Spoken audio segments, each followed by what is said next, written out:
It's Dolphins 89. What's up, man? On the air live tonight, and I'm bored. That's the honest truth. I'm bored. What's going on, everybody? Slow night tonight in sports. Goddamn, how many hockey games can you watch? Man, NBA bored me to death. What else is new? Only thing I really enjoy talking about up here is pro football. SOT Productions, we need to talk. No, I'll bring you up, man. Find out who.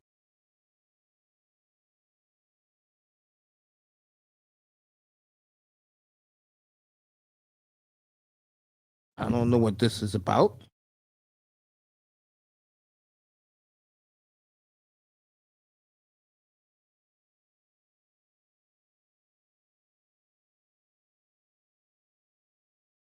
What he wants to talk to me about. I don't really know this man. Don Philly getting ready for tomorrow afternoon.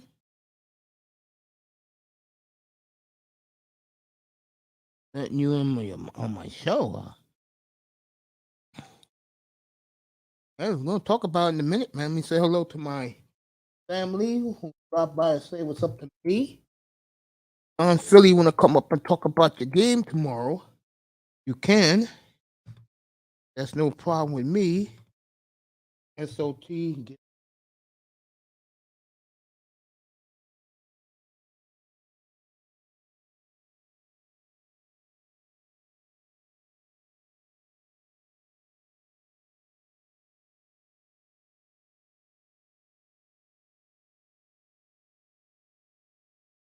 don't know what this.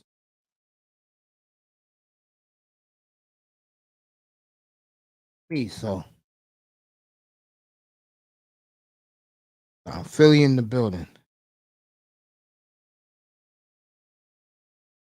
I don't know how to unlock you on StreamYards, bro. I really don't.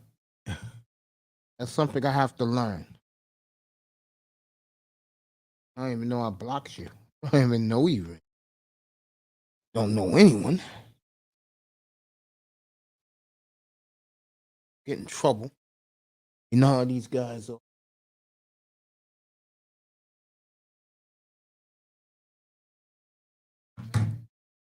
So, check out who's in the chat room already. Evening to everybody that's here.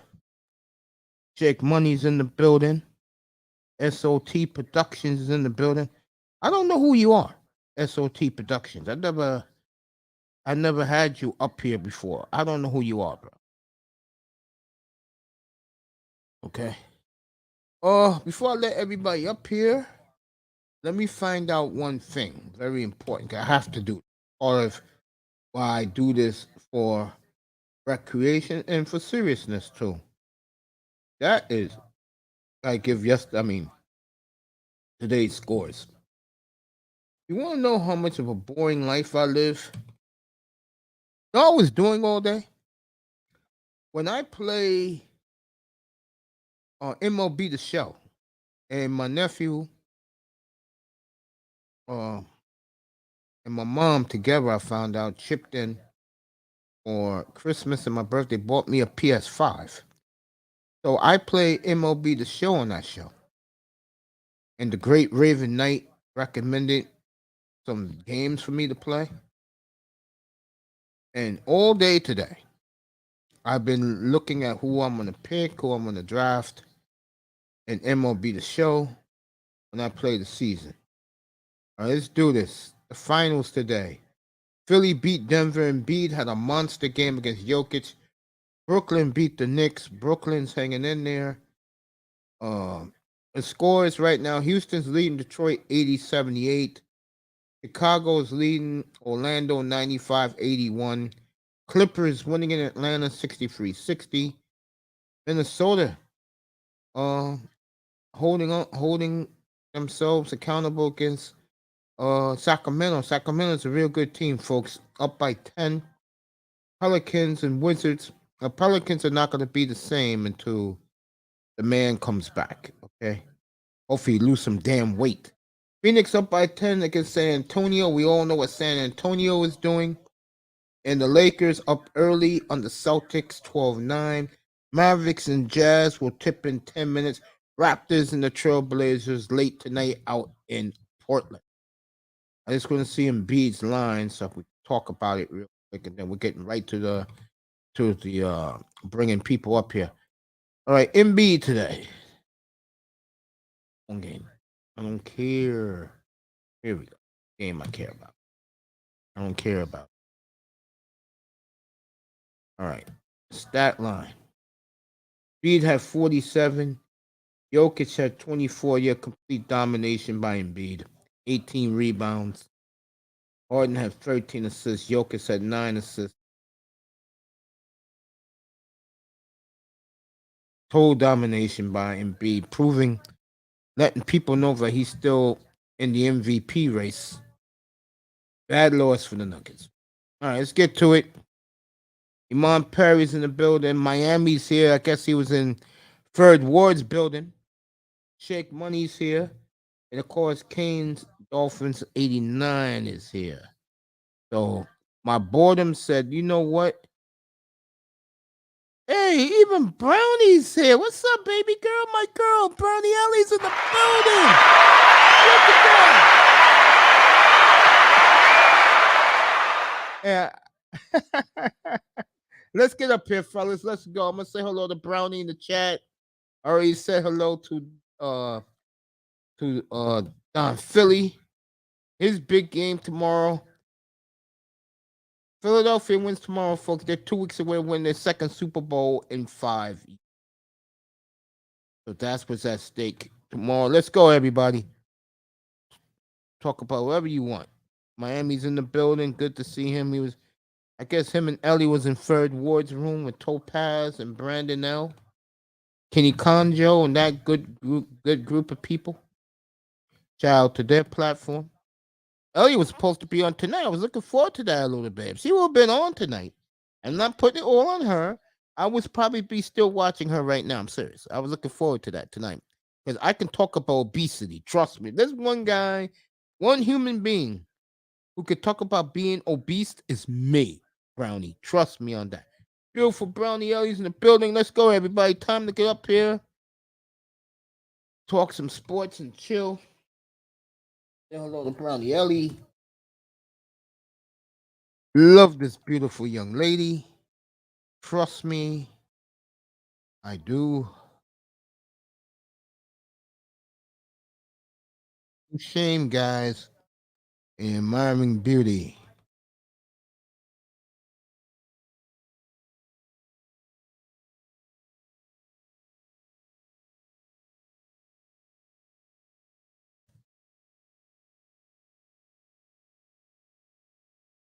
Beautiful queen in the building.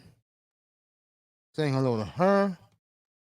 Guys coming up, I'll see right now. Embiid was dominant today. If you like Embiid. Everybody else, you can come up. I mean, I had a long day today. Here you go. This is me. Boy, man, Zano jumped the front of the line of everybody. This was me today doing all this. What you see on this piece of paper. Took me 4 hours to do it. Get Tony Manzano up here.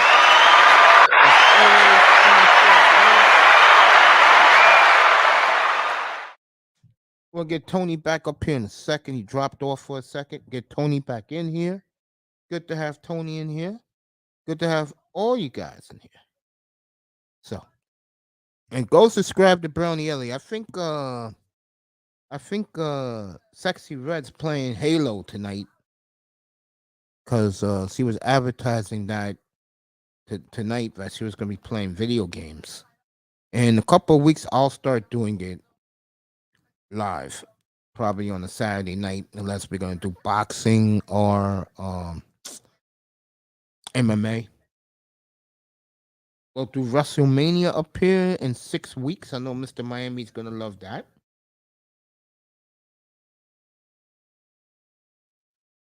All right, Tony's back, so here we go. What's up, Tony? sorry, sorry. I don't know what. Can you hear me? Can you hear me? Can you hear me? Yeah, you're good. You're good. Sorry, I couldn't.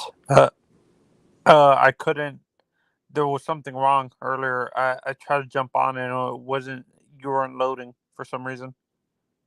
No, I just started like 8 minutes ago. Yeah.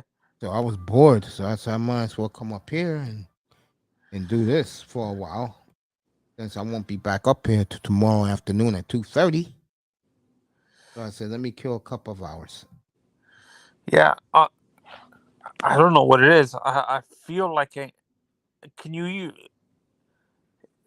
can you even hear me? Because I feel like I can hear it. I hear you crystal clear, man. Okay. Okay. Yeah. I don't know what's. Uh, my StreamYard has been acting weird the past couple of days. So, uh, so did you? When is the Hall of Fame announcement? By the way, For what they were, sport? huh? For what sport? The NFL. Do you know?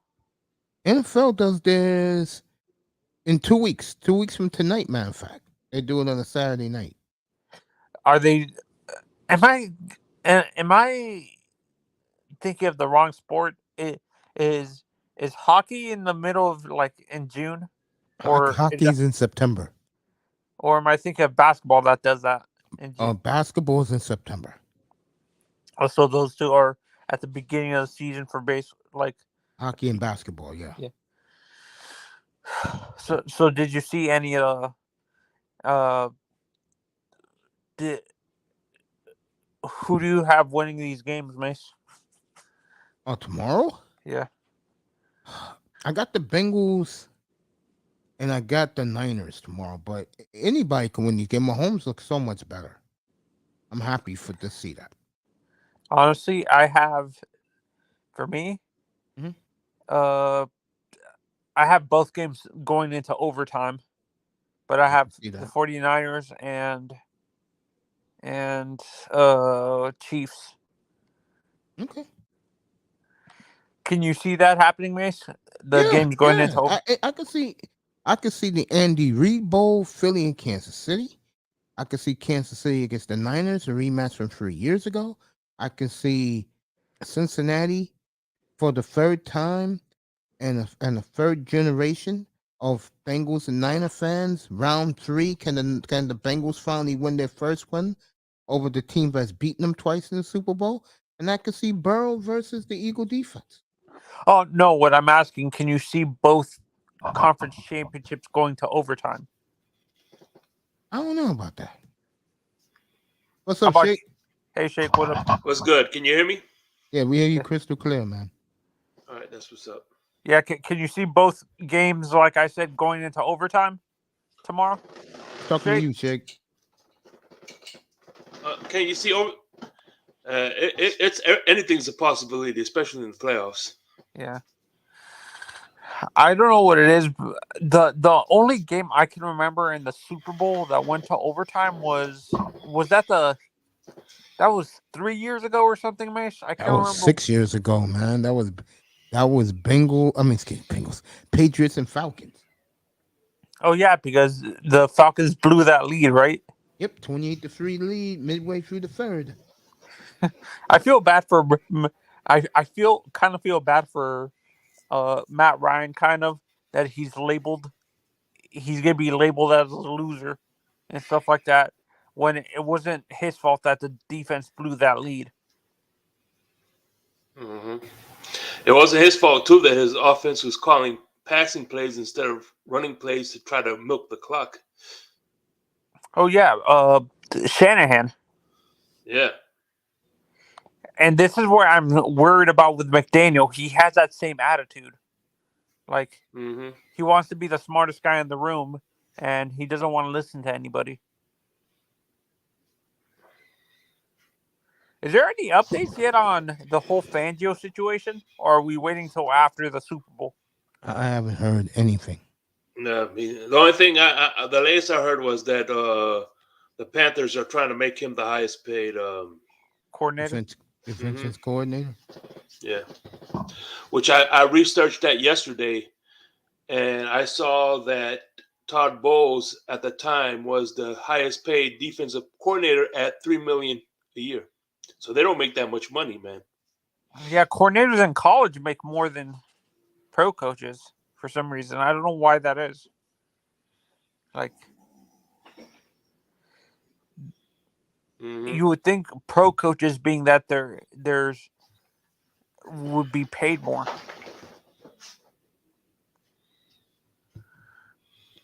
Yeah, you would think. Go over. Hey Mace, when are you doing the thing for the all the when do you start covering all the stuff for the draft, like doing the scouting reports with TAC and stuff like that? Do you know? Well, the Senior Bowl is next week, so I'm gonna try and get Prince Pierre up here. Yeah, because we need to. As though I know we're not going to be drafting in the first round, but we need to. What is it called? Look up what linebackers fit what we're trying to do, depending on who we get as our coordinator and stuff like that. I can't think about that team right now, bro. Yeah, they don't bring nothing to the table right now. No. Oh, did you see the Hurricanes fired their offensive coordinator, Mace? Yeah, but I mean, I can't get into the Hurricanes, man.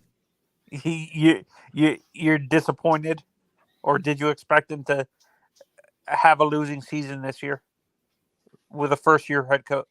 Technically, not a first-year head coach, but for the Hurricanes in Cristobal. I just look at these teams like the Hurricanes. You know, they're mediocre right now. Let's see what their recruits do next year. Yeah. And again, back to the team in Miami Gardens. They call off the lights, so there's nothing to speak about with them. That's kind of retarded, honestly. That's the stupidest move ever. That they're doing that. I agree with you, but why do you think it's stupid that they did that? But what do they do?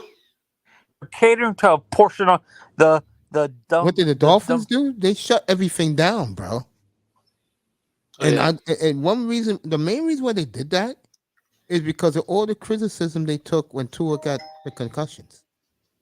Yeah, and they're catering to a portion of our fan base. Shake. That's what pisses me off. They're not paying attention to. They're not paying attention to the whole fan base, but they're catering to the Tuanon fan base portion of our fan base. Well, let me put it to you this way, Tony. Let me put it to you this way. When you talk to a politician and you tell him your concerns, the first thing he's going to ask you are, you're a registered voter. If you're not a registered voter, he's not going to give two craps about what you say. Now, if you have concerns and you're a registered voter, he's going to listen to you. Now, what happens is you got to realize that the majority, the fan base that he's listening to are season ticket holders.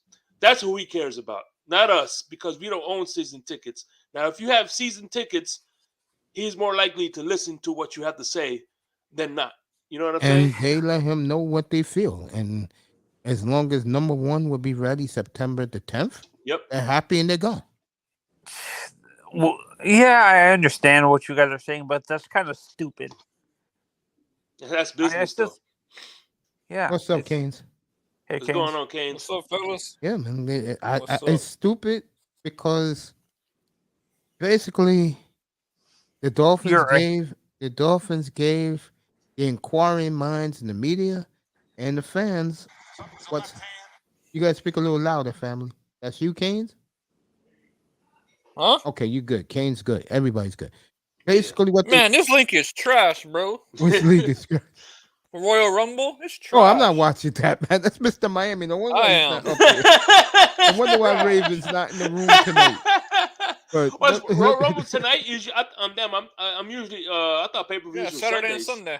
I'll have WrestleMania up here in a couple of weeks. But I was gonna say, to finish what Anthony asked and Shake gave him an excellent answer. Yeah, that's what they do because most of their questions going to be around number one. So when you tell a big portion season ticket holders, but more people who buy the merchandise. But he's the quarterback. That's it. That's all they really care about.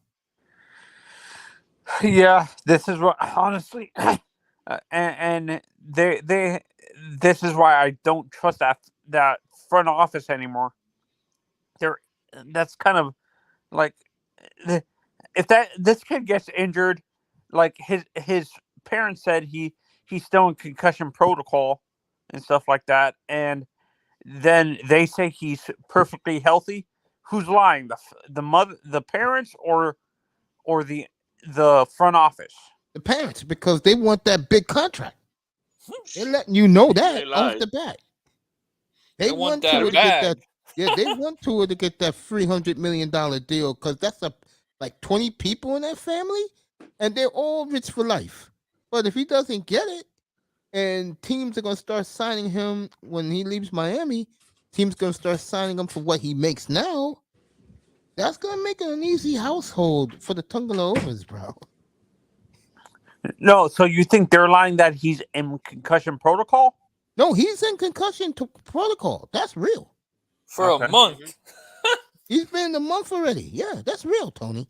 That's crazy. No, so that's why I'm asking. Who do you trust, the parents or Greer?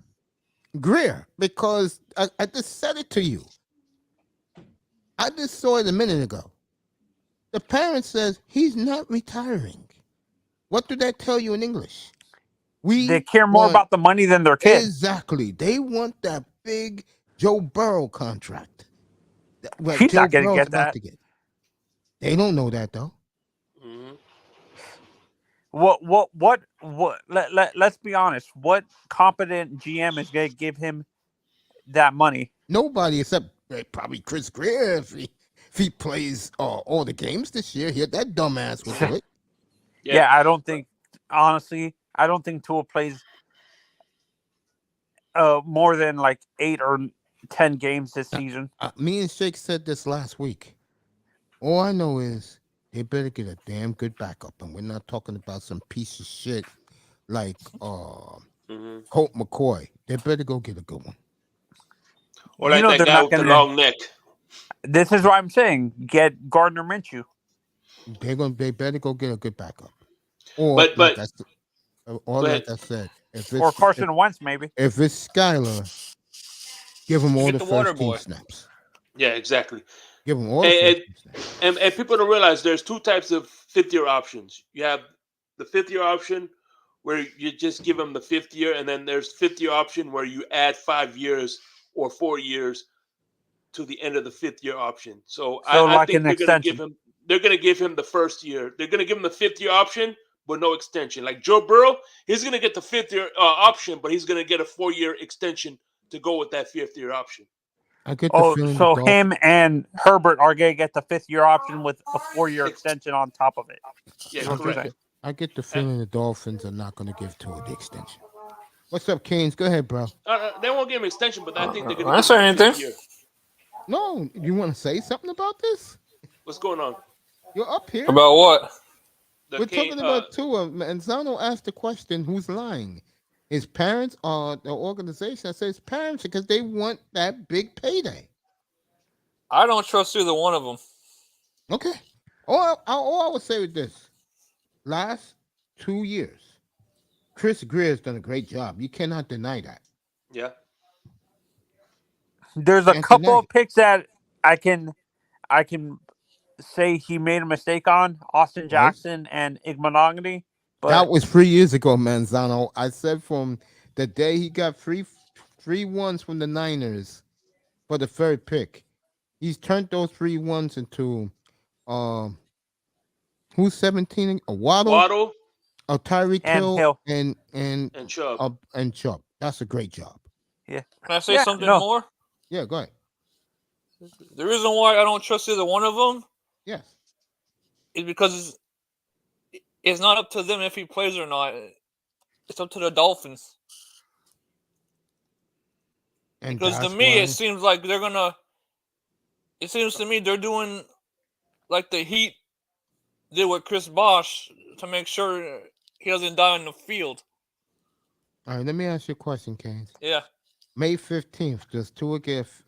Do the Dolphins pick up his 5th-year option? If he's ready. If he's You not, do? You think so?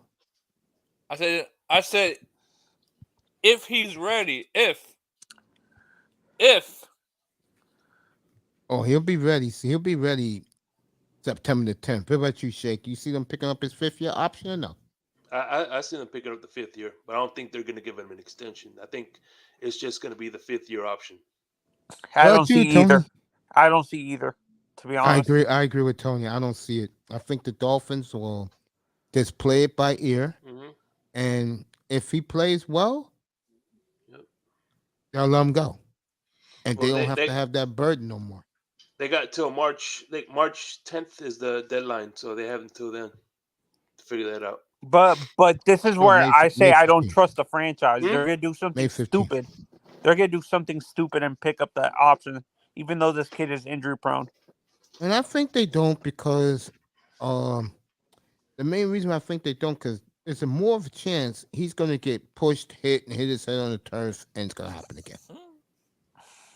He's one of these guys right now, real talk, that he can get knocked out at any time. Hell, he could be crossing the street and trip over a crack in the street and trip, bump his head. He's concussed.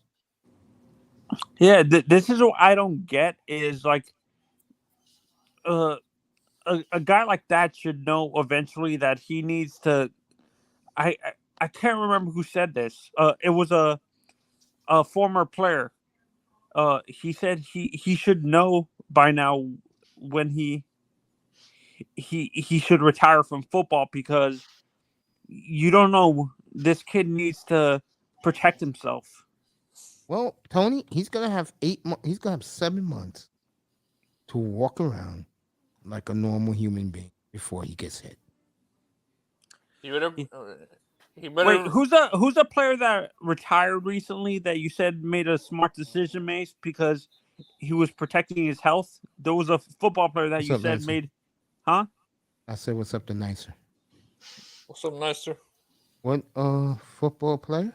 Yeah, what was it? Carson? Was it not Carson Wentz? Was it Andrew Luck that retired? Protecting Yeah, I his. felt he did. I think he did the right thing. That's what Tua needs to follow, that type of thing, because he, at least, him and Barry Sanders, Luck and Barry Sanders made the right choice retiring. But they retired for 2 different reasons. Barry retired because he couldn't win, so he walked away from the game, just like Megatron did. He walked away from the game because he couldn't win. Yep, 2 Detroit Lions. By the way, I looked it up. It's May 1st. Yeah. Yeah. So. I know it's not in March. March is for the Aaron Rodgers and those guys, but yeah, I just feel that I think I think it was a smart move that the Dolphins shut down, call off the lights to the offices. I think it was stupid. Hey, Mace, let me ask your opinion. Yeah, go ahead. Quinte is joining us. What's up, Quinte? Hey, Everybody's opinion. Let me say this real quick before. Yeah, go ahead, family. Hey, man, if the Titans cut Ryan Tannehill, will you let him be the backup? What do you think, guys? Would Pass. you want Tannehill back as the backup? I wouldn't pass. I would take it. Quinte, he said that back in October, bro. I would take thank it. you. I'm gonna say this to you. Go ahead, He's better than Tua. He gave us better. He gave us better play than Tua. And Dolphin fans need to more consistency. More consistency with less talent. Shake. Would you take Tannehill back as the backup? I can't do it. I mean, I want to be opposed to it. I'm with you. I wouldn't be opposed to it. I mean, Quinte talked about that a couple of months ago. But that's the only person that they will feel comfortable. Let Tua still be the man, even though we know Tannehill better than him. And basically, it makes a lot of sense. If Tua misses 5 games, Tannehill can help us win 5 games. Mm-hmm. Yeah, he can pick up the offense quicker. He's smarter than Tua. If he could outweight Mariota, he'll outweight Tua too. That's not. Yeah. But the problem with Tannehill is like Tua, but a more physical problem. He's been banged up Yeah, but they last have no couple of offensive years. line. That offensive line is trash. Who's trash? The Tennessee Titans is trash, man. I've been Bro, saying that all season, but nobody would believe me. bro, I've been saying it. There's just certain teams that put me to sleep. They're one, the Baltimore Ravens are the other. You couldn't, unless they're playing the Dolphins, I cannot watch either team, bro. Yes. Especially the Baltimore Ravens. Yes. Bro. That team fucking puts me to sleep. They just That's what I wanted to say real quick. all right, man. You know you always welcome up here. All right, Want to stick man. around? You can. Yeah. I'll be in the back just All listening. right, man. I hear why. Yeah. Now she's talking. So All right. cool. All right, man. Go ahead, All Kings. right, Quinte, be safe, brother. All right, Quinte.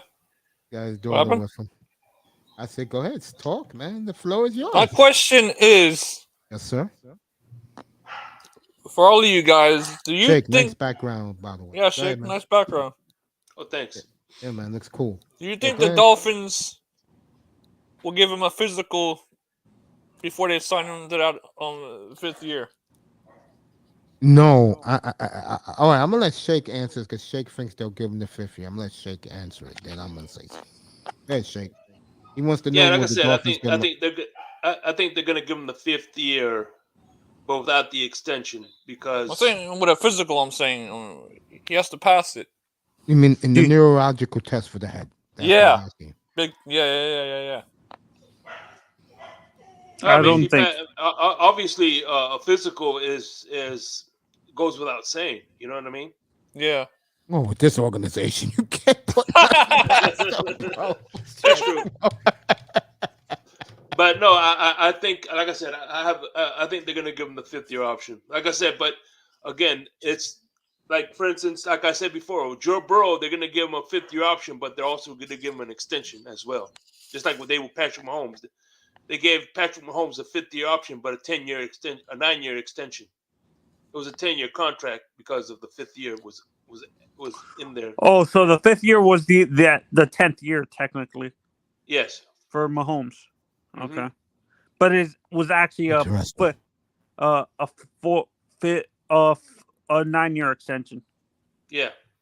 I remember last June, I broke a story up here that the Eagles was ready to pay.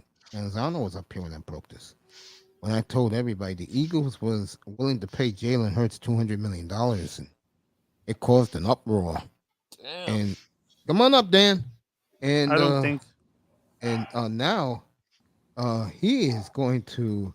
Dan, saying hello to everybody in the chat. Now, what's going on, I got Dan? you, Miami. Now, Jalen Hurts can ask for a lot more, especially if he wins 2 more games. Yeah. Honestly, I don't see.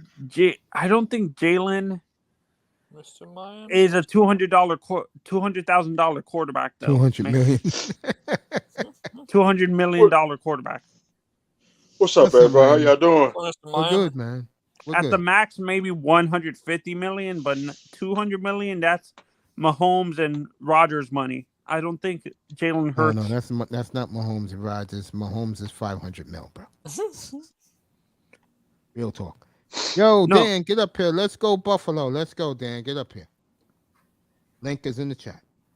Yeah, no, but you understand what I'm saying. Yeah, I know what you're saying. I know what you're saying. In general, that's money that you see guys like Rodgers and Mahomes get. You know, if they do give him that, he'll make less money than Dak Prescott, who's getting roasted right now. Wait, Dak? How much does Dak make? $350. Oh, gee. So he's right below. He's the closest contract to to Mahomes. Who's closest to Mahomes is what's his face? It's not Aaron. Aaron signed a 3-year deal. No, Dak. Dak is not the closest to Mahomes.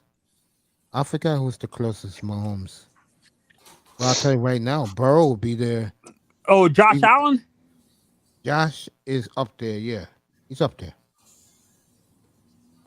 Yeah, he's up Yeah, there. I think I think Burrow might be the one that ends up getting the contract. Damn, that's when you going to get be off close. that road, Huh? yeah, Burrow will be, especially if Burrow gets 2 more wins. Jesus, Mike Brown might as well give him a piece of the organization. I'm dead serious about that. Huh? Yo, Dan, when you get off the road, come on up, bro. Yeah, And Mace, I that's gonna said be this is why interesting. I'm saying this. I don't see. I understand that you believe he might stay there, but I don't.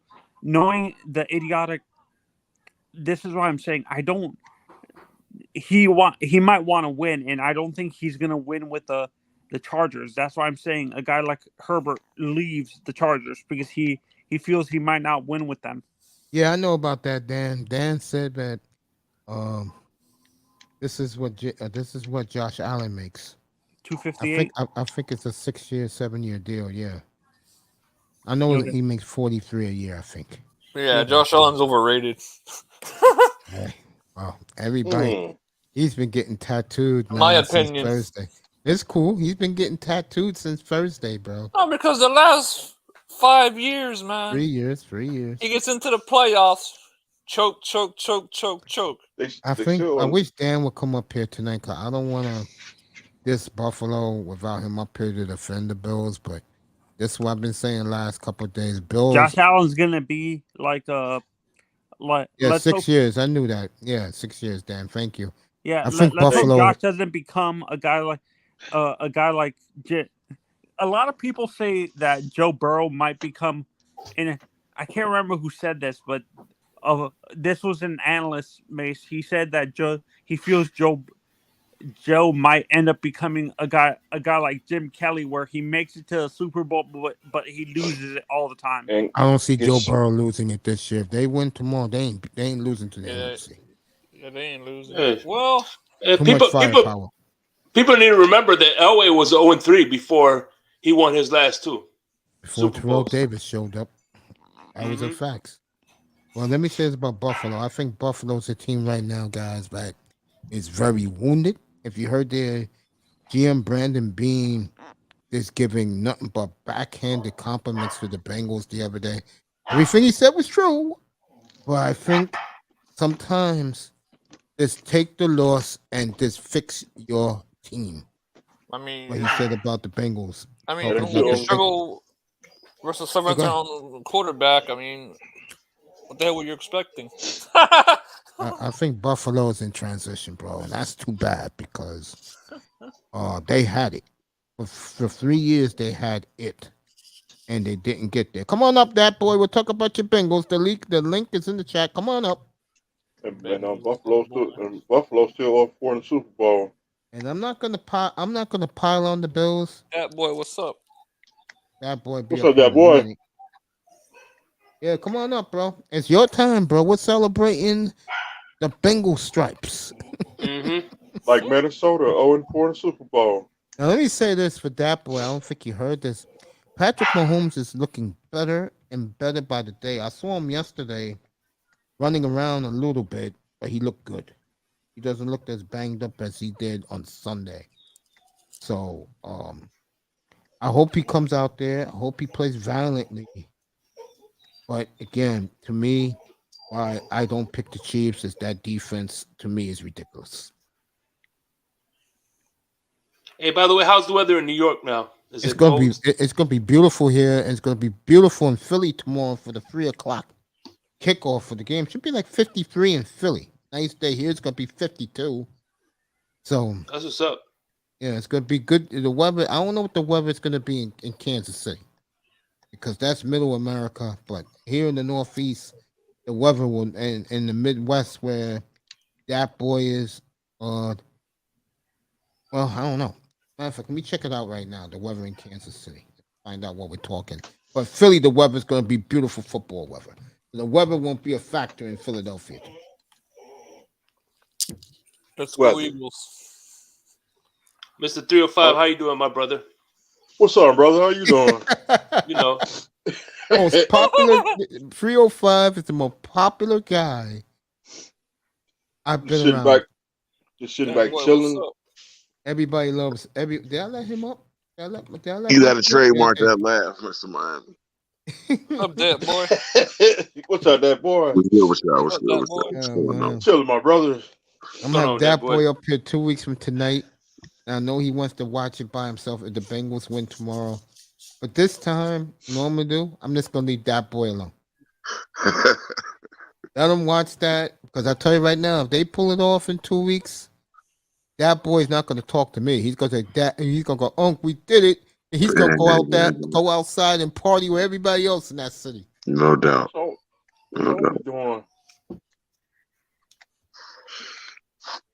For sure. I don't know if you're gonna be live during the parade. Hopefully, Yeah. get the I'll do that parade. The day the parade No comes doubt. out, I will have it up here live. No doubt. Yeah. I like to see that city happy. It's been a Yeah. long time. Yeah, it has. It definitely has. And that's what I say about like every like downtrodden NFL team. I wish they experienced success You ain't lying, man. It's Facts. like right on now. their own. Like, I'm happy the Lions is better. I'm Yeah. happy the Dolphins is doing something. Like If the maybe the Jets Jacksonville are turning around. everybody should be happy for the Jacksonville Jaguars, bro. No doubt. All Only the gonna Florida get better. team, all the Florida teams made it to the playoffs this year. Yep. Tell you something else, boy. If Rodgers goes to the Jets, then hey, I said this the other night. Why have an AFC East, bro? Especially with Buffalo. Especially with Buffalo. Wow, I don't know what to say about Buffalo right now. I don't. I know here it's bad about the Bills here. Yeah, Buffalo struggles, man. They're in shock up there that they couldn't win their own Make the elements. playoffs, and what happened? Choke. And you know what? Someone said it. I think it was Chris Russo. Someone said this, and I believe this. Uh-huh. Can the Bengals get a little bit more respect? No, not at all. If people still think these are the Bengals, I'm gonna say it again. Under Marvin Lewis, from 2003 to about what 2019, that Yeah. the Bengals were a pretty good team. They just couldn't get out of the playoffs, bro. First round Round and out. I mean, you gotta blame. I think what And changed before. Yeah, go ahead. Oh my bad. I was just about to say I loved those years. Even when we was first rounding out, I loved those years. I was better than the 90s. Bro, you know what I call that group? That was, of course, folks, Cell Block H, aka the pin gal. You know, Polly. Yeah, no Cell doubt. block. What the hell? Yeah. Bro, let me tell you, because I had that team in fantasy every year, bro. Bro, following them on a daily basis, man. Oh my Lord, man. And you know what sucks for them though? It was Ben Roethlisberger's second year. They were division champs that had the first round bye, and Kimo Hoffman did the Tom Brady where he tackled him his knee and put him out for the season. You know, I was damn. about to say that changed their entire fortunes. And then when the new kid came, he got hurt his rookie year, but now they're moving full forward, bro. And I'll say it again. 3 of the last 4 years, folks, that young man, number 9 in orange and black stripes, have been to the pinnacle of championship football 3 of the last 4 years. LSU, Super Bowl last year, and now he's on the verge of going back to the Super Bowl this year. And I just think it's funny that the same tackle that happened to Carson Palmer was okay until it happened to Tom Brady. Everybody in Cincinnati wanted that. Yeah, I think the Bengals right now, folks. Me and shout out to Underrated Darkness. We both said it. When was it, Miami? About October of 21. When I started telling you guys about the Bengals, watch out for the Bengals. Yep. See, the video's still up. Yeah, of course it is. The video's still up, and I wonder what number was that? 512 or six. I'm always. and I think it was episode of 600 or something when I said Miami gonna be in the playoffs. Yeah, you did say that. Yeah. Yep, the video's still up. The video don't lie. Oh man, Yeah, man. I mean, that I'll be at mom's eating. What's mom making tomorrow? Oh, I'll be eating steak and onions, bro. I'll be God thinking damn. about you. I'll be back, everybody, after that game tomorrow. But mom lives 10 minutes away. I'll be back tomorrow after the game for the post game show. How do you eat your steak, by the way? I would say done. I don't eat it rare. Okay. I like mine done I like mine's done. I do on not the eat it. grill. Oh, he's a grill dude. I forgot the Palatial Estate off exit 52 in Davie. You know, wait, where you tell your you tell your gourmet barbecue chef, no, I got the grill. You go sit down, get a couple of ice cold ones, and talk to the ladies. Yeah. Damn. Well, we all can't be like you, Mr. Miami. See, you know, every man got a price of the corporation. I'm dead. Oh, man. Go ahead, Quinte. no, just chilling, listening, man. Hey, let me go back to that Tannehill, what you brought up. Yeah, The way things are now, why not bring him aboard? He ain't gonna. There's no way in hell that he's gonna charge the stupidity prices that Tennessee paid him. That guy got $300 million in the bank. hey, Tannehill? but I'm gonna say Yeah. this to you. I'm gonna say he never was the top paid quarterback in the league. He never was. But in Dolphin fans' eyes, he was. The word Gotta be I the give wife, bro. Tannehill is prototypical. Gotta He's be the like wife, bro. 6'4", yeah, Yeah. you know, Gotta Yeah. be the wife, man. right, Chad, motherfucker, like he can wing it, you know, when he ain't, you know, but like the problem with Tannehill is that every now and then he'll do some dumb shit, Yeah. I'm not By gonna the lie way, about that. and that's what go ahead, frustrates Quentin. you I mean, about. go ahead, Dad. Go ahead. That's what I was saying. That's what just frustrates you about him is that every now and then he'll do some dumb shit. Well, shit. Straight up- Look straight up at goofy. Josh Allen. He does the same thing. Josh Allen Yeah. Yes. Remember did I more than said that, dumb Mace? shit. Remember I said Kirk he's Cousins. Tannehill Jr.? Remember I said that, Mace? I said Josh Allen is Tannehill Sure Jr. did. He just wears Hey, the look, same when I number. started this platform, you know, It's real on talk, video. I said Miami the same can't wait for thing, this. man. I on was video. a big defender of Josh Allen in here. I'm not gonna lie. That said, you guys know who's my guy, and that is getting very close, right, Mr. Miami? Yep, and Buffalo still on for the Super Bowl. Hey, look, I'm not a Buffalo fan, bro. And Seriously. Green Bay they're gonna be 3-14 next year. If you smell what Okay. the Rock is cooking. Okay, we'll see. Yeah. We will see. Hell, Hey, even we Justin told Herbert you does so. dumb shit every once in a while. Yeah, He Justin does. Herbert does. I'm gonna say this to you. Justin Herbert does do bad things, but that coach is terrible. Yeah. Oh yeah, you we ain't know lying. that. He's You a ain't lying. terrible coach, bro. Because that playoff game, how the hell Herbert's that offense scored 27 points and you lost? How? And they throw 3 interceptions back to back and you lost. How? Mm-hmm. By the way, because I'm looking for the name of the the running back of the Dolphins are looking hard at. Pretty sure is it Barkley? The kid goes to Texas A&M, but Nah, we Tonga need to get Over's the kid from family. Texas, but we're not gonna get him, dude. Oh, not Texas. The kid from Texas A&M. Tonga Over's parents thanked Tuanon for supporting their son. Look, Tagliovas. Let me tell you something right now, okay? And I mean this from the bottom of my heart.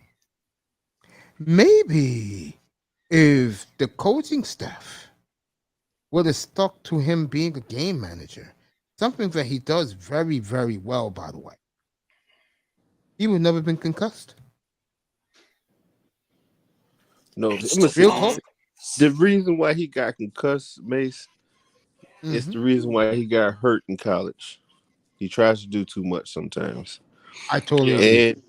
and I'm gonna say, just like I keep telling people, he's a good quarterback, but he's dumb. You can't use all of the playbook. You only can. If you watch the Dolphins, do we run 10 plays over and over, different variations of 10 plays? Yeah, I agree. Because it And I makes no get tired of listen, seeing the Quinte. same. Let me ask you Go this ahead. question. Everybody, this doesn't make sense to me, bro. Make this make sense to me, man. How we got 4,000 yards, right? Yeah. Receivers. Out of those 4,000 yards, 75% is going through two people. You have the guy that Oh my God! we got Thank you. from Dallas with 100 yards this season. We got Craig Yes, Pratt with only 100 yards this season. they come off one play. The third highest receiver has only 400 yards, bro. Gesicki does barely even have 400. You have Gesicki, Yes, and most of that 400 that Gesicki has came from the other one quarterbacks, not game. Tua. Yes. And I'm gonna tell you the reason again.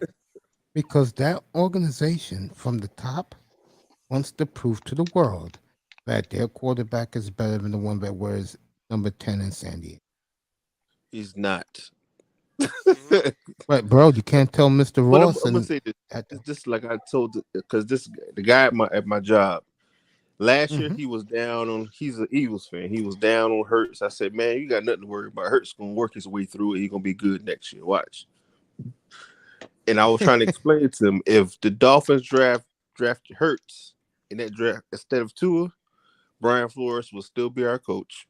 Yep. Because you gotta understand, Hurts is a man. Flores was a man. You can't be a man to Tua because he was being chastised. His dad still runs his life. His dad doesn't let him be a man, so he doesn't know how to be a man by himself. So you notice when he needs to be the man, he can't. That comes from your father not letting you fuck up on your own and letting you see how life is. That's because your father is doing everything for you. You understand what I'm saying? And that's to me, that's his issue. That's his issue. Because every young man is a wild dog. You gotta be out there, you gotta fuck up.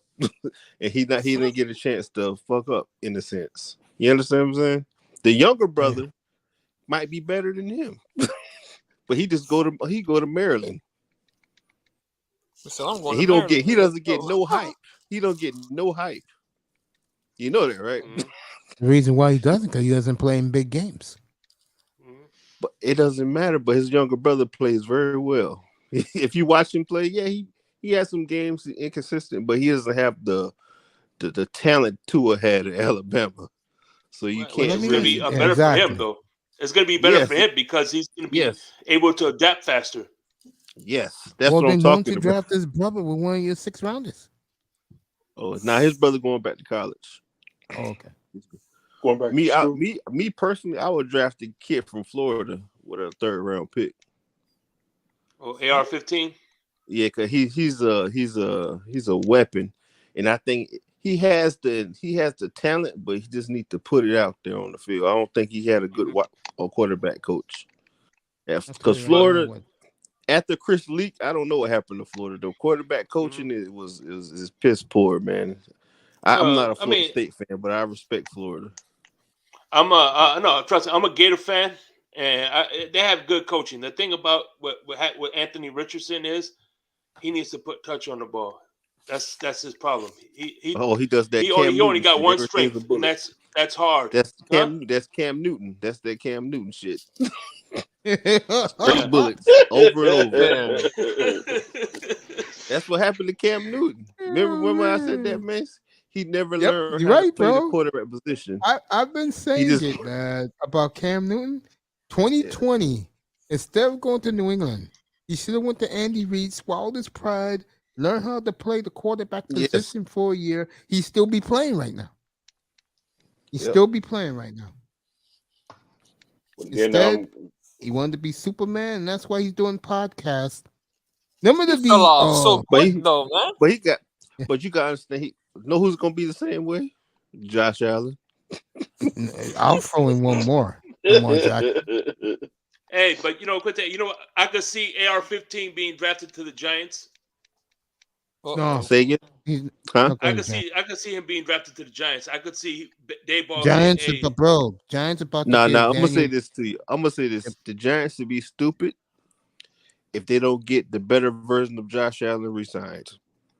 Bro, they're ready to give Daniel Jones 5 years, 150, bro.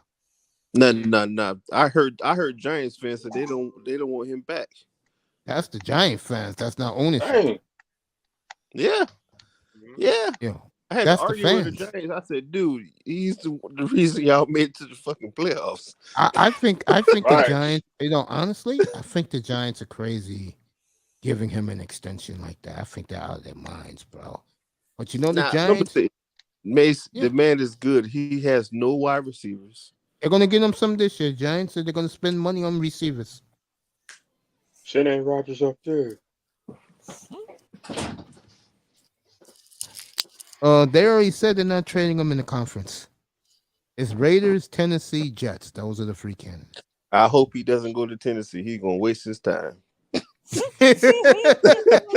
Keep Well, Aaron Rodgers No, in they Green have Bay. nobody on the team. well, I I'm said gonna say something the I other keep trying to day, tell people, and man, they're a well coached team. They're not a very good team. They're I not. said something the other day, Quinte, and guys, I think quietly bristled when I said this. With brothers and some Latino guys, they like to go where the action is. So, like, if let's say Mark Sanchez was still in the league, okay, and he was quarterbacking, and he had enough of New York, he's going to either Miami or LA. And he's back in LA now working for Fox. With the Yes. brothers, they're chasing wherever the nightclub and the nightlife is. But for the white guy who has money, like Aaron Rodgers, he knows he goes to Tennessee. Bro, you know what I mean? Those country western bumpkins gonna be lined up for him, bro. The nigga Aaron will Rodgers. never go to sleep. He'll never go to bed, bro. And I don't want to hear him if he goes to Nashville saying I'm watching Wales today. Bullshit. He's in Taylor One's fucking trailer doing that podcast they do on the bus. And They be Aaron's singing. drinking that liquor that he likes to drink. I forgot what it's called. They be singing that song It ain't about Scotch. it. You be drinking Scotch, Yeah, it's Aaron Scotch. Rodgers? That's Aaron Rodgers. It's Scotch, yeah. And Rodgers be singing that one song by Hillbilly Jim. Yeah, I'm a that's country him. boy. I'm a With that country guitar. boy. Yep. Oh my That's God, why this is crazy. he's building a house down there. In the country. Yeah. He don't mind running down to Nashville, be with those In the guys. Bro. South. Those are his type of guys. Those are the type of people. Real talk. Only reason why he's going to the Jets for two reasons. Number two, because Zach Wilson, that's his hero, and they feel if Rodgers can teach them some things, they'll have a quarterback after Rodgers leave. But more importantly, number one, the Jets are stacked. He's been in contact with that Sauce Gardner guy and Wilson, the receiver. They've been talking a lot, Rodgers and those guys. You could connect the dots.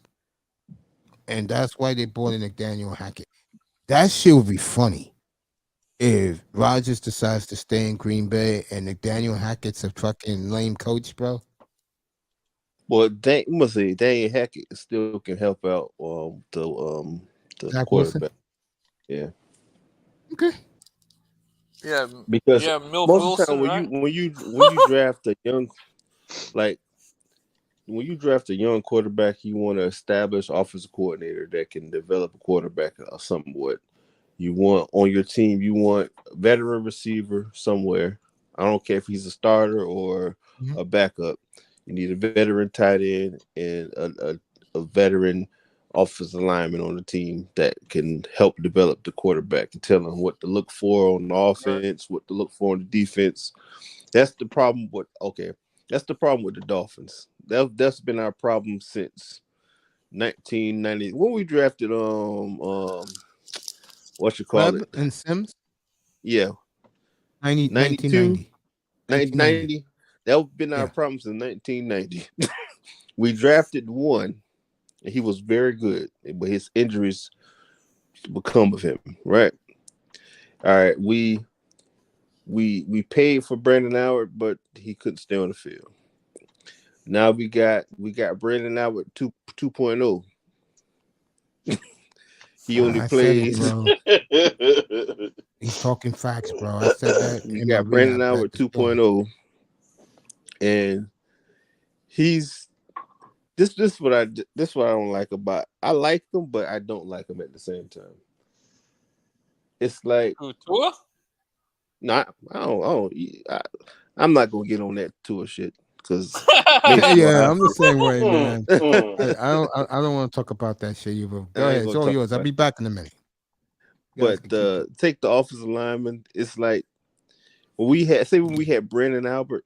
Yeah, we drafted Larry Tunsil. We had these people, but Brandon Albert helped the offensive lineman get better. I don't see nobody got better on this offensive line from last year to this year. It's just Yeah, stuff they me paid either. for to, make it look better. It's just my humble opinion. Because to me, the messed up part about this offensive line, you got a center playing who should be playing left guard. You got a center who's sitting on the bench, don't get to play. He should be the center. Man, And what a joke. Michael Dieter should be the center, and what you call it should be the left guard. Because that means you will have a center, two strong guards, a very good left tackle, and a mediocre right tackle that'll help out the run game and the pass game. That's why I didn't understand about the move of putting the guy the center the guy moved him to center. I didn't understand that. It didn't make any sense. You need to put your best people on the field, not one person. This no, you need to put your best on the field, man. It's terrible, bro. I'm sorry. We didn't get better. Same bullshit. Just paid for some talent. That's why it looked better. Austin Jackson.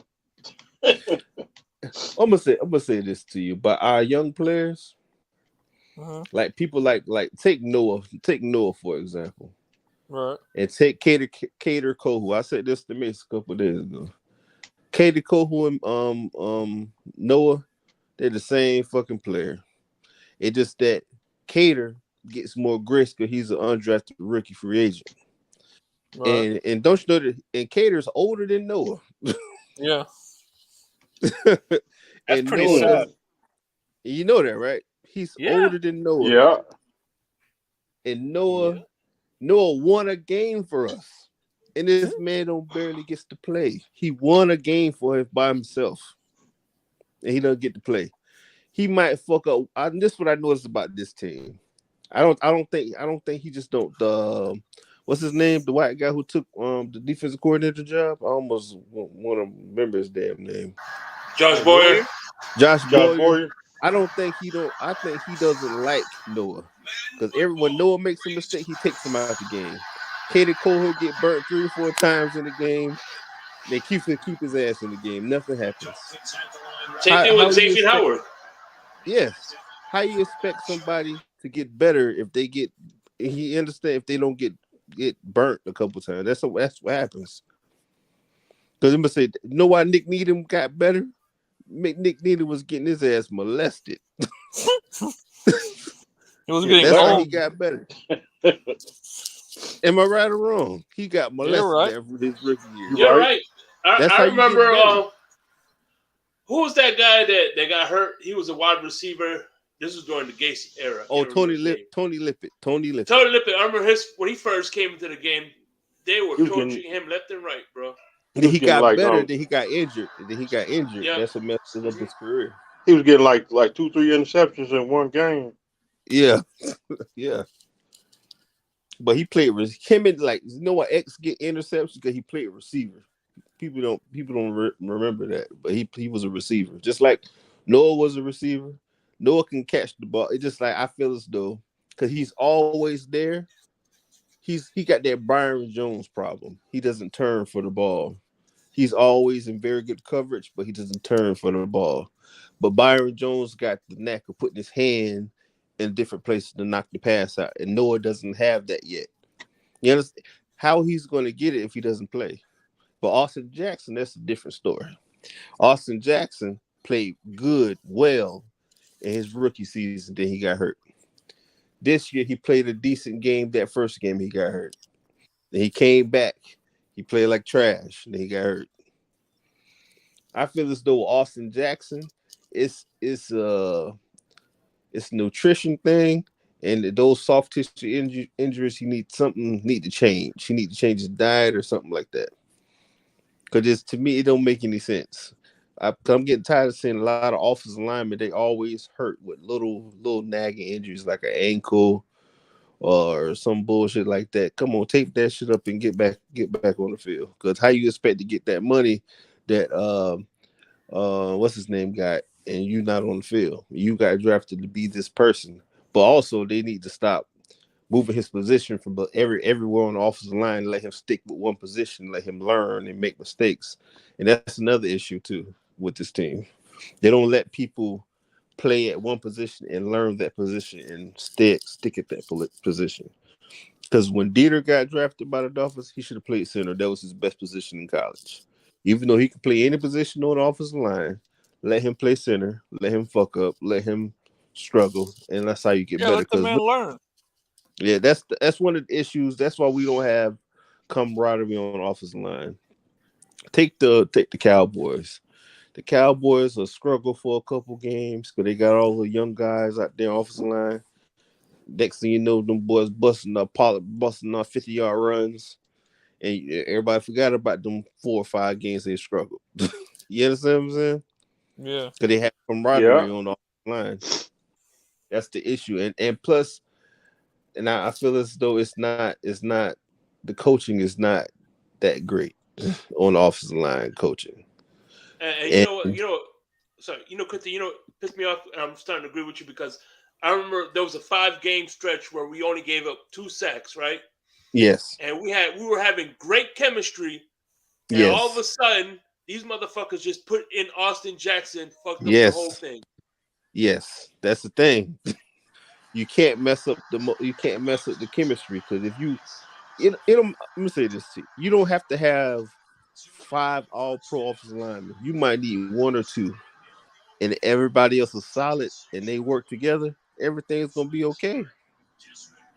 Because no other Tennessee Titans was so good. Taylor Lewan is their best offensive lineman, right? And they got a whole bunch of solid guys. That's all they have, a whole bunch of solid guys. You realize when he got hurt in that 3rd or 4th game, that offensive line went to shit. Am I right or wrong? Yeah, you're right. You're right.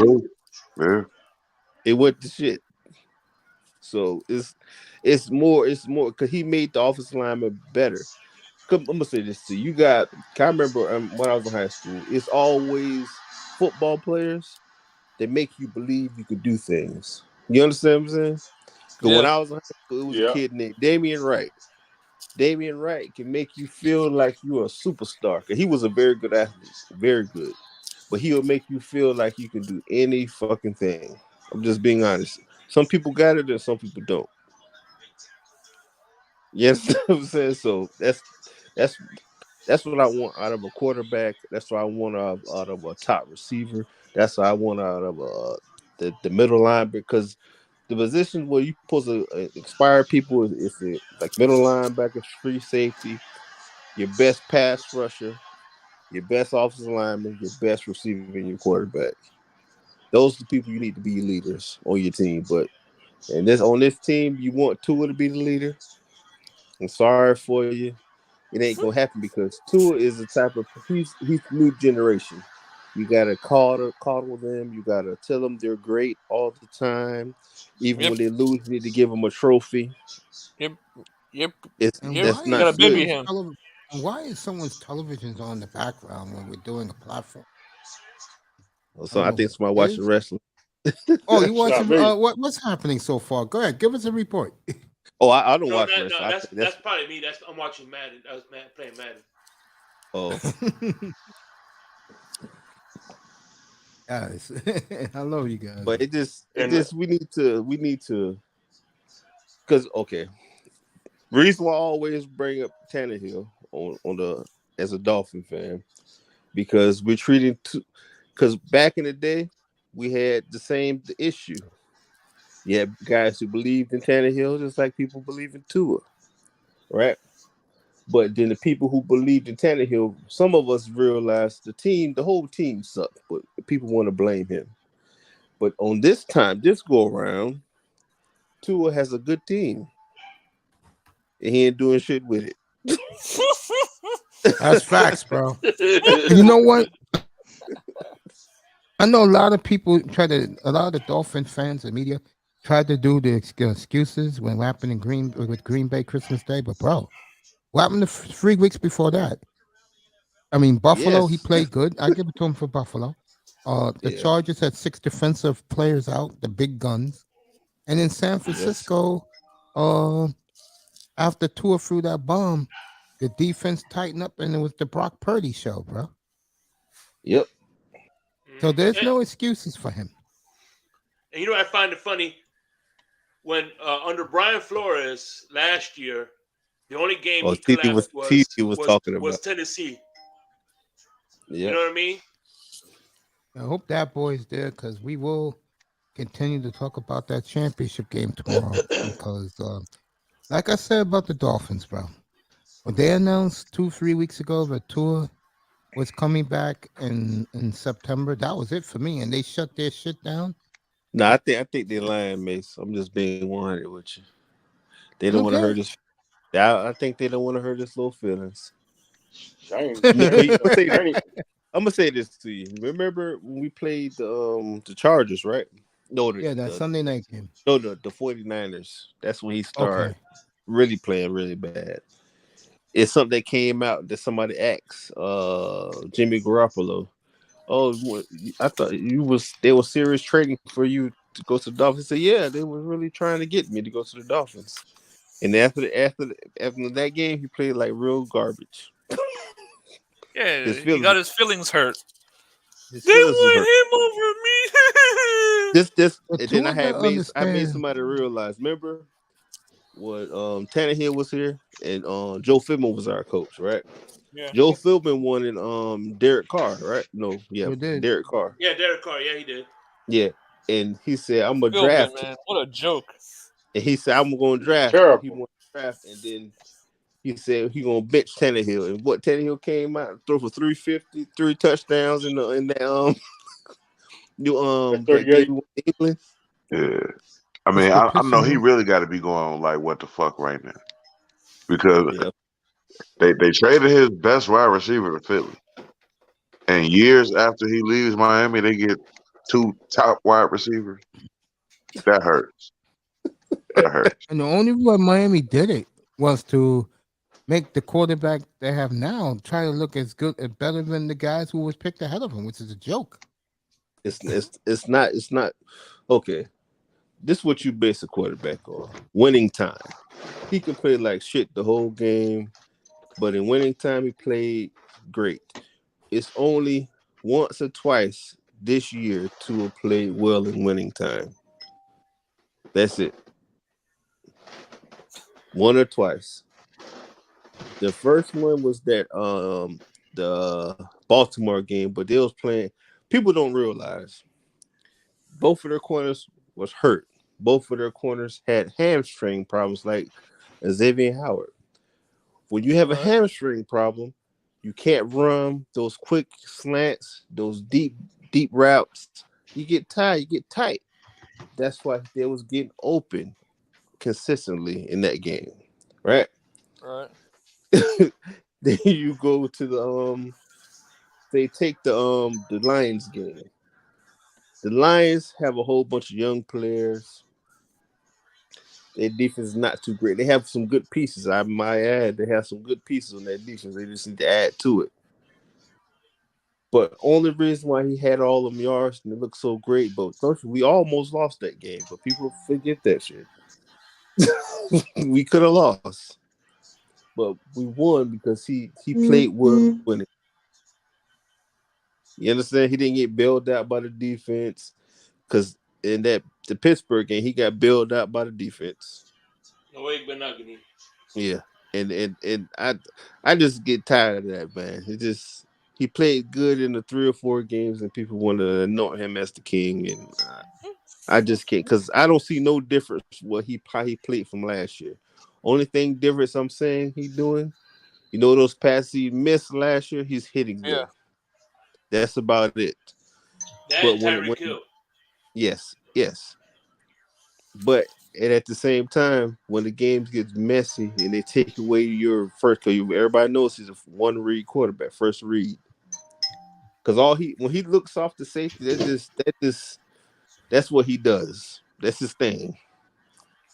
He does all that because he never he doesn't dump the ball off well. He's always overthrowing dump off passes. Quick, he's good at that quick slant over anything right in front of him, he's great at. But when he has to go off script, throw it to the sidelines, he struggles with it. Yes, he struggles with that. That was the issue. Because I remember I heard Kelly talking about this. He said, you know what Tannehill was good at? All the shit Tua not good. You know what Tua's good at? All the shit Tannehill ain't good at. Shit. If you put both of them together, you have a perfect fucking quarterback. Well, I will say this for Tannehill. The one thing I really don't like about him is what we saw. Exactly. That's his issue. That's the only thing. Both of them don't have pocket presence. Nah, Tua got pocket presence. I'm giving him that much. He got pocket presence. He's the least sack quarterback. He has pocket presence. He doesn't know when to throw that fucking ball away. And guys who were up here 2 years ago, it's going to be 3 years now. I can't believe it's gotten this fast. Would that compare Tua Tagovailoa to? Who? I compared him to Troy. Remember Mr. Miami? Oh, yeah. With the concussions. Oh my God.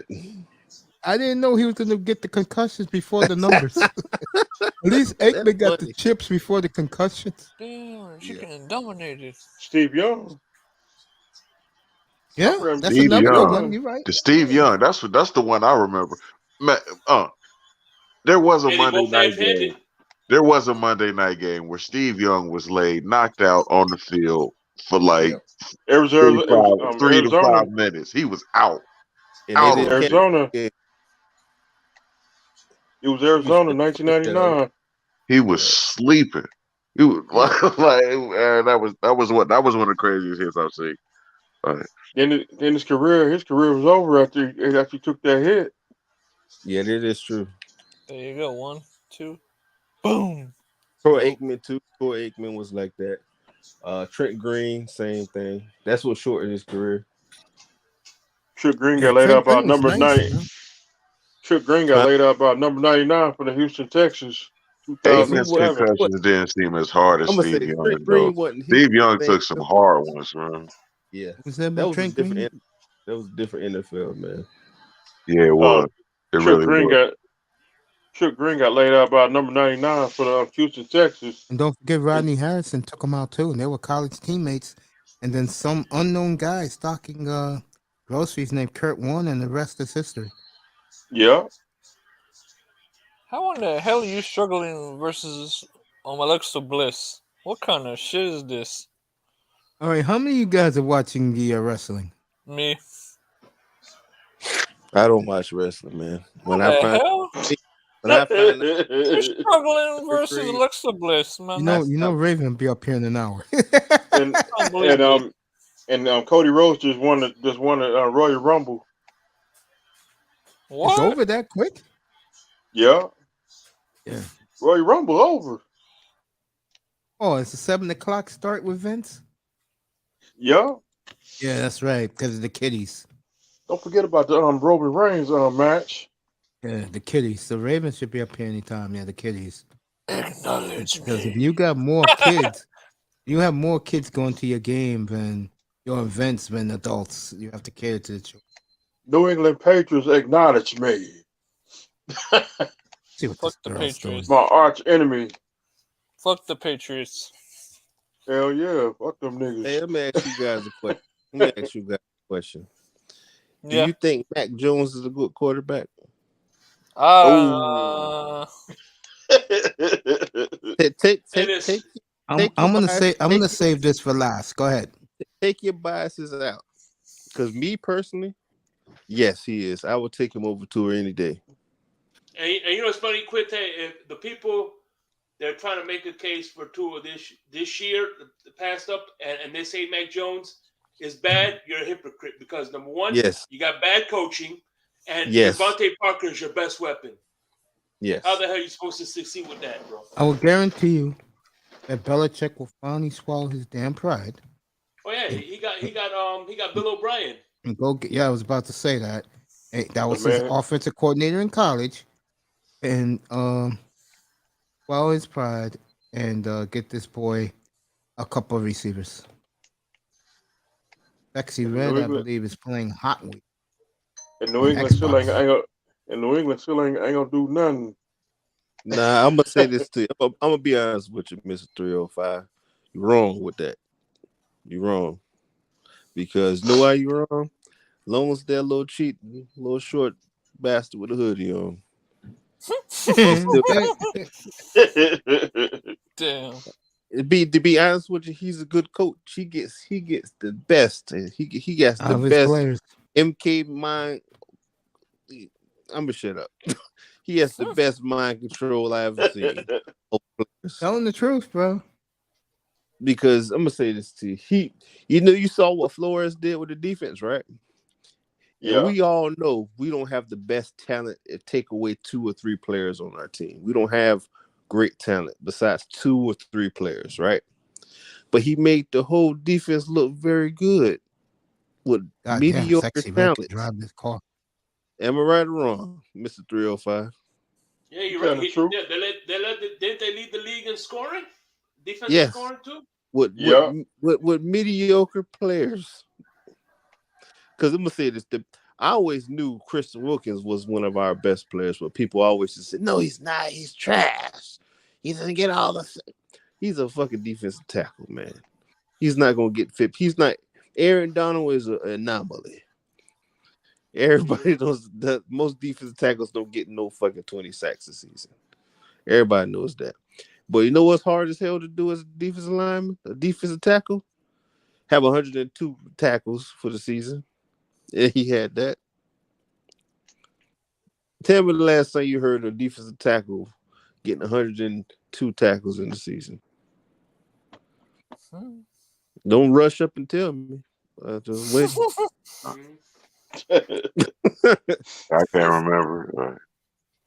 Unless you're talking Because about Ndamukong Suh. well, Dominican Sue, that's another. Know what Dominican Sue problem was? He doesn't know. He doesn't. He's a Dominican Sue is a mercenary. He don't give Yeah, a that's what fuck he He is, is. Yeah. what play you And call. nobody even knows where he is right now. That's what's crazy, man. Now he played He's with the in what you Eagles. call it, bro. He's With playing the for Eagles. the The Eagles. Eagles. Yes, He's he Yeah. playing is. He's in tomorrow. Philly, man. he about to be in the, he about to be in the, if he go to another Super Bowl. I knew you'd be up here, Raven. Come on up if you want, bro. I'll I'm gonna drop get the a link. ring. That defense is crazy, man. With Sue and Sweat, man, and what's a dude Hassan, man, The number dude, the 7. dude They from crazy. the Hey, but and the one I'm dude, gonna say and this. I'm gonna say this to you, Wow, man. your niece said that, bro. Damn, Raven. and don't forget about that one dude. Oh, He was with the Ravens. He got traded to Philadelphia. Damn, I forgot his name. Let me look at another his mom. defensive tackle. They got 2 tackles in one day. That's gonna. I'll be up here tomorrow for that game. That's gonna be a fun game. I'm gonna go scoot over to mom's to see her Patrick Mahomes. She doesn't like Joe Burrow. I like Joe Burrow more than I like Patty Mahomes. Um. All I right, let me res- ask you this, Quinte. How much you give credit to Patty Mahomes? How much is Patty Mahomes? How much is it Andy Reid, in your opinion? It's more Andy Reid than Patty Mahomes. I'm just being okay. honest because that offense trend. I'm gonna say this to you. if me and you was 25, Shake, and we was 6'4" with a good arm, he would make us look like superstars. Am I right or wrong, Shake? You're right about that, no question. He That's made why I Alex said Smith. He made before. Matt Moore look good. That's what I said Yes. before about Cam Newton. He should have took a year off and went to him to learn how to replay the position. Something he never knew how to play. And the thing about Mahomes, what they always even like during draft, like is his mechanics, which is one thing I want to see when Andy Reid does retire. Who takes over that? Like, you know what I'm saying? Will he regress like Josh Allen did?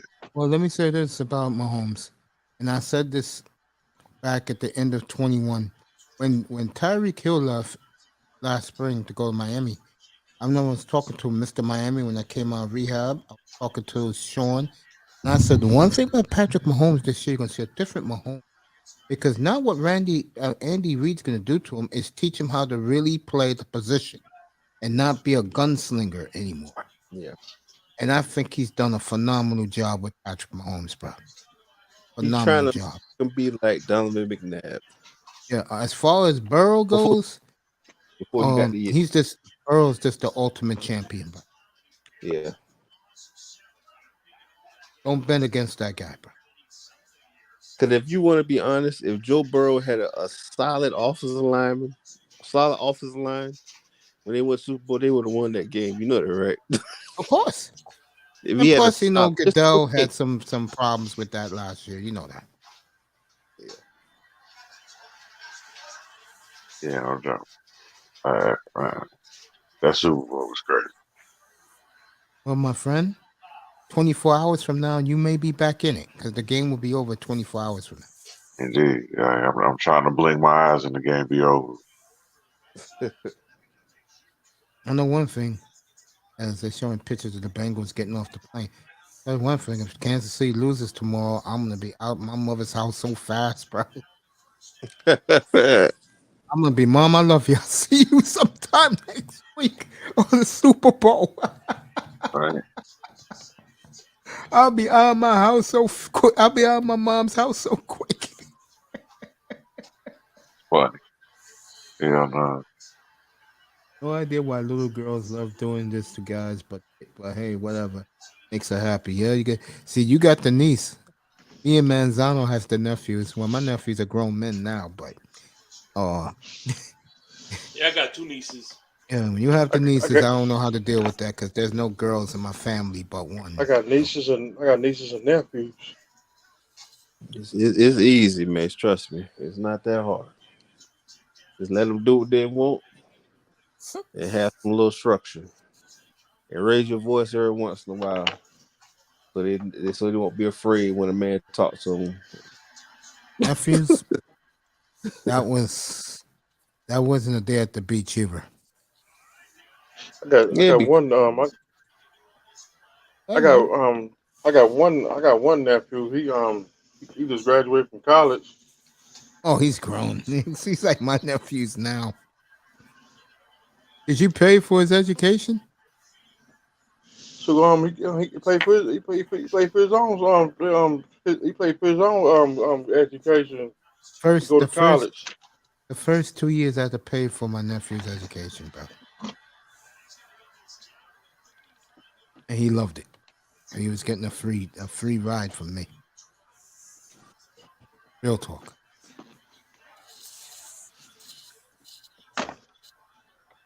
And he got blessed. Good Lord. Gave him scholarships, bro. Pell Grants, I guess that's what it's called. And then I gave him a motivation speech. Don't let nobody stop you. Don't let nobody stop you from accomplish your goal. Damn, times fly fast. God damn, it has flown fast.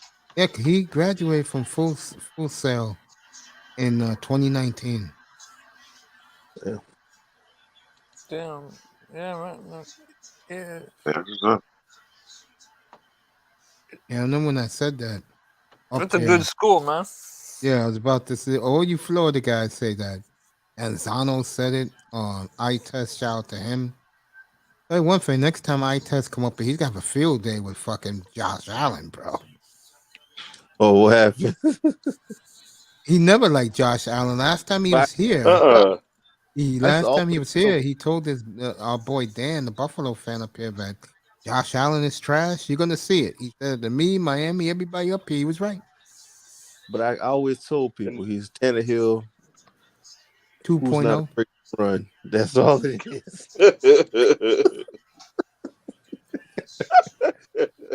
Difference, man. But only thing his issue, what he doesn't have what Tannehill has. Tannehill is way accurate than he is. He's not accurate at all.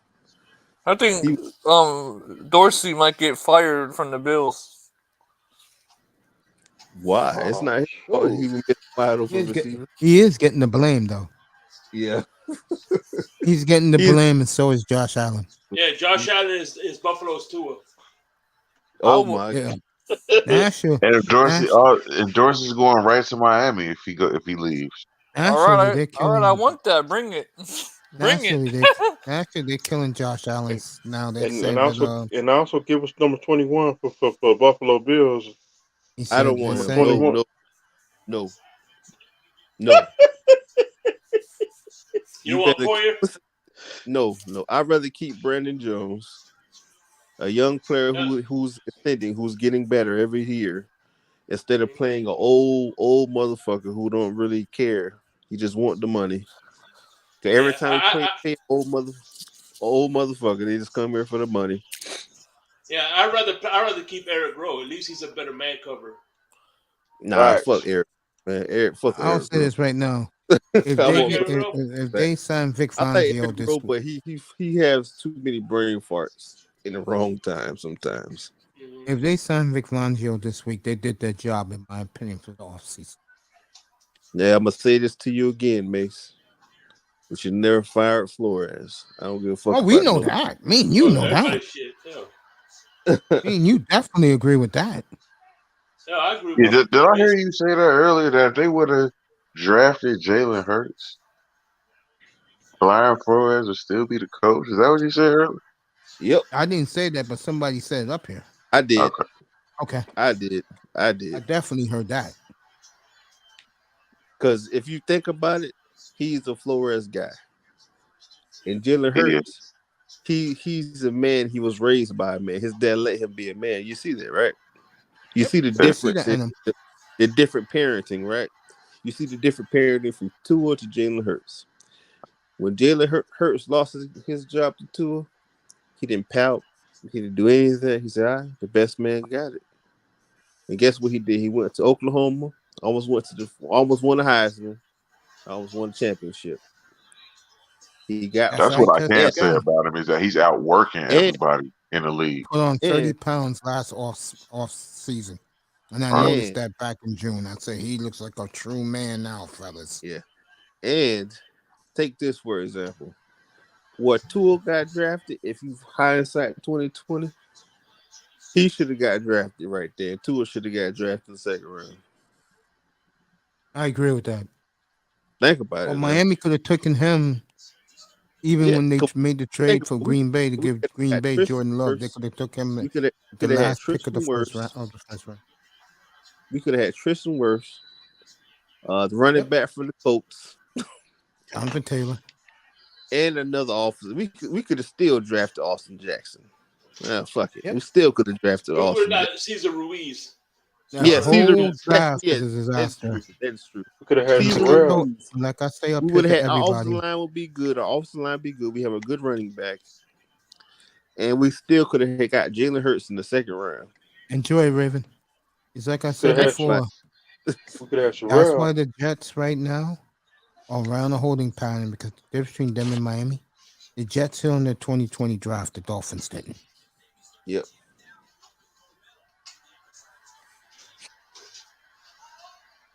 Dolphins always find a way to fuck shit up. They always find a way to Dolphins. And even though Greer has been good the last 2 years, give him a lot of credit. Okay? He's done a damn good job the last 2 years. We still have nothing to show for it.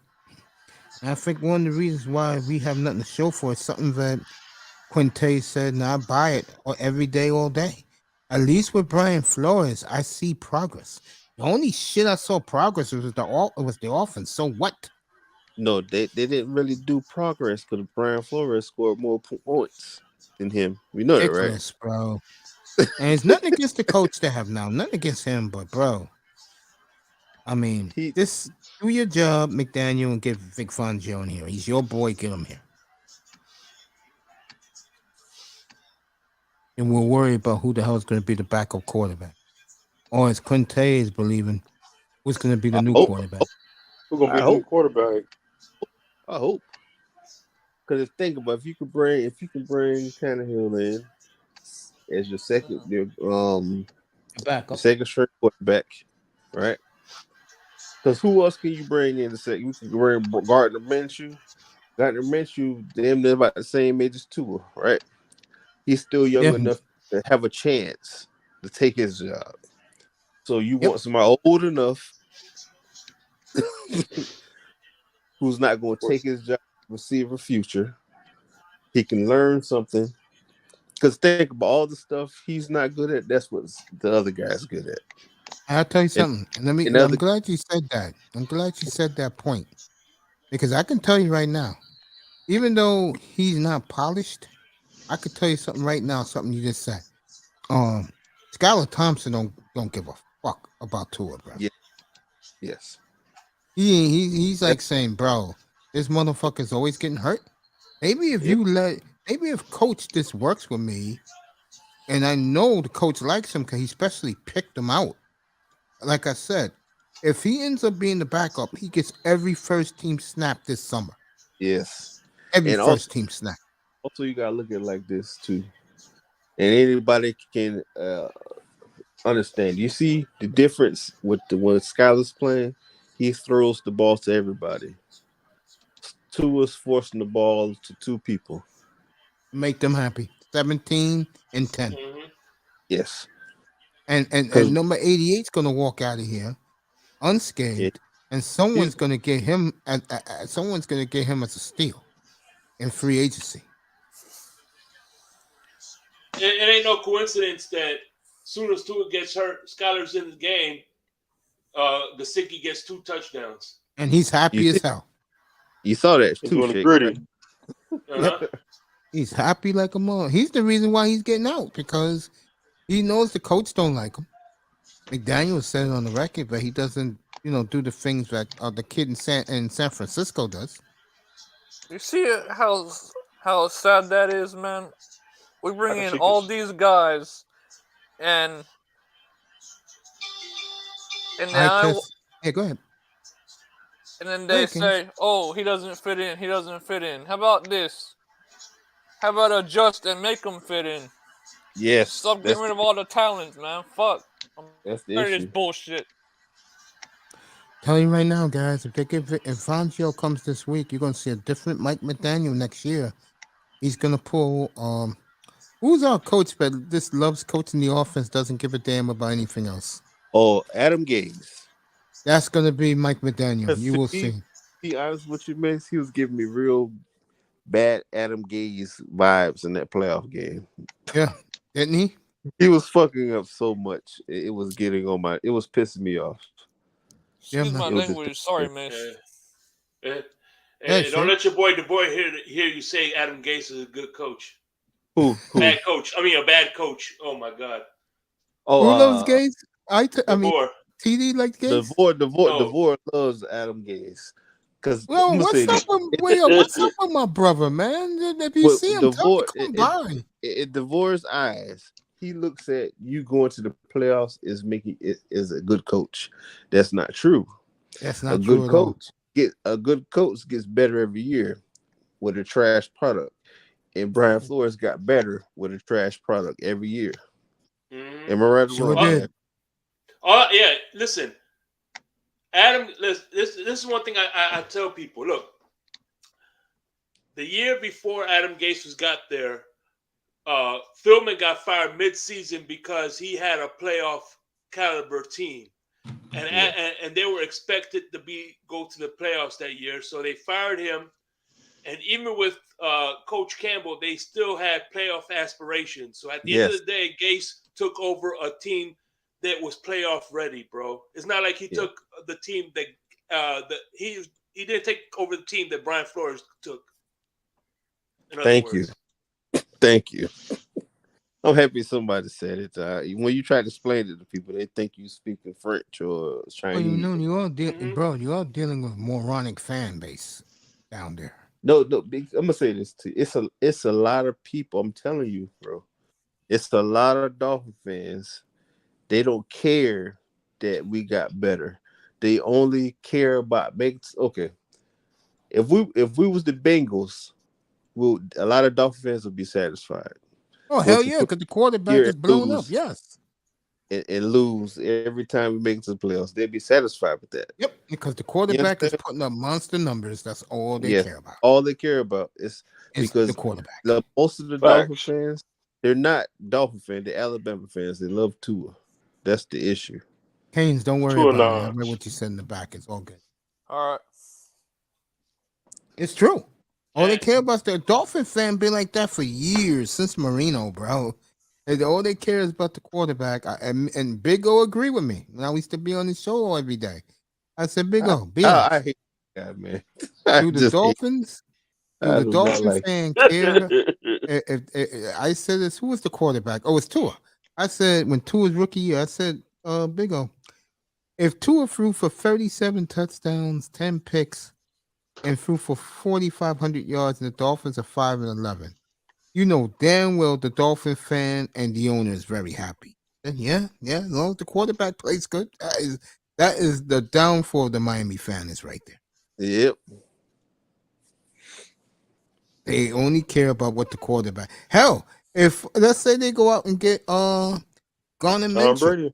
Let's say they go get Garner Minshew, and his numbers of his career numbers are phenomenal. If Garner Minshew had a year of 37-7 for 4,500 Dolphin fans are dancing down Biscayne Boulevard. No, they wouldn't, because that's not Ocean the person. Drive. That's not the person they want. It makes you but wrong. But if we with putting that. up the numbers, I'm gonna say this. Remember why I'd rather have Tannehill as a backup, right? You got a lot of Dolphin fans that still hate him to this day. Oh yeah. He become Dolphins backup. Say Tua get hurt that first game of the season. Tannehill very comes. Possible. He throws for 5,000 yards, 40 touchdowns, 5 interceptions, and we make it to the A.F.C. championship game. They will still say, "Fuck him! I don't want him on my team." Yep, it's true. Can I say something?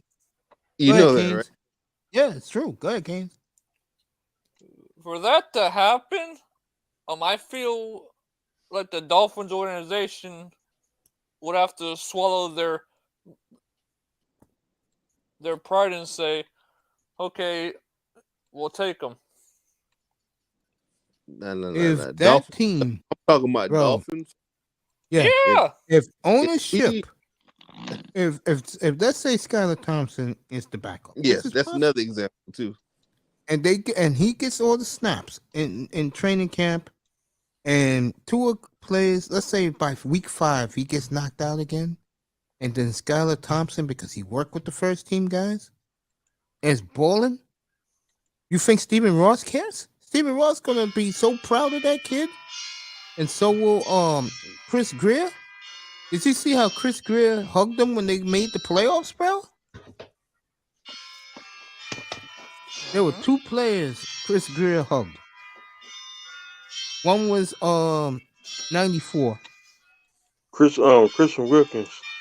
And the other one was Thompson, bro. And Stephen Ross got the ball. Yeah, I'm talking about Tannehill. Though I feel like they gotta swallow their pride if they want him. But that's not gonna happen, man. Because by that time, Tannehill will be 35, 34 years old. They ain't gonna want him to be a quarterback. I say the only way they gotta get somebody, bro. And I don't want no fucking free agent, undrafted free agent motherfucker. Just either give it to Skylar Thompson or go out and get somebody like Aaron Rodgers or Lamar Jackson.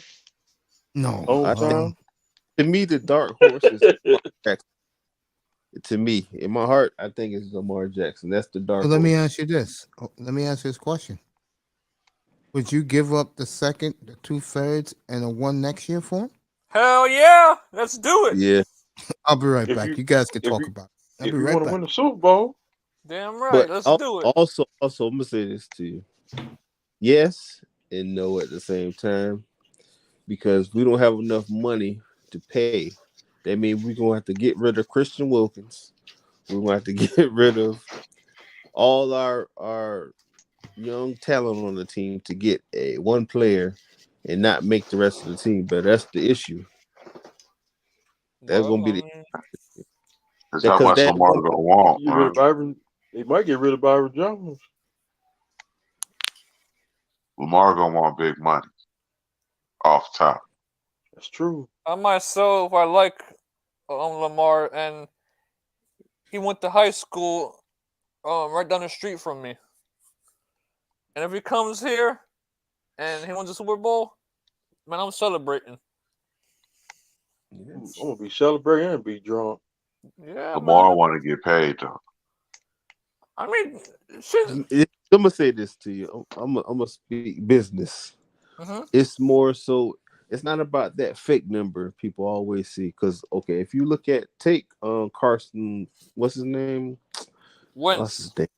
Not Carson Wentz, but Kirk Cousins. I'm saying Kirk Yeah. Cousins. Kirk Cousins doesn't get a huge so he don't get no $200 million contract. Right. Kirk Cousins get $100 million, all of a guaranteed contract. Yeah. That's the trick of getting all your money, because I can give you a $300 million contract and only 180 of it guaranteed. Why do that when I can get $150 million contract fully guaranteed? You understand what I'm saying? Yeah, I don't makes want sense. to take that, because it's football is fake money. It's not real. It's fake. Because every player they keep telling y'all that shit is fake. It's not real. It's fake. We're not getting all that money. You said only certain players get all the money. Everybody's not getting all that money. Like NBA, you got $150 million contract, you get all that money. I don't care if you play for the Heat, they trade your ass to Boston. Boston trade you to another team. You getting a check from all three of them teams. Their contract up. Makes sense, You know man. that. Makes sense. Get my check, man. Think Give me my about it. paper. Bobby Bonilla hasn't played baseball since I was in high school, and he's still Right. getting. But that's something total still counts against the cap though, yeah. Yeah, it counts against the cap, but when you get fully guaranteed, they can give you, say, like you can get signing bonuses, and the signing bonuses won't count against the cap. Okay, all right. You can make it a lower. Say like okay, say like this, if you signed 100, say you signed 100, say you signs $150 million contract, right? That first year we're gonna get him $50 million signing bonus. That's $50 million. Bam. That's not What gonna players For get? Lamar? Yeah, say for Lamar. It's Mhm. not gonna count against Oh, the you guys cap. can talk that. You could say his salary for the year is $2 million. Only $2 million count against the cap. That's how Okay. you can.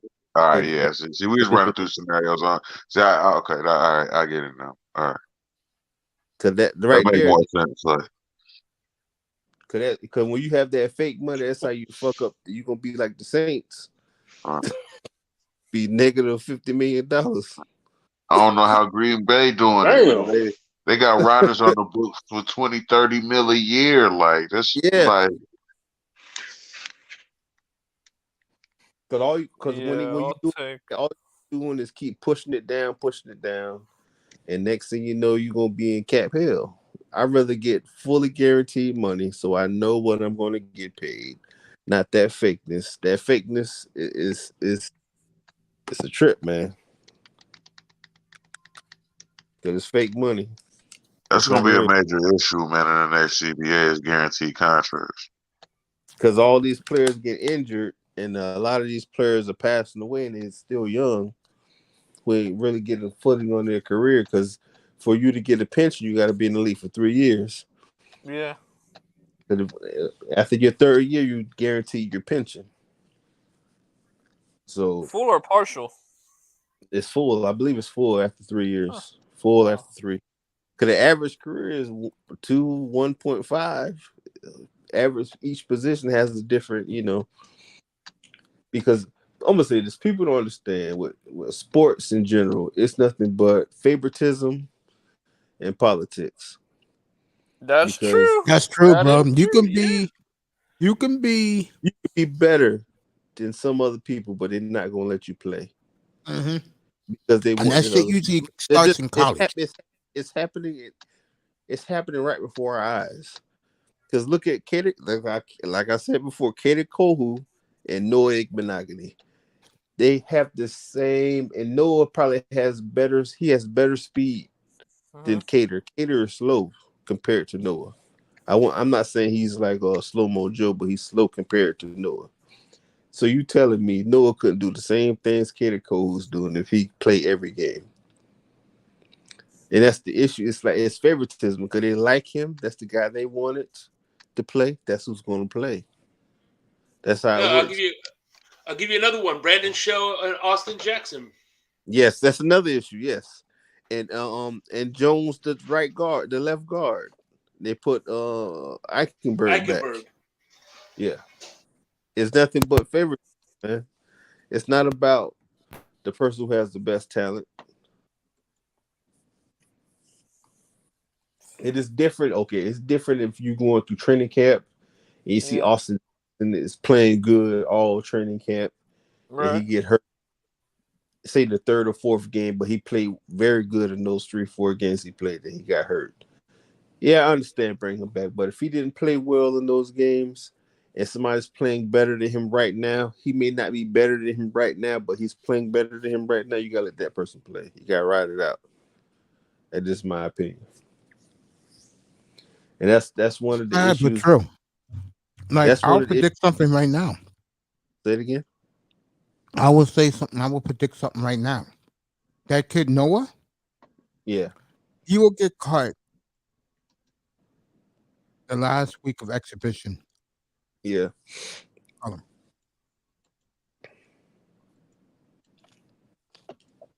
They're gonna cut his ass. yeah. But he's gonna get picked up because technically he should be a rookie. True. And Mal Gaston. I hate they didn't use Miles Gas. That really irked my nerves.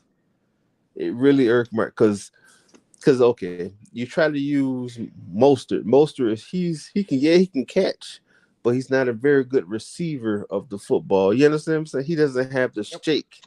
He's not Miles He Gaskin. can add that shake. Yeah, Gas is not. He doesn't have no 4.3 speed like Mostert. Yes, but Gas is going to have. He can run routes. He can do other things.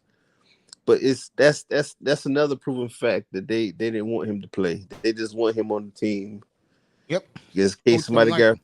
can play. Because you can tell it's a lot of things. The guys who were Flores guys, they didn't really Yep. get to play that much. You noticed that, right? Yep. It's true. Yeah. It's like my They- man's waiting.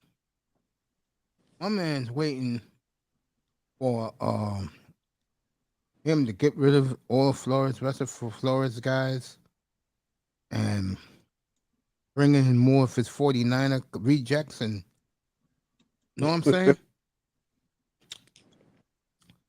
Monte's We on got point tonight. That's all true.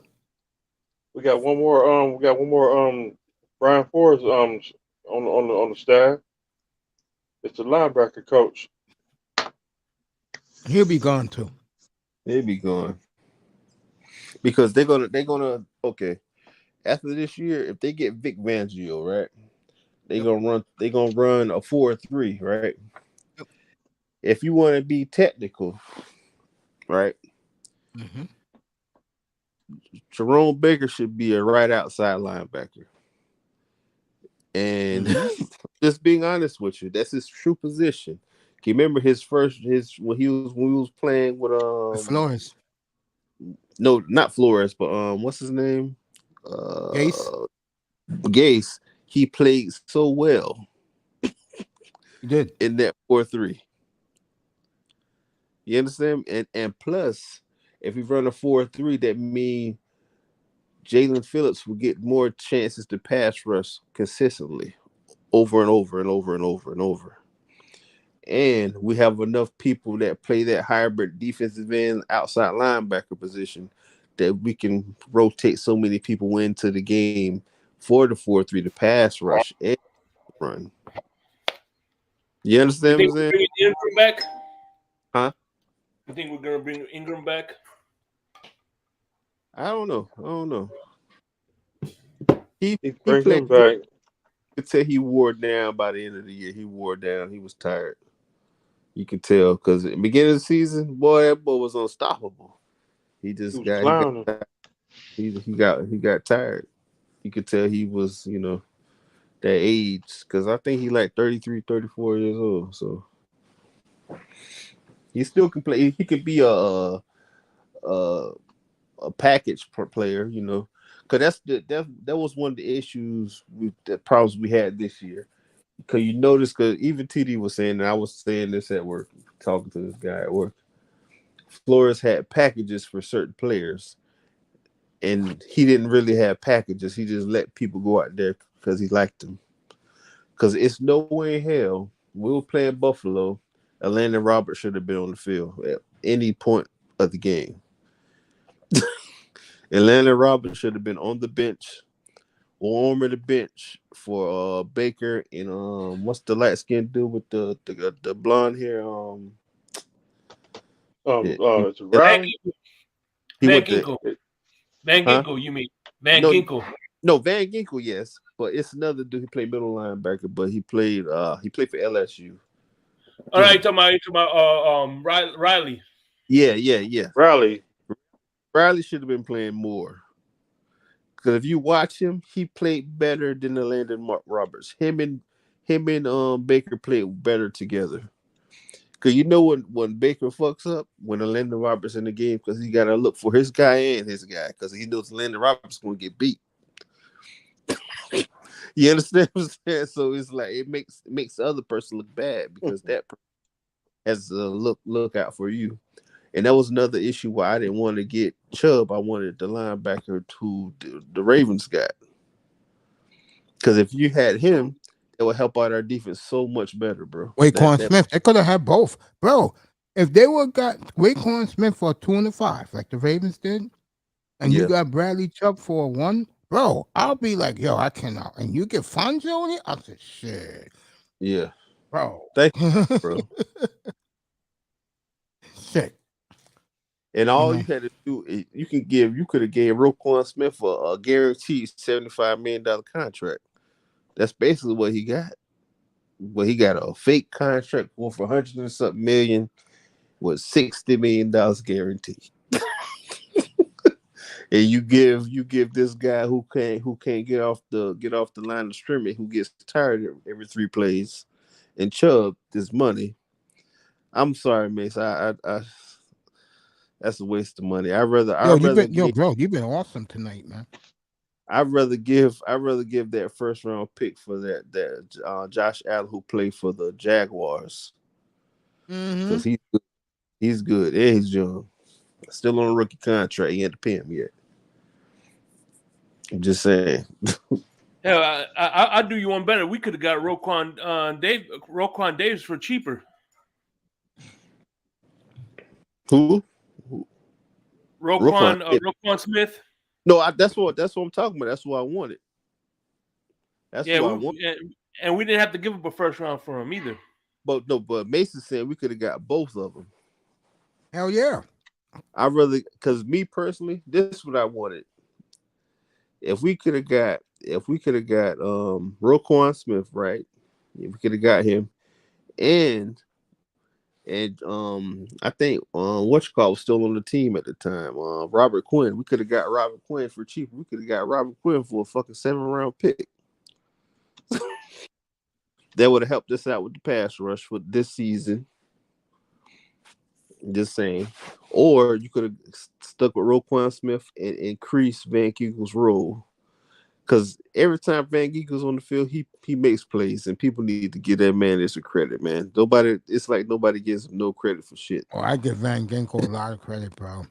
I still remember that game in Denver when our boy Gordon was about to score the touchdown, bro. And that game would have been good night. And instead, he knocked the ball out of his hand at the 2 yard line. And I told everybody up here when that happened, I said that the Brian Flores' defense has arrived, guys. Remember that, Mr. Miami? Yeah. I said, this defense has arrived. I said, what a effing play, bro. That was what, 2020 in Denver. Yeah. That's a game we should have won. You know, the refs. Of course. Yeah. I agree with that, Mr. Miami. Out. And by the way, the running back who they got going to the Dolphins, a lot of people do, is this kid named Devin Ackheim from Texas A&M. Nah, the running back from UCLA is better, Mace. If you want a second round running back, first round running back. No, we get second. We our first pick is in the 50s, I believe. But the best running back in the draft is a kid from Texas, and the second best running back in the draft is a kid from UCLA. And I would say he's probably like fourth, fifth. They got him number 77. You talk about Zach Charbonnet? The guy from UCLA? Mm-hmm. Yeah, he's good. You watch his tape, he's good.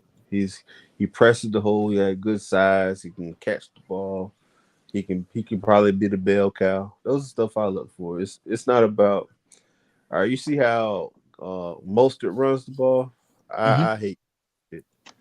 He looks like a wide receiver playing running back. I told Shake a couple of weeks ago. Yeah. Shake told me the Dolphins don't do running backs that way. And I said, maybe they should. Maybe they'll change their fortunes. Go get a goddamn bell cow, Dolphins, with that second pick and number 2 pick. Pick corner and the goddamn middle linebacker with your 2 thirds. But I'm going to say this. The last time we had that, Mace, we were talk of the town. When we had Ricky. Run, Ricky, run. Well, that was fun. That was fun. Run, Ricky, run. Get that touchdown, boy. Ricky and Ronnie were first round draft picks too. Yeah. I wasn't a fan of Ronnie Brown. No, that was a horrible draft, by the way. No, I'm going to say this to you. Ronnie Brown was a good pick, but we do what Dolphins do. We run players into the ground and we release them. Facts. What about, I would have took Rodgers at 2, by the Reggie Bush. He was good for us, bro, but Philbin didn't like him. Philbin got rid of that whole committee. Think about this.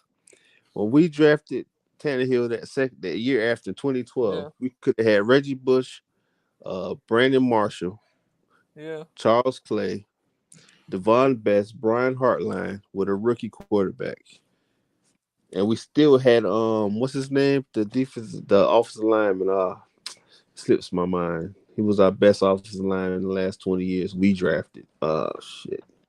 Pouncey? Jake Long. No, Jake Long. No, he was better than Pouncey. I'm sorry. Pouncey, yeah, he's good, but Jake Long for them 4 or 5 years, he was the shit. So, and think what we still had, and we had Pouncey too. And we had all that young talent on the team. We still had continuity, everything was on the offensive line. With that talent, with a young quarterback, we had a lump. Because me personally, he wasn't a finished product when he came to the league. He was a lump of clay. That's what I call Jalen Hurts, a lump of clay. They're molding that lump of clay into what they want, and that lump of clay is looking very good. Am I right or wrong? Called it, bro. That lump of clay looks better than a finished product, because if you want finished product, when you get a quarterback, when I look at quarterbacks coming out of college, I want you to be the reason why your team is winning. You understand what I'm saying? I want to see that. Well, I don't want to see because you have 5 number 1 receivers on your team, 5 top drafted offensive linemen and all this crap on your team. No, I want to see that you're the reason why your team is winning. You can see the same thing with Justin Herbert. You can say the same thing with Jalen Hurts when he went to Oklahoma. Oklahoma didn't have no fucking talent on that team. He made the team. Yeah. I tell you who else, Yeah, he made them good. Yeah. because I'm a big believer But in he what did Bill have Lincoln Parcells Riley, said. though. Lincoln Riley did help him out. No, I'm a no, big. I'm talking about draftable players, Shake. I'm talking about No, number one I'm gonna tell picks. you right now, and he can lose tomorrow. Let me tell you, the guy I like, not Joe because Burrow. he's flashy. I like him because he's had over 50 starts in college. There's a reason why Purdy is playing as well as he is. Oh, And yeah. he's no Montana, anything like that. What he does is he spreads the ball around. And we haven't even seen a taste of Debo Samuel yet, because Dallas had him on lockdown.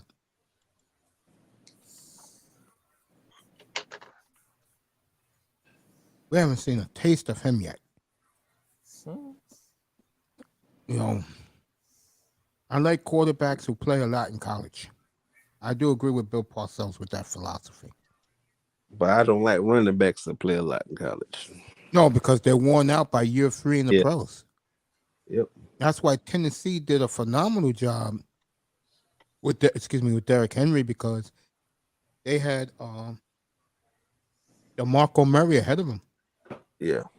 But don't you know So he they was would. off to the Dolphins? Which guy? Derrick Henry. They was Shit. about to trade him away. And I think Washington got hurt or something like that. Then they scrapped the trade. Oh, DeMarco Murray? No. Derrick Henry was going to get traded to us. But he got And hurt. he something to DeMarco Murray. They scrapped the trade. They didn't let it happen. It almost happened. But people need to realize this. That don't mean he was going to do that same shit here. He's doing it in Tennessee. Just like I try to tell people, if we got Drew Brees back in 2007, that don't mean he was going to be Drew Brees. Because it's more so Sean Payton and Drew Brees together that made that combination work well. Because what if Dante Culpepper went to Sean Payton? You don't think Sean Payton would have made Dante Culpepper look better than what he really is? Well, here's the thing too. If Drew Brees would have came here, Nick Saban would have gave him a better offensive coordinator. I think Nick Saban would have stayed a little longer. This is why I offer pushback with Nick Saban. Nick Saban don't run well with men. He only work well with kids. I agree with that, unfortunately. That is the truth. I'm just being honest. He doesn't work well with grown men.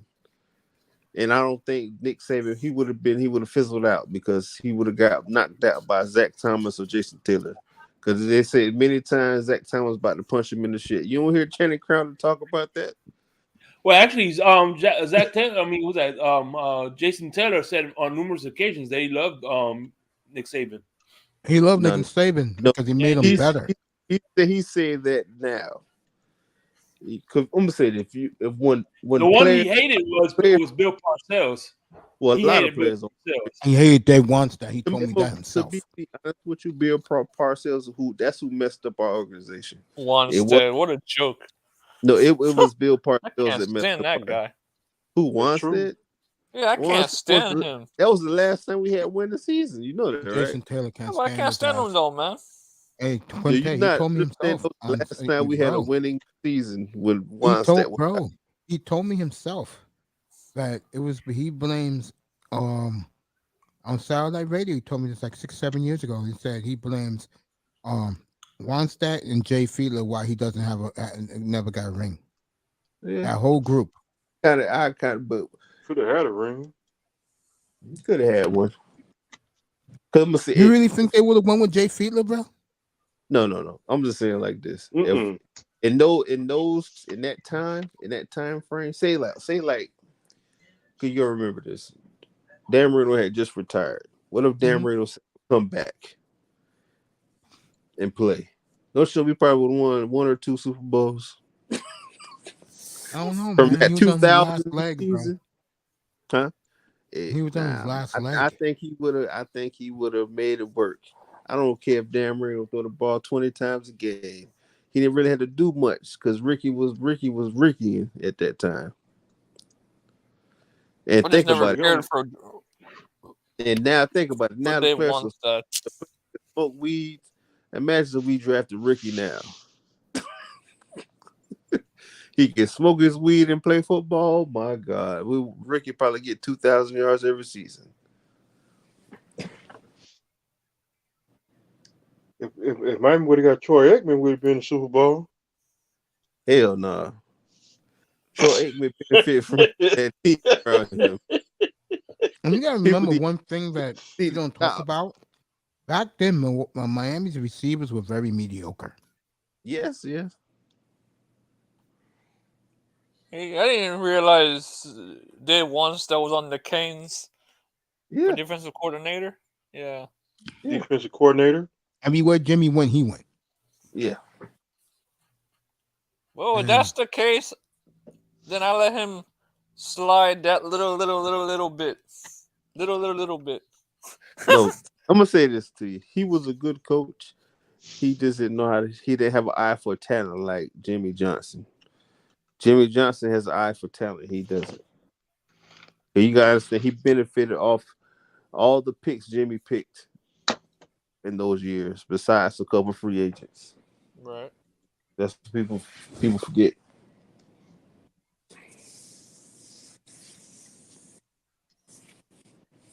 So that's just my opinion, man. I just know this. We talking to today's football. Would you sign Josh Jacobs? I want to, but he get injured too much. Him and Saquon Barkley. But to me, to be honest with you, Saquon Barkley, if he can stay healthy, to me he's the best running back in the league. Everybody want to say Derrick Henry would know. Derrick Henry is he's not. I'm gonna say this to you. Derrick Henry, he's a big back that runs fast. Mm-hmm. And he's dieseled. No, he's not. I'm gonna say this to you. Okay. Remember with Jerome Bettis? Mm-hmm. Jerome Bettis can get the ball and shrug off three people and run. Derrick Henry, he has to get a head of steam, and then he's not a powerful guy. He's a big strong guy. That's the difference. You don't want to tackle that big motherfucker when he's running full speed, but at the same time, he's a strong guy that runs fast. Because if you get too close, he's gonna stiff on me and make you look like a baby. Yes, but you don't really see him running people over. You see him stiff arming people. When the last time you saw Derrick Henry run somebody over or just stiff arm them? Yep. Yeah. His second to last game, he did it. But let me ask you this: would you? I agree with you what you're saying. They get hurt too much. I know Buffalo is in the hunt to get Aaron Jones. Nah, Aaron Jones still under contract. He ain't going nowhere. No, Packers will either cut him or they trade him. They ain't gonna do nothing with him anyway. And they go with Dylan. And knowing the Packers, they'll draft one. Let me ask you a question. Go ahead. Who would you rather have? A prime Jerome or a prime Henry? Jerome. I'll take Bettis. I'll take Bettis. Even know though why? Bettis said, ride me to the Super Bowl. And guess what happened? Rolled his big ass to the Super Bowl. Yeah, Bettis is a man. When he was in Pittsburgh, bro. No, people forget when he that played was for a bad dude. When he played for the Rams, based on what I'm talking about, when he played for the Rams, he had speed. People forget that shit. He sure did. He was a beast. Yeah. The same thing. He was I fast got a as better shit. question for you. Okay. Would you rather have a prime Marshall Falk? Or would you Or rather who? have a prime LaDainian Tomlinson? Shit, that's I'll hard, take man. Marshall. I'm taking Tomlinson. That's a hard one. No. Why? I take Marshall. Hey, I'm Mace, taking Tomlinson all day. The I'm reason gonna why I say this. took Marshall No, why I is say because I was a that? fan of him. In the I offense we love run, yeah. either one Yeah. would be good, but I think Marshall Falk will be better in this particular off. It depends what offense you're running, what kind of running back you pick. Say like I you're can see running that off. too. Yeah. If you're running an offense, say like Tennessee Titans, Mm-hmm. Mm-hmm. you gotta have three running backs. You gotta have your running back that can do everything. One running back can do one thing, and the third one can do a little bit of everything. But And he's that's not what the they had. They had the kid who went to the Falcons, yeah. and they had So the little guy who went to the Saints and the Eagles. yeah. They had all Say three. You make an excellent point. say Marshall like Falk was well, go ahead. Marshall Falk. He was a Dolphins killer. Sure Yeah. was. Oh my goodness. Yeah. He ran it. He ran all over us. You guys will take Marshall Falk? I mean, I would. I I love I would. take both. him. But I is there love something it. about Because Tomlinson? I love LT and I love Marshall Falk, so I can't God really damn, I say. love both of them. I love both of them, but Tomlinson, there's something about him, bro. Yeah, he was He good could have had a too. ring. He is the But closest thing to Barry Sanders, bro. I'm gonna ask Could you have had a who. ring. No, the closest thing to Barry Sanders was Marshall Falk. You really Out think of so? Damian Thompson was a upright runner like Dickerson, so you can't really Let me say ask you that. this: Mm-hmm. Is he the best running back in the 21st century? Who Daniel Thompson. from 2000 down? From 2001 to as we're speaking, he's the best running back in this century. I would say AP would give him a run for his money, Oh but yeah, I'll throw him in there too. I'll throw him in. I I'll say throw AP in that. AP give him a run for his money because you got to go him AP because okay who else because it was some guys who had a couple good seasons but they wasn't You memorable. know, if he never got hurt, Curtis Martin. that's a good one, Miss First Miami. Martin was born. He got drafted in the 90s. That's different. Yeah, if he never got hurt, fucking Priest Holmes, bro. Oh Oh yeah, man. Damn. Yeah. And he came in the league 2000. Priest Holmes. You yeah. guys, if Priest Holmes never got hurt, Jesus, And Jesus, bro. Wow, That's true too. Yeah. man. You could throw Ricky in there too, because he was 99. You could throw Ricky in that. yeah, but Ricky was Anthony no joke James. either, bro. Ricky was no Ricky. fucking joke. The reason why Ricky they won't because if you want to get technical, Ricky was better than all of them. But Better than Tomlinson? if I'm gonna say this, if say if Ricky had a consistent 10-year career, Right. never took off or anything like that, his numbers will be better than Damian Thompson, besides the receiving probably. If Ricky Williams was in Miami the year 1999, Miami wins the Super Bowl. Just say it. Think about it. If Ricky played for 10 years straight, because you gotta remember his first couple years for the Saints, he didn't really reach 1,000 yards. I don't think he didn't do nothing until he got to Miami. Yeah, till he got to the Dolphins. Think about it. When they made that trade, I'm not forget it. Short little window, he looked so great. You know they made that trade the next day. It was official, but Tagliabue at the time, everybody was talking about it. But that was the day of the Patriots and the Rams. They made the trade that day. They announced it the next day. When they got Ricky Williams, I swear to God, fella, I didn't even care about the goddamn Super Bowl. Yeah. A cheating ass game. And I told the story to Mr. Miami and a few guys and EM when he was up here a couple of months ago. Bro, I was those stores that sell nothing but baseball caps? Yeah. Yeah. So I'm in that store with a chick, and I looked up, and there it was, the white 34 authentic Ricky Williams jersey. My man sold it to me for $200. I put that shit on, never took it off for a week, fellas. I swear to God. I washed it, of course, because I know how to wash jerseys and make them look brand new. But goddamn, I've never, and I swear to God, I was never more proud of to put on that jersey than Ricky Williams, bro.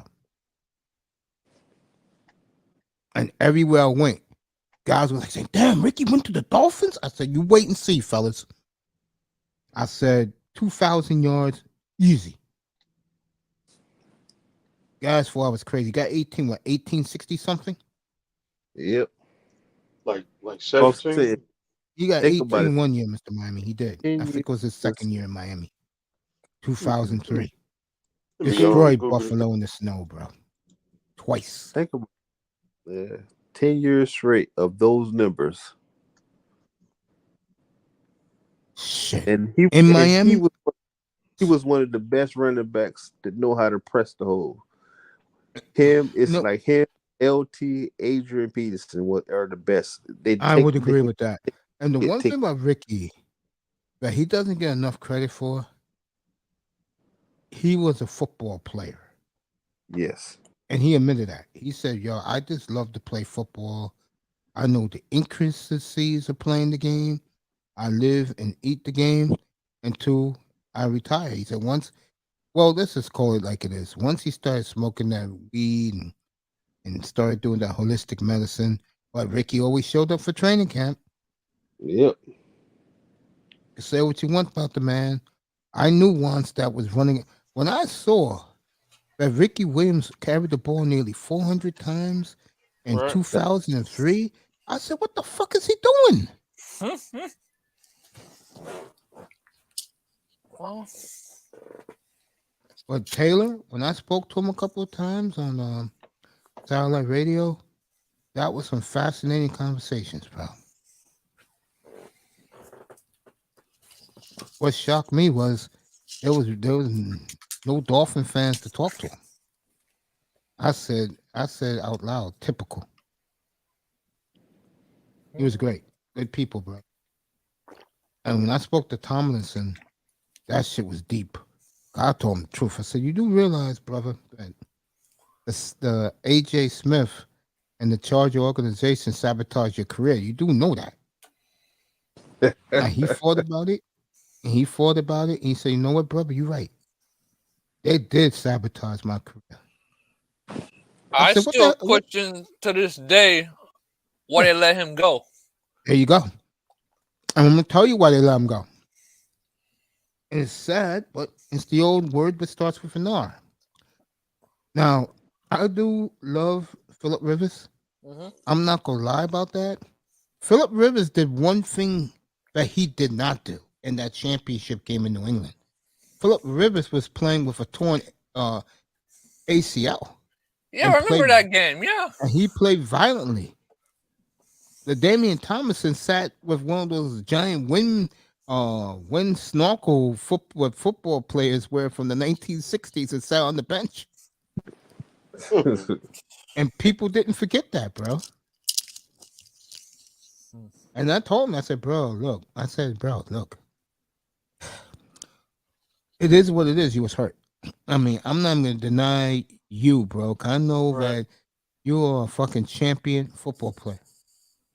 But you have to admit, you should have never, ever ended your career with the Jets. And he said, no. He said, you know, I think about it now, brother. You're right. And now he's back with the Chargers as a special assistant. Sure is. Even though he has one eye on the Cowboys, because that's the team he grew up loving. He loved Emmitt Smith. I mean, what a phenomenal football player, bro. Yeah, he was pretty good. Pretty good. Emmitt Smith. So what I mean by pretty good is he was for his You wanna know how special the Damian Thomason is, bro? Him, and you can throw Marshall Falk in this category too. There's not a back in the league that can compare to both of those guys, bro. No, who's better? None of them are. And today's football, none of Yeah. those guys are playing right now is in these two players' class. Hells no. No, I'm saying who is better, him or Falk? I'll take him, Hmm. but Falk was my dog too. I love Marshall Yeah. Falk. But there's something about Tomlinson. I guess because I played fantasy football a lot back in those days. I had him the year he had his best year. That was at 2005 when he broke the records. I fell in love with him from that time on, bro. Who is? But you Who can was- say Marshall Falk is better. I'm not going to argue with that. No, for me, I see them as being dead on. I feel you. I feel the same way. I'll tell you the guy. Well, I'm happy that he got a couple of chips. Well, he was a damn good running back at the same time as Corey Dillon. Oh yeah. Oh yeah. Oh Dillon my was nice, goodness, bro. man. Yeah. Whew. And that was nice of Marvin Lewis. You've never heard the story. When Marvin Lewis traded him to New England, he told Belichick, he said, look, not a bad kid. He's a great, great player. He knows the game. He'll listen to you. All the kid wants to do is win. And that he did. Sure did. Got a ring. Sure He did. got 2 Super Bowl rings. Corey Dillon was no joke. Yeah. It's You true. know, Quinte, we had a big fight up here about what, Mr. Miami, about 6 weeks ago? Where EM and Oh, EM always arguing with somebody. no, but I agree with I had EM's back with this one. We had a guy up here who said that Dion was Mhm. the best DB compared to Darrelle Revis. But I had EM's back. I said, "You telling me?" I'm sorry. Deion Sanders was the best DB. I'm sorry. No. It had nothing to. No, that wasn't it. The question was who had tougher receivers to cover.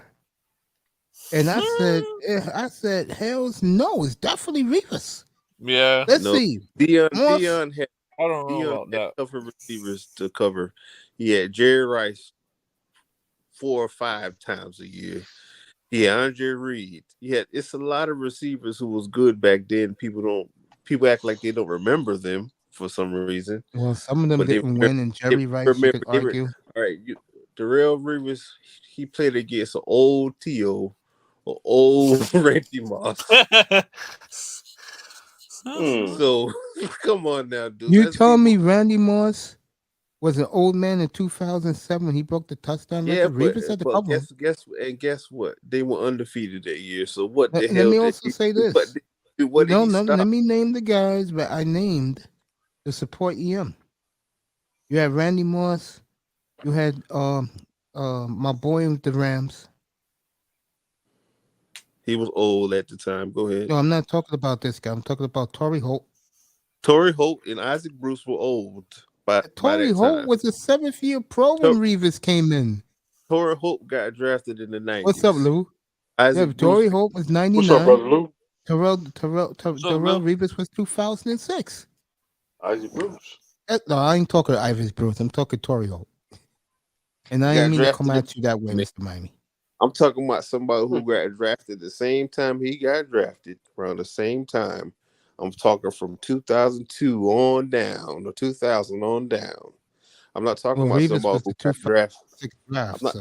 I'm not talking about somebody who got drafted in 1996 or 97, and now they're playing, and he's playing against an old receiver. No, I'm talking about somebody. I want to see him. I'm not taking away from his greatness. I'm not, but he's not. I'm sorry. He took away half the field, yes, but he's still everybody get catches on him, and he got catches on him. Well, like I said, I take Richard Sherman over him. You lying like a motherfucker. No, I'm dead serious. Oh, you tripping? I seen Richard Sherman. I used to live out in the Pacific Northwest. Richard Sherman is not a man. All right, I know he's a zone guy. Revis and Dion are man coverage. I'm still laughing.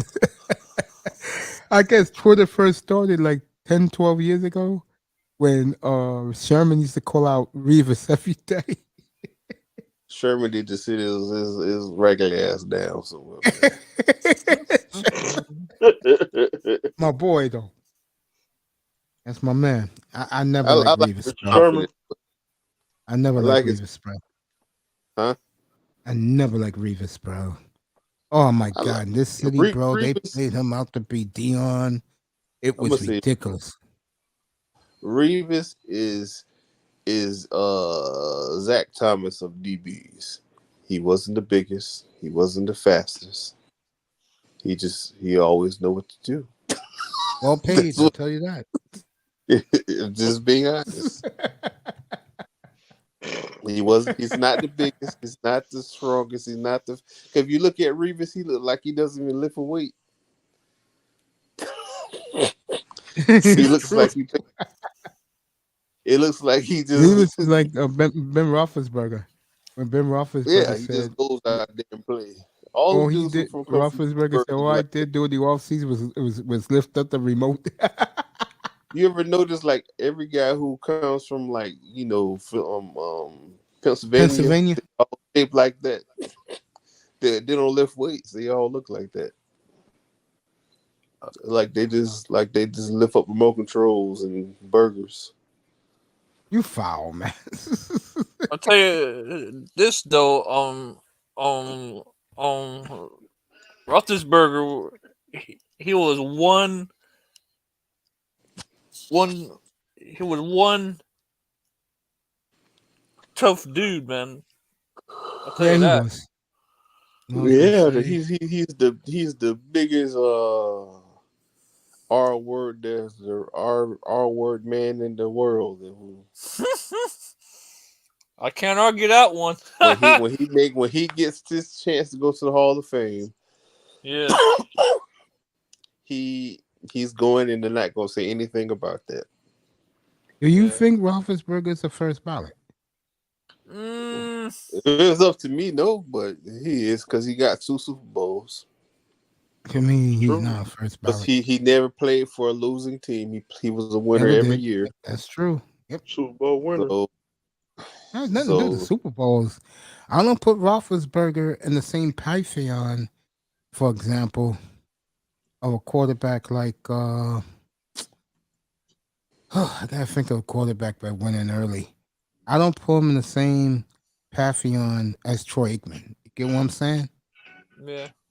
but he was better than Troy Aikman, to be honest with you, Mace. Because Troy Aikman benefited from having a great team. I'm gonna keep saying this. You ain't lying. Pittsburgh. Hey, hold up. Big Ben had a great team too. This never Yeah, could beat he Yeah, Belichick. but Big Ben was the missing piece.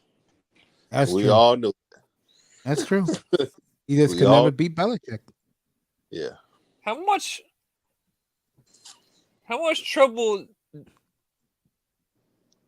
did Big Ben actually get in throughout his career? In his Oh, early days, he was just a That's punk. He I had a speak bad to him. I'm gonna attitude. speak. Let me give me a minute and a half, Mace. I'm Yeah, gonna Okay. run it down. yeah. When he was at the University of Miami of Ohio, Yeah. he had a problem with R wording women there too. Right? What? Yeah, he did. Yes. He did. Yes. Damn. Did he get to the league? He had a problem with Uh-huh. R wording women then, but they just brushed it under the rug, and Under the rug. What he the got fuck? married soon after. Uh-huh. And nothing happened. They don't talk about it. He retired. He did his little run that last season, Uh-huh. his last go round, and nobody talked about it. Nope. What? They let him go out very quietly into the Go night. out very quiet. Nothing, Well, nothing this happened. kid here who they got now, I think the Steelers got something with this kid. And I He's also good. believe Just they that. need to get some offensive linemen, man. Thank you, Quinte. I was gonna say Pittsburgh got picks 14. Pittsburgh got But it's not that many good 18 offensive and linemen. 33. I was gonna ask you, what would you do as picks? You just said it. Definitely gotta But take a tackle on the guard. nah, they can't because it's not that many. I'm telling you, it's not that many good offensive linemen coming out this year. It's the following year. So the best way they can do is go to free agent for the line work, possibly get a corner because it's very deep, a receiver that's very deep. Pittsburgh, I'll do this for you. Since you're not going to draft a lineman, Yeah. I'll give you my two threes, and I'll give you, uh, I'll give you whoever two linemen you want from my squad. Just give me Najee Harris because he's going to waste his career in Pittsburgh. I don't really like him. You don't like him too much? Yeah. Plus, I don't think the too. league. So it's not really by his play. It's because his age. He's too old. I'm laughing when Lou doesn't really boast like this, but Lou is a big Steeler fan. He says, I will put Big Ben against Marino and Tua and any other Dolphin any day of the week. Okay. But I'm gonna say this to Lou. Oh, most I'm talking about the older Pittsburgh fans. They would rather have Dan Reno than his R word ass. That's true. It's true. Think you about got a point there, man. Thinking about all the Super Bowls you guys could Yeah. have won with Dan Marino playing quarterback And with right. the team they have, because they always Grew up with- Pittsburgh is a team that's always going to draft well. They always going to develop their players the right way. They always, that's what I can say about Pittsburgh, because it's only a couple teams in the NFL that does it the right way. They going to draft the players, develop them. If they miss, they let them go. And that's how it works. And they got solid ownership, man. Yeah. By far, Tomlin's. By the way, and I said this a couple of weeks ago, I got a lot of pushback. The best job Mike Tomlin ever did, starting off the year 6-2-7. This year, right? Yep. Yeah. Go 9-8, bro. Man, I got surprised. I was like, "What? Steelers? Really? That's what's up." Yeah, I was very happy for him, man. As much as I hate the Steelers, I gotta give them their props, bro. It also makes, if you watch that defense, who was calling that defense? Look how they Brian played. Flores. All right. I'll say it again and give a shout to Cap for life. I was interviewing someone up here that morning. It was like 8:15 in the morning. And Cap went in my chat and said, Mace, Flores fired. I was frozen up here, bro. Yep. I said, what the F are they doing now? And I told guys, the second Herbert threw that 25-yard missile to put that Charger game in overtime, Ross said, he's out of here, bro. Because Ross knew next time he saw Flores, he would have threw that in his face. And give Flores a lot of credit, because Flores did something no one talks about. In that Dolphin-Pittsburgh game, Tua got off to a great start. What did Flores do? Stack the middle of the field. Yep. And Tua didn't throw another touchdown in that game. He got bailed up by Noah Ikebanagami. Interception. Yep. And Miami still won. Still won, but and then when Miami played at San Francisco, at LA, and Green Bay, and when they played Buffalo, they moved the ball because Buffalo got some issues. But hey, Lou, point tripping that one, Lou. You need to stop. Yep. I agree with that. I definitely agree with that.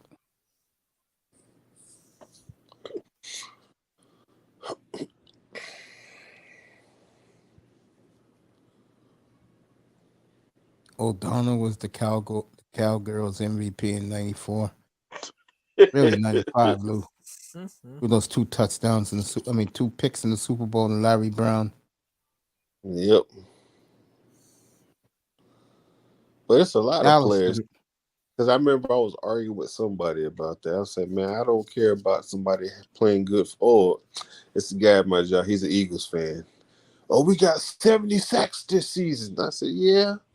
Because he's telling how his defense is better than the 49ers defense. I said, I will still take the 49ers defense over you guys' defense. He said, man, we got 70 sacks. I said, yeah, you had a good year this year, but the 49ers are good every year. So I don't know. I don't know. Cause he's saying how Hassan Reddick is better than Joey Bosa. I said, you No, smoking no. on something real strong. I said, you fanning Wait, out say that right. again? He said Hassan Reddick is better than Joey Bosa. Nah, man. Dang. Nah. Hassan Reddick is good, but he's not Joey Bosa. Nah. Yeah. Reddick does Like, his work though, I tell you that. but I'm saying but you gotta understand, Mace, it's the scheme they run. That's why he fits so well. People Yep, forget right. he played fucking middle linebacker for the Cardinals. You know that, right? And Yeah. they switched him to the outside linebacker because he's so fast he can rush the passer. But his true position is a fucking middle, just like Parsons. His true position is a middle linebacker, not a rushing end, not an outside linebacker. He was a middle linebacker. Because like I heard other people say, man, we should put it like this. I wanted him and Jalen Phillips on the Dolphins. I was like, fuck Waddle. If we can make this defense better, make it nobody can't score no points on us. Thank That's how you. we. Me and EM. Well, up here 2 years ago, we was talking about what would you do. Me and EM came away with we both agreed Michael Parsons or Sewell. Yep. And But all Miami could my tell you how pissed off I was when they took Waddle that night. yeah. But this only thing I can say about Parsons, when he gets that money, he's gonna be. Remember Michael Irvin? Yeah. Yeah. He's gonna be worse. He's gonna have his white women, his cocaine, and he's gonna go crazy. Cocaine, Hey, cocaine. you know, some people you can see the fuck up in their eyes. He's one of those people. I see the fuck up in his eyes. I just see him. He just looks like a fuck up. I'm sorry. I know he's a very good player, but you know everybody knows what I'm talking about. Everybody knows a person like that in their life. He's like, oh man, you just gonna fuck up. I can see it in your eyes. He just looked like it. Just saying. He got that LT look that's gonna fuck up. He's a very good player, but he's gonna fuck up. I'm talking about the original LT Yeah. for the job. That he got that a pack of wild crazy dogs look, but he's high off cocaine. Having some fun. Hey, about the crazy dog. We having some fun. Yep. Like a But he wild got that dog. fuck up look at Oh times. man, that's a good Mace one. know what I'm talking about, Mace. Mace know what Yeah, I'm I talking know. about. He just That's got that another look guy at I it. couldn't. That's As another soon as guy I he get couldn't this money, stand. he gonna fuck it up. Lawrence Taylor. Yes. Yes. Hashtag white women. And LT Thank and you, Don Lou. Shula got into it. Who? It was a game. It was a game between it was the Giants and the Dolphins. And Don Shula and the LT got into it. That's crazy. It's on like NFL films. Uh huh.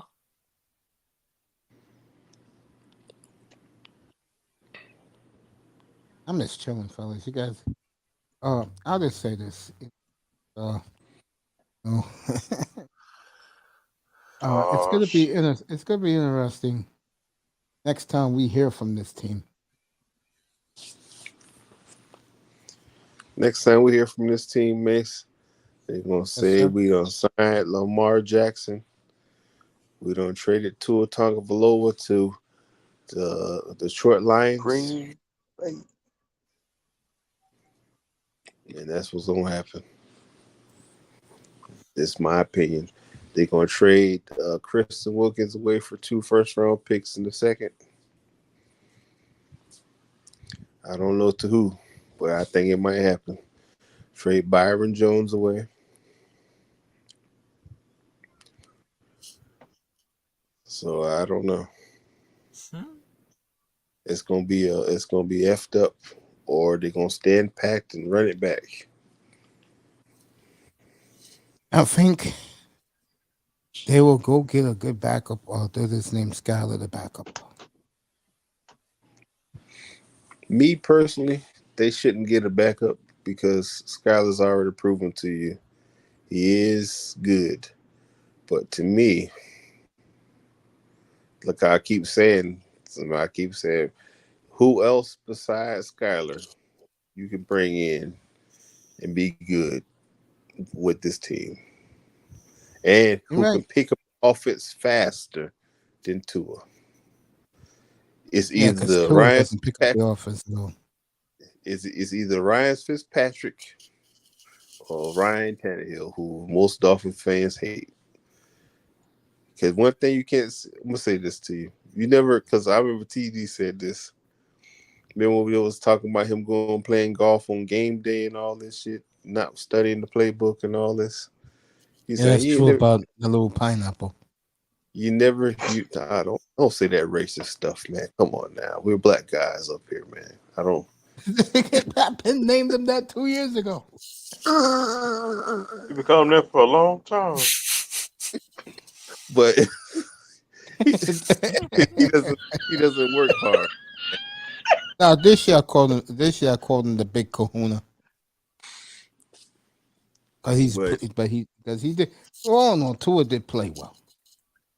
No, he I'll played give him well that. for 5 games. He played well for 5 weeks, Mason. You know that shit. And that's it. And I'm getting tired of people talking about that shit. He played good for 5 fucking weeks. That's it. Who? That's it. Tua. The Yeah. pineapple. Yep. 5 weeks and that was it. Oh man, I can't believe I said that shit. It's catchy, isn't it? I didn't mean it as a racial slur when I called him that, because he's a little guy. That's why I called him. Yeah. And he's from Hawaii. He's a little dude. He's little in stature compared to NFL brutes. But know what kills me? Jalen Hurts and him are supposed to be the same height, and Jalen Hurts looks bigger than him. Because he put on 30 pounds of muscle Even winter. even that, Mace, he just looks bigger than him. That's why I say he's not 6'1". I believe he's 5'10". I'm just being honest. He does. Yeah. Go ahead. No, I said I feel you. It just doesn't. And okay, look at Lamar Jackson. Lamar Jackson, right, is what, 6'2"? Yeah. You see how big he got. You see how different he looked compared to Tua. Yep. Facts. Come on, man. Aaron Rodgers is 6'1". Aaron Rodgers looks huge compared to Tua. He does. Dude, come on now, man. It's just not adding up. My man's loving this. My man Kane's Dolphins is loving this. It's not adding up, man. Hey, I always said that Tua was small in college and he's still small now. Yeah, cause it's like, okay, when he was in, I'm gonna say this to you. When he was in college, he looked more developed. His size looked more developed. I'm gonna say this. He's still small still. No. Look at Tua before he got hurt with the hip. Yeah. You look at his Alabama pictures. He does look big in stature. He looks bigger compared to now. Yeah, he does, but it's like he hasn't made no improvement for weight wise. Okay, then. I'm gonna bring up somebody that everybody hates. I keep bringing it up because that's the only person you can compare Tua to. Mm-hmm. Look at Tannehill when he first got drafted. He looked skinny. He was like straight 200 pounds or 190 something. Right. By his third year, he was what, 230? Come on, you see the difference. But Tannehill was 6'4", 6'5", and Right. Tua is supposedly 6'1". Right. And you know the reason why Tannehill got 7 years in this? I'm gonna say it again. I know somebody listening. You know why he got 7 years to play for the Dolphins? He's 6'5". He did never get injured before his 7th year. His name is Ryan Tannehill. He had a strong arm, I mean, and he let's be wasn't dumb. serious. Ryan Tannehill was a strong mother effer. And he wasn't dumb. No way. I mean, I'll give him that.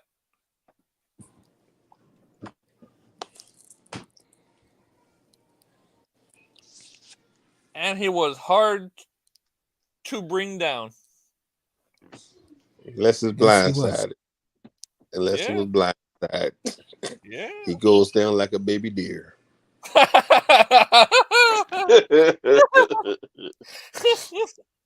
Oh man, that's funny.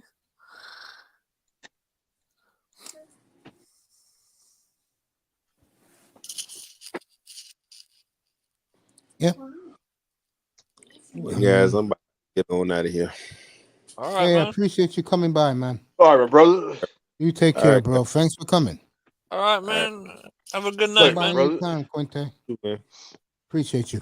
The great Quinte, always adding knowledge.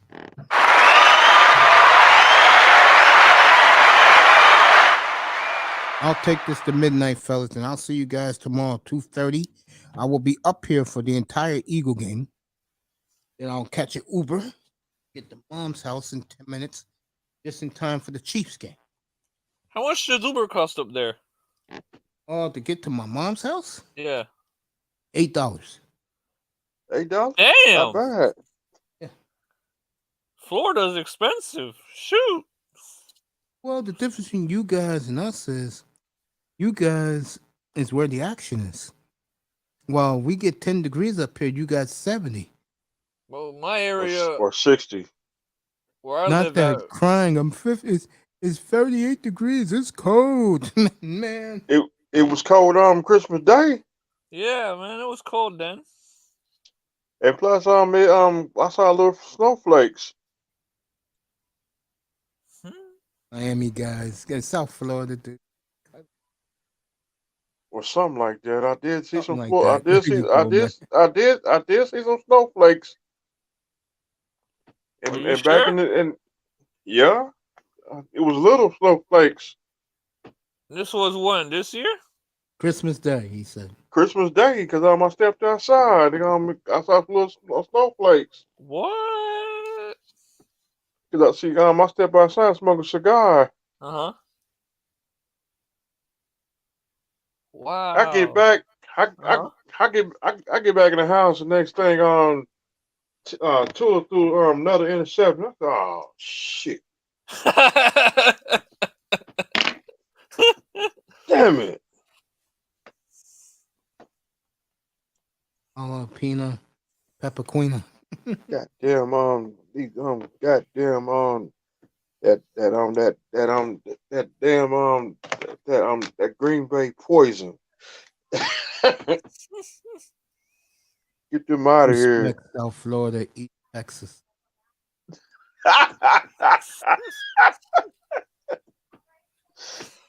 Oh my goodness. And we gotta add them. We're gonna add Green Bay to the list. We're gonna get them back. I don't know when. Yeah, I don't know when either. All right, Boston beat the Lakers. All this Laker love. Ron had 41 tonight. I think LeBron's on his way out of LA. I think what's happening, something I said back in June, Mm-hmm.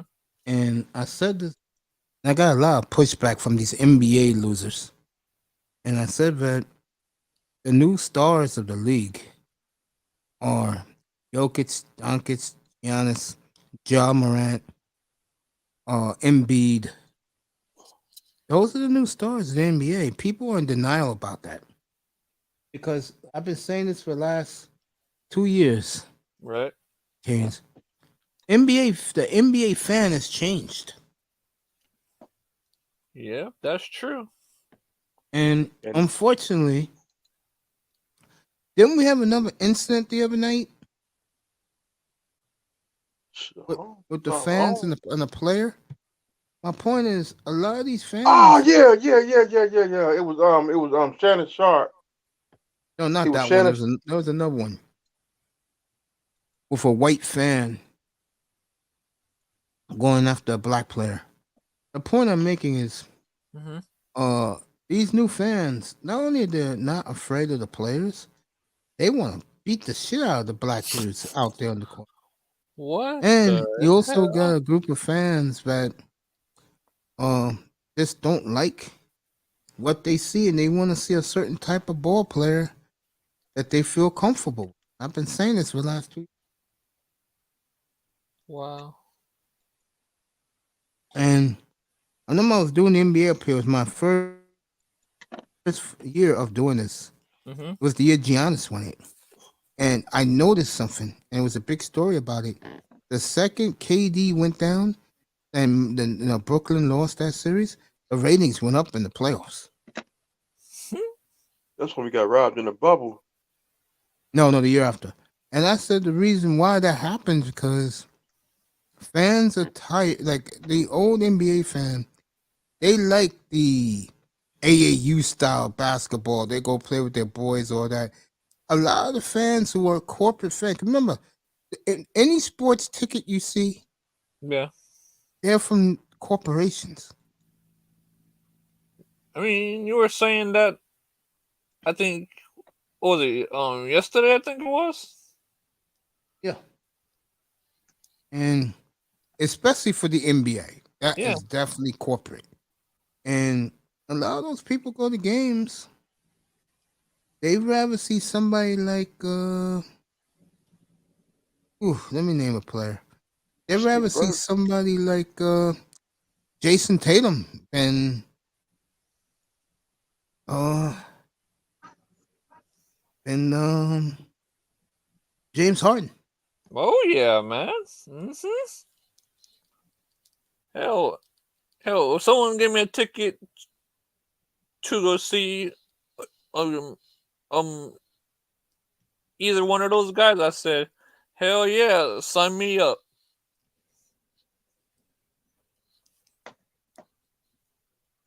Lakers had a good night too, but it just fell short. Yeah, Hmm? that's how it is now in the NBA. Unfortunately, NBA continues to be way behind the NFL, and that's a beautiful thing, in my opinion. And tomorrow's Kobe Bryant's anniversary. No, that was Man, last week. Tomorrow. He I died mean, on the 20, he died January 20th, Mr. Miami. That was last weekend. let me Google it up. I missed that man. You have to give Raul a raise if I'm right. I miss Kobe, man. You a big Kobe guy? I It was res- Thursday. I It was respected him a lot, man. I it mean, was I mean, when he played, he didn't give up unless he was really hurt. You're right about that. What happened, Mr. his Miami? What's up, Jordan? his anniversary was 2 days ago. Telling you, he died January 20th. 26. Here we go. He died Kobe died January 26th.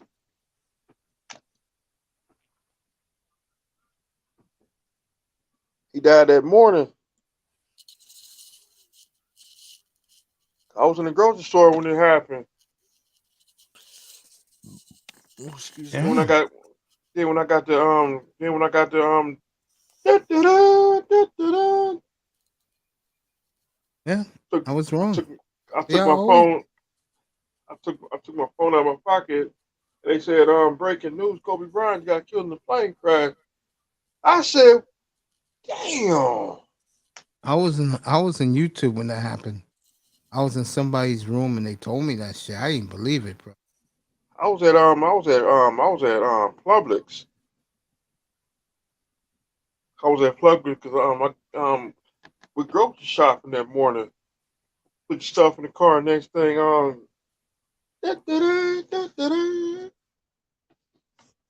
take my phone out of my pocket. Next thing they said Kobe Bryant got killed in a plane crash. I just sat there in the parking lot for like a few seconds. That's what you did. Yeah, I was numb.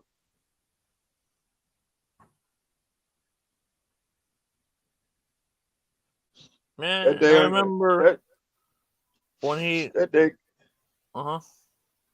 that day, I ain't even play no music.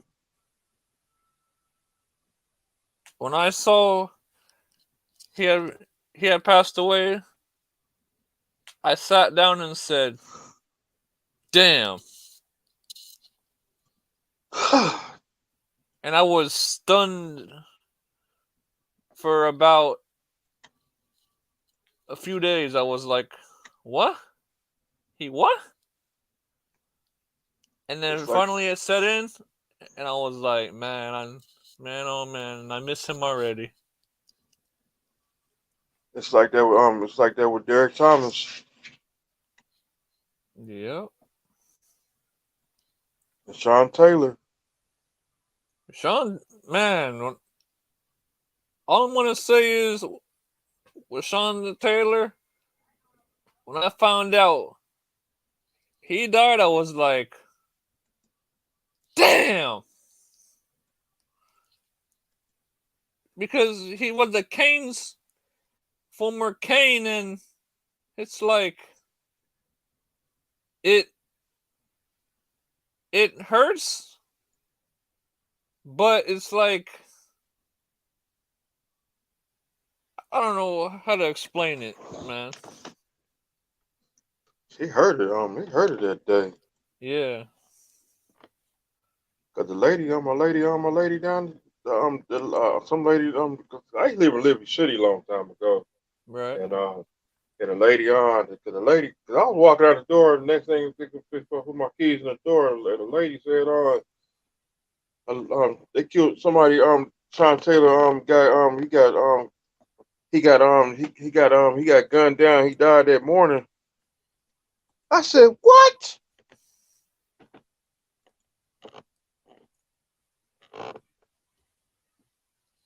I think Dang. hearing him die and hearing for Kobe die, I think the both of them hearing them was like shock to the fourth power. Like if that Yeah, makes sense. that was a shock of the day. Because they were both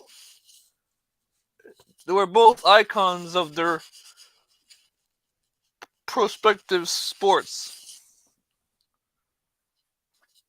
Sean Taylor was an icon in college, and Kobe he was an icon for NBA. So it's like once you see something like that, you realize, man, it's gonna be a while until someone like that comes around in the league. That's what I said.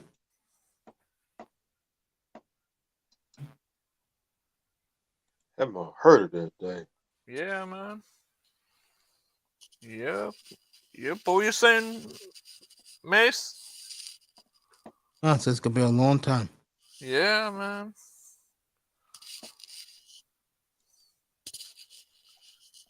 I mean, I'm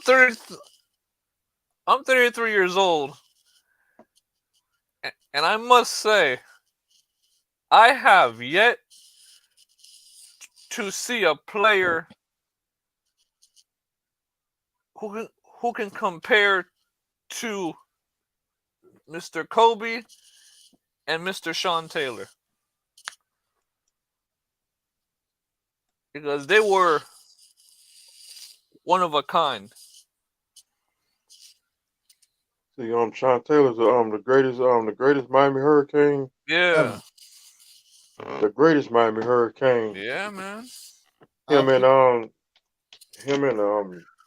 let me see Jerome Brown. He was the greatest Hurricane. And you gotta put Bernie Kosar in there, bro. Oh Bernie yeah. Kosar. Bernie Kosar. I gotta put him on the list. Ray Lewis. The Blaze Brothers. Michael Irvin. Ed Reed. Yep, Ed Reed. Who else? Don't forget about Frank Gore. Yep. Willis McGahee. Yep. Clinton Portis. Oh yeah. And what was that one player name? He wore number 5. Played for the Miami Hurricanes in Melvin 1983. Yep. And what was his other partner? Is Braylon Bradley and He'll come back. Don't forget Stanley Shakespeare. Alonzo Highsmith. Yep, Highsmith. Don't forget Shakespeare. Yeah, and Elton Eddie James. Brown. I met Eddie Brown. Boy, with the Hurricanes pump. Boy, with the Hurricanes pumping in pros back in the day. That's when Eddie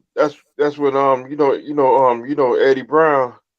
That's Antonio Brown's father. The wrestler? Talking about Eddie Brown, for the Miami Eddie Hurricanes. Brown, the former Bengal. But who's his daughter? Talking about his son. That's Antonio Brown. You mean AB is his son? Yep. What? Really? Yep. That's cool. Wow. So we could Google it up. Let's see. I want to look this up. Eddie Brown for the Miami Hurricanes. Eddie Brown. So Eddie Brown, the NFL.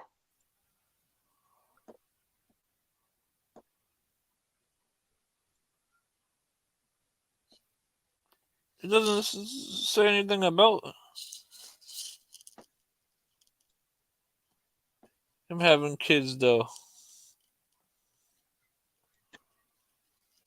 Eddie Brown's son. Let's see. Wow. Huh. I see it now, man. That is very interesting.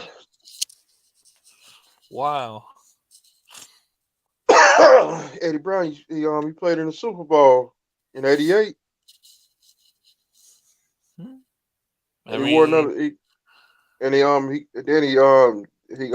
won that championship. Nice. He played in the '83. He played in the '88 Super Bowl. He played it in he played in the national championship when we upset Nebraska at the Orange Bowl. I missed the Orange Bowl. Yeah, me too. I like the Orange Bowl way better than I do Hard Rock. Because Hard Rock is not the same as having a college stadium.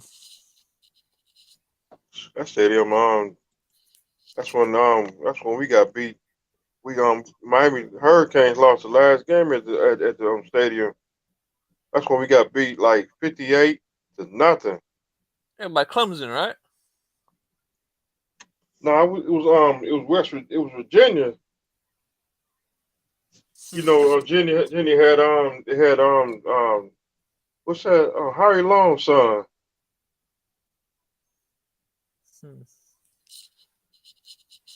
2000 was it 2008? They had a couple months later. No, it was 2007. That's when the Hurricanes that's when it was a lot of back in 2006 we had a tragedy. We lost Brian Apollo. Or Brendan Pata?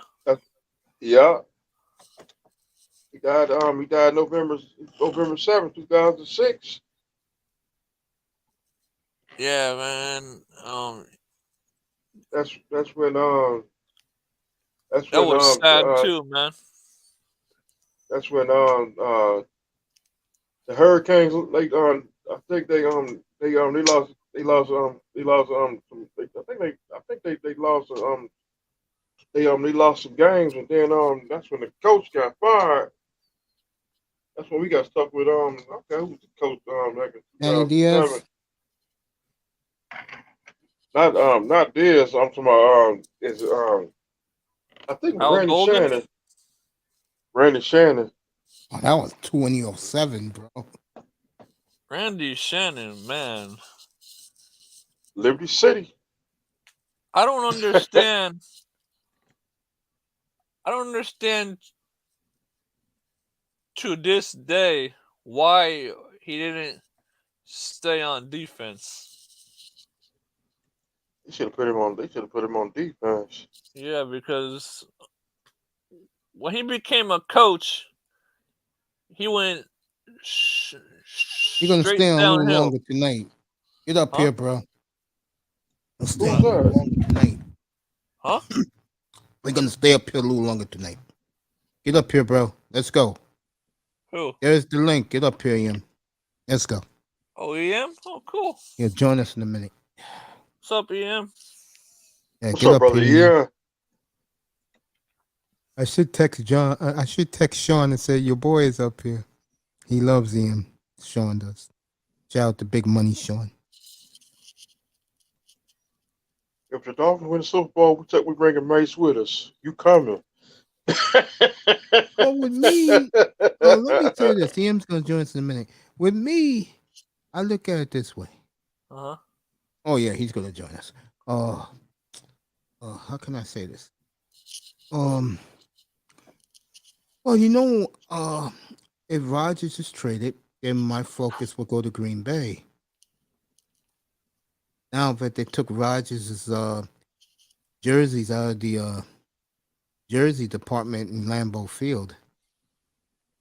Dang, scandalous. I showed you that. I showed you that last night. Yeah. I seen saw it. that, I seen it. I saw it. I said, "Oh shit!" And I know you guys were wondering why I was saying that. And I said, "Look at this, Excuse me. guys. If we don't get Vic Fangio as the defensive coordinator, and let me introduce this man the right way, the man who's enjoying the San Antonio Spurs tanking for Victor Wembanyama, and a man that knows the hell he's talking about when it comes to this franchise. The great EM Dolphin fan is in the building. Happy belated New Year, Ian. What's up, brother? Yeah. What's up, EM? Yeah, Ian, get his microphone ready. Then we'll just all greet him. Now you guys can talk all the Dolphins you want. I'll let you guys talk. I'm gonna ask him a couple of questions about Boyer getting fired. A couple other things. But you guys can all talk it. But all right, he dropped down probably because of his microphone. Hey, coach. Yes, sir. Got a question. Go ahead. Let me see. If Miami win the Super Bowl, and Green Bay and Miami win the Super Bowl, will you come back to the Dolphins? I'm not leaving the Dolphins, man. I'm just, bro. Already, Oh my already, the draft people got Green Bay getting the Jets pick. So they got them taking. Who's the receiver from Alabama, number 14? I For have no Green Bay? clue. The number For Green Bay? 14, number. He plays for Alabama. He's number 14. I have no clue. They got that picture of him, Jordan Love in the middle, and the tight end from Notre Dame all besides each other. If that shit happens, who in the N.F.C is gonna stop Green Bay, bro? Detroit? I don't see it, bro. Bro, I don't see it. Who is Detroit going after at quarterback? They're going after somebody pretty good, man. I wouldn't do that if I'm Detroit. If I'm Detroit, I would leave everything like it is. You got the 6th pick, and you got the 20th pick. Leave things like they are. Don't fool around with Jared Goff, bro. Jared Goff. Oh man, I can't. I Laughing? can't with that guy. Don't worry, he's gonna be quiet guy. when I tell him Jared Goff's numbers from this year. No, because one of my friends, he's a Rams fan, and he was happy when he left the Rams. He was I like, wonder how he feels about Matthew Stafford now. he still likes him. All right, Jared Goff. Mm-hmm. All right, that's EM. 29 touchdowns, 7 picks, 99 quarterback rating, 4,438 yards, 65% completions. Not too bad. There you go. Hey, Not too bad. coach, is naming the player. What's up, EM? There Hey, you go. hey, salute, What's gentlemen. Is my audio Salute to fine? you. Happy What's up, brother? belated New Year. Yeah. I was in the hospital for New Year's again, so I missed you. Oh And- man, really, Mace? I didn't Yeah, I'm know that, okay bro. now. They effed up the antibiotics, infected my kidney pretty bad, but everything's back to normal. Welcome back. Mm. You know you're well loved up here. Yeah, salute to you, man. I'm glad to Salute see you, to bro. man. What's up, man. EM? Spurs Hey, keep Kane, losing. salute to you, bro. Spurs What's keep up, brother? losing, man? baby. How you Salute to doing? the Miami. Baby. Go ahead, Miami. He said, "What's up with you?" I did. I said hello. I said, well, Okay. Yeah. I I was said, saying salute back to him. And Spurs keep losing. Same I to know you, you're happy AM, about man. that. Salute, Yeah. bro. Yeah, salute to you, homie. I know you're Salute happy everybody about up that. here. Salute to all you guys too. Thank you for being here. I think this is the first times I think we've crossed paths on streams, Canes. I think. Is this the first? Yeah, I've never seen you on a panel before. He just I've been came on a in here few panels. He just came up here, I think last weekend. I just said, okay, you can come up. Oh, okay, that's what's up. That's what's up. He's been real good. That's what's up. Yeah, man. Yeah, man. What's going on? I'm sorry. Go ahead. Go on panels, man. All right, I hear you. Here's my first question to you, sir. What's up, man? When they lost to Buffalo, the day of the game, they announced that the quarterback will be back next year. Mm-hmm. Now, what blew my mind about that, and I know it blew TD's mind. I was monitoring him from the clouds. Mm-hmm. What do you think about the Dolphins shutting it down right after that loss to Buffalo, instead of like being more outgoing with stuff? Instead, they shut it down completely. Just told the 2-9s, but he's coming back as the star. What do you think about that? Well, I think first off, I think the reason why they shut him down, I think the NFL kind of had a big play in that. I think we all know, the first time Tua got knocked out in the Cincinnati game, we know how terrible, first off, the terrible the injury was, but the optic of it was even worse. So then you have the DeMar Hamlin situation. We all know how that. We all know what transpired there, and I just think with Tua, the concussion issue, Mm-hmm. you know how the NFL, what the NFL's approach to concussions are. If there's anything that shakes up that shakes that shield, it's concussions, right? Mm-hmm. So I just think, with it being his alleged third one this year, Mm-hmm. being so close to the DeMar Hamlin situation, I think that the NFL, it was a PR issue with me. I think they chimed in and and leaned on the Dolphins and told them, look, man, just go ahead and shut them down for the rest of the year, because you heard, it was like when at Mike McDaniel's was I think it was the week of that they played a divisional round, and he mentioned different variables that are in play, right? That he has no control over, Mm-hmm. Right. contributing to why he's not playing. So I think Tua was healthy enough to play. I think he wanted to play. I just think the NFL chimed in and said, look, you know, all the things I just detailed, I think they leaned on the Dolphins and told them to shut him down for the rest of the year. No. I'm gonna ask the question again. Everything you said was perfect about Tua. I asked you, are you surprised that the Dolphins communications have shut it down? Like they just gave the Tuanons and Tua fans what they want to hear. He's coming back next year as the starter, and then they have shut it down ever since. Are you surprised they did that? I'm talking about like PR wise. No, not at all. Because Okay. because they don't Okay. want that. Because I don't. Again, I think along with the Dolphins, along with the NFL, they don't want to be constantly having a discuss this issue. No, they close the door, shut them down, done with it. We'll see you next season. Yeah, they shut So the whole organization down. yeah. And a So lot of guys couldn't understand that. And I said out loud up here 2 weeks ago, I said, bro, why even, seriously, why even just have this shit? This, bro, you did your announcement. Now mhm, they gave TD and those guys who do the fanboy stuff, they gave them a bone last week by firing coaches 2 mhm, Thursdays ago. mhm. And now this Vic Fangio. What do you think about Vic Fangio if they get him? Oh, that's a home run. I agree. How I felt about Josh Boyer's situation. I didn't feel Mhm. like, I felt like he did enough to warrant the fourth year, but I did say, hey, if a Vic Fangio or a Todd Bowles potentially, if they become available, well, it's a no brainer. You make that move. You know what I mean? Vic Fangio, he is one of the three best defensive minds probably the last decade, Right. and if his resume speaks for itself, and if they're able to obtain him, which I'm hearing is pretty much a done deal, the announcement should be coming soon, barring any unforeseen curveballs that are thrown Miami's way. He is going to be the defensive coordinator of the Miami Dolphins in 2023. But I mean, that's a home run. It's clearly a home I run. agree with you. Let me ask you So this. This off season right now, this is the off season now. mhm. Would you go for a legit backup quarterback? Someone that if he gets hurt again, he could come in and be very, very competent and productive, Mhm. and that will ease everybody's worries. Or will you Mhm. just go with Skylar Thompson? Which way would you go? No.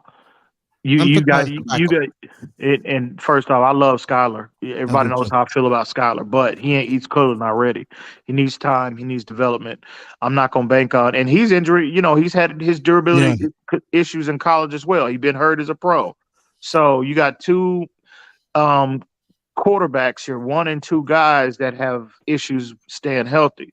If you're the Dolphins, considering the status where we are as a team, we're clearly in full win now mode. You got to bring in a better option than what you had last year with Teddy Bridgewater. And I think that if they can get him, it might be a pipe dream. He might want to go somewhere and be a starter. But I think Jimmy Garoppolo would be a very, a solid option as that number two guy. He'll be Um, very available, by the way. yeah, so I'm hearing a lot of rumors that he might go to, I don't know. Before I heard that might be going to the Jets, that might be a done deal, but I don't know. Aaron Rodgers, that might be picking up some steam here in the coming weeks to months. So we'll see how that plays out. But they have to bring in somebody that's going to give you a better chance to win than Teddy Bridgewater. You have to do that, in my Oh, of opinion. course. Yeah. I agree with that. Totally agree with that.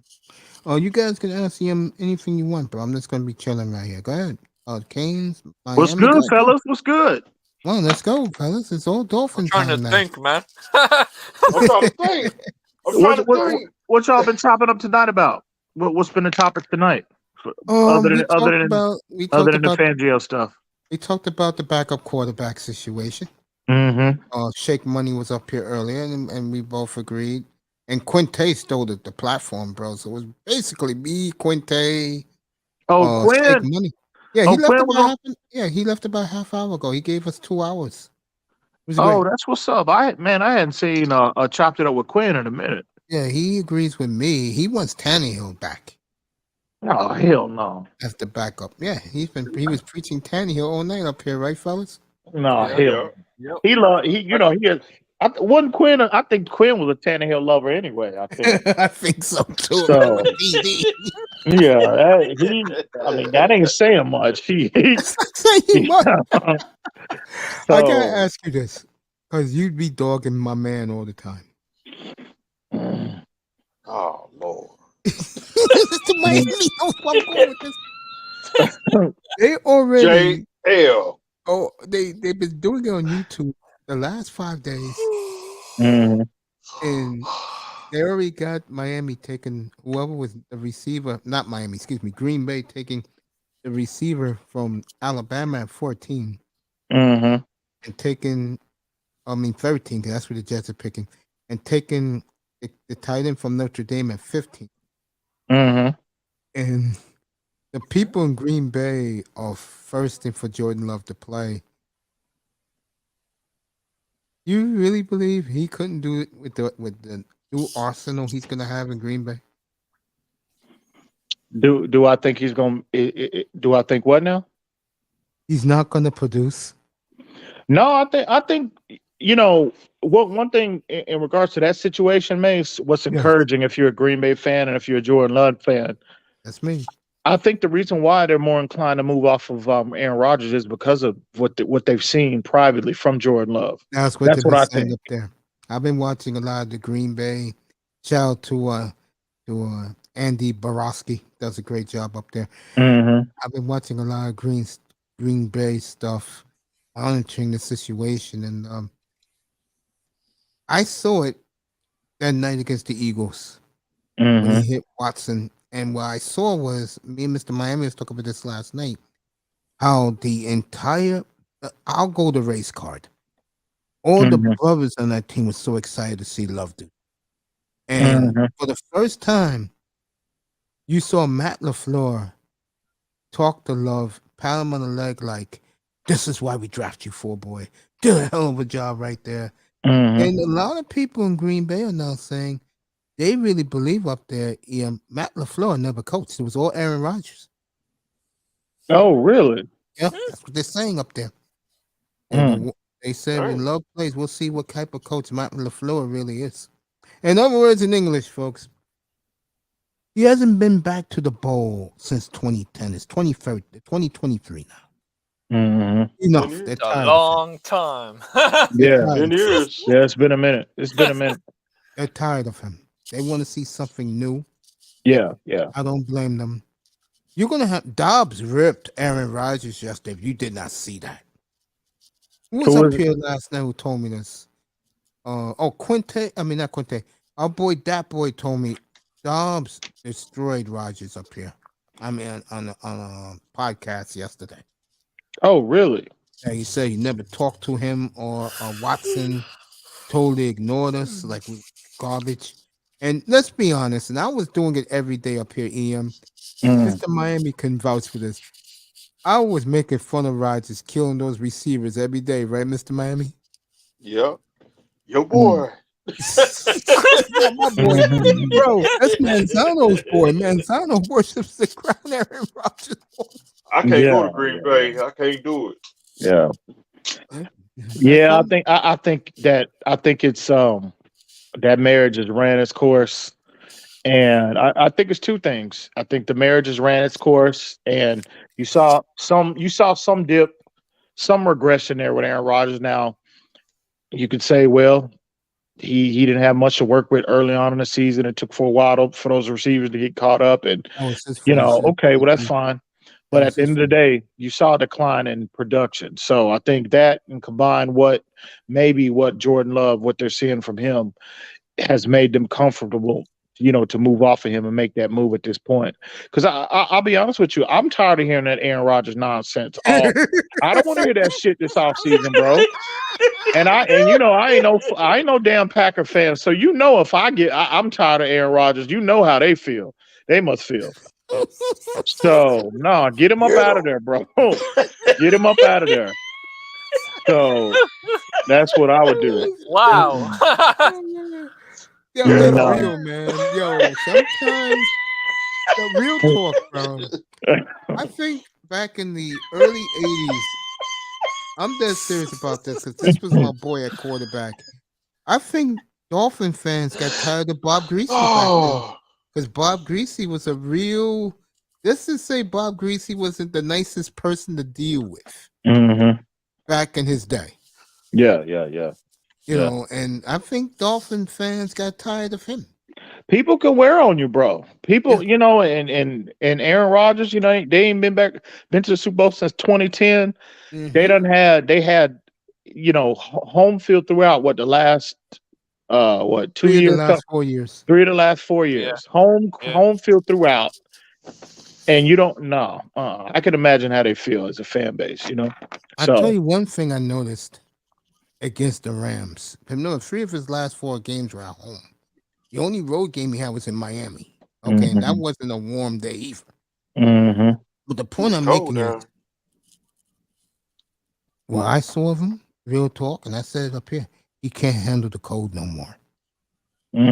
He can't. You might be onto something there. You might. He's too frail as a human being. And you get older, bro. Bro, that cold hit a little different. That wind hits a little different. You get above 35, bro. It hits a little different. It feels a little different. So you might be on to something. The Ram game, 7 degrees at kickoff, -10 below. You looked at Rodgers that Monday night game, he was shivering. That's cold. Now, he caught a break against the Vikings. They destroyed the Vikings. For Green Bay, 35 degrees in January is 80 degrees for the rest of the world. That might be why he said, because if y'all recall, after that game, he said, there's a team I want to play for. Said it on national TV about the Dolphins. He said that. He likes Miami. So that's probably he might be trying to get to a warmer climate. And he's from he a California boy anyway. California, yeah. So also, the last game against the Lions that Sunday night, he was horrible. You know why? It was 10 degrees, -14 wind chill. Yeah, maybe. He looked that last game. Him and Randall Cobb walking off that field. He couldn't wait to get back in that warm locker room. He couldn't wait to get his ass back in that locker room, bro, and get warmed up. He looked like he just looked like. I'm not saying Aaron Rodgers can't play. I think he can still play at a high level, but I think that dominant Aaron Rodgers, I think them days are behind him. No, long gone. Unless you know what, I think he'll do it like Favre did it. For like a year. Remember, Favre was okay with the Jets, but when he went to Minnesota in 2009, when they had that team was absolutely loaded. Yeah. He needs to be in a situation like that for you to get, that. I agree with you. He got one more elite level of play out of wherever him. he goes. Because you remember Favre after that MVP year, he had MVP caliber year. He didn't win an MVP that year, did he? I know he was in a running though. No, he didn't win it that year. Drew Brees never won MVP, so it wasn't him. I think Peyton Manning won that year. And then Favre absolutely fell off a cliff the following year. Sure did. So, real talk, he did. that might fell off quickly. I know, didn't he, man? I mean, yeah, and I always been a Favre fan. Me too. To see him decline like that, and remember how he was beast, them linemen to get and linebackers and DNs would get close to him. They wouldn't even touch him, and he would just flinch up. Yep. Once you can't take them hits no more. You know what I mean? I Them mean, hits when hurt. you're old, man. Yeah, man. You get up and them hits, they hurt just a little bit more. The older you get, It happens to us all, bro. Father Time was undefeated, so. But I think Favre, Aaron Rodgers, I think you're right, Mace. I think he got one more. He needs to go to a similar situation, just like Favre. They had everything: O-line, running game, receivers, the whole nine. And you can get elite year out of him. But I think he got maybe one more of those in him, and then it'll be a wrap after that. At that point, I agree. So I don't want the Dolphins to make that trade for him.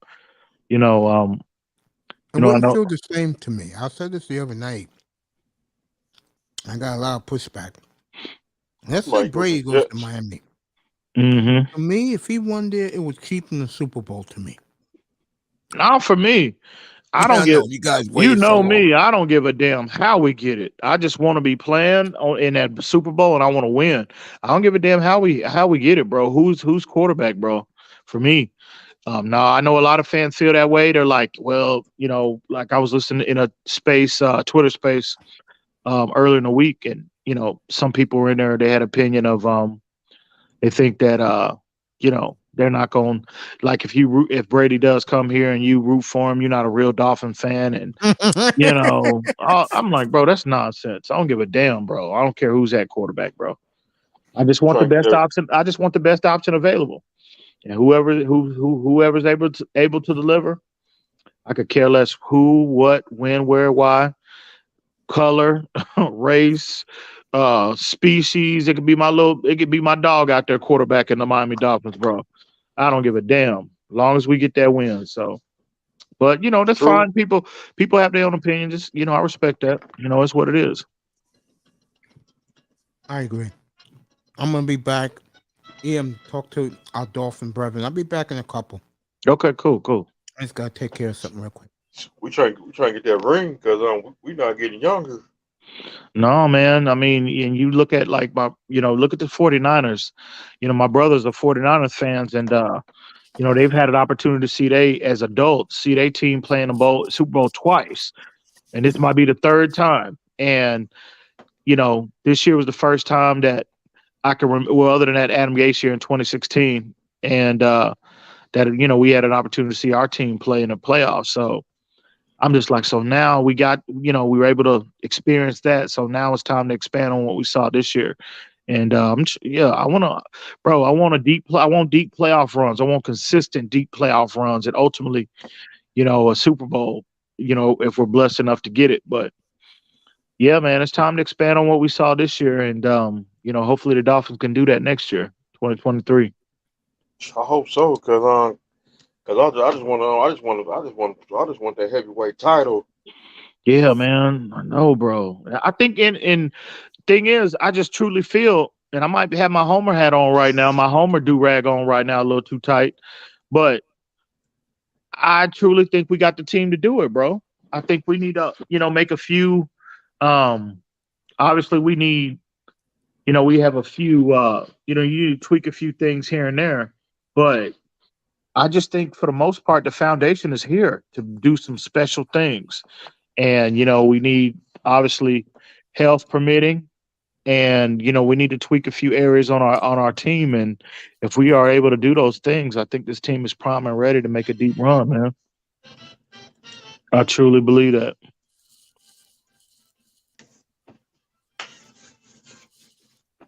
I hope we get Buffalo back. We gotta get them back. Man, I think Buffalo, that window is temporarily. I mean, they'll always have a chance because they got their, they, as much as we don't like, we hate Josh Allen. I mean, we can all agree he is one of the top, 3 guys in the league. He's a franchise quarterback. So as long as you got a franchise quarterback, you got a chance.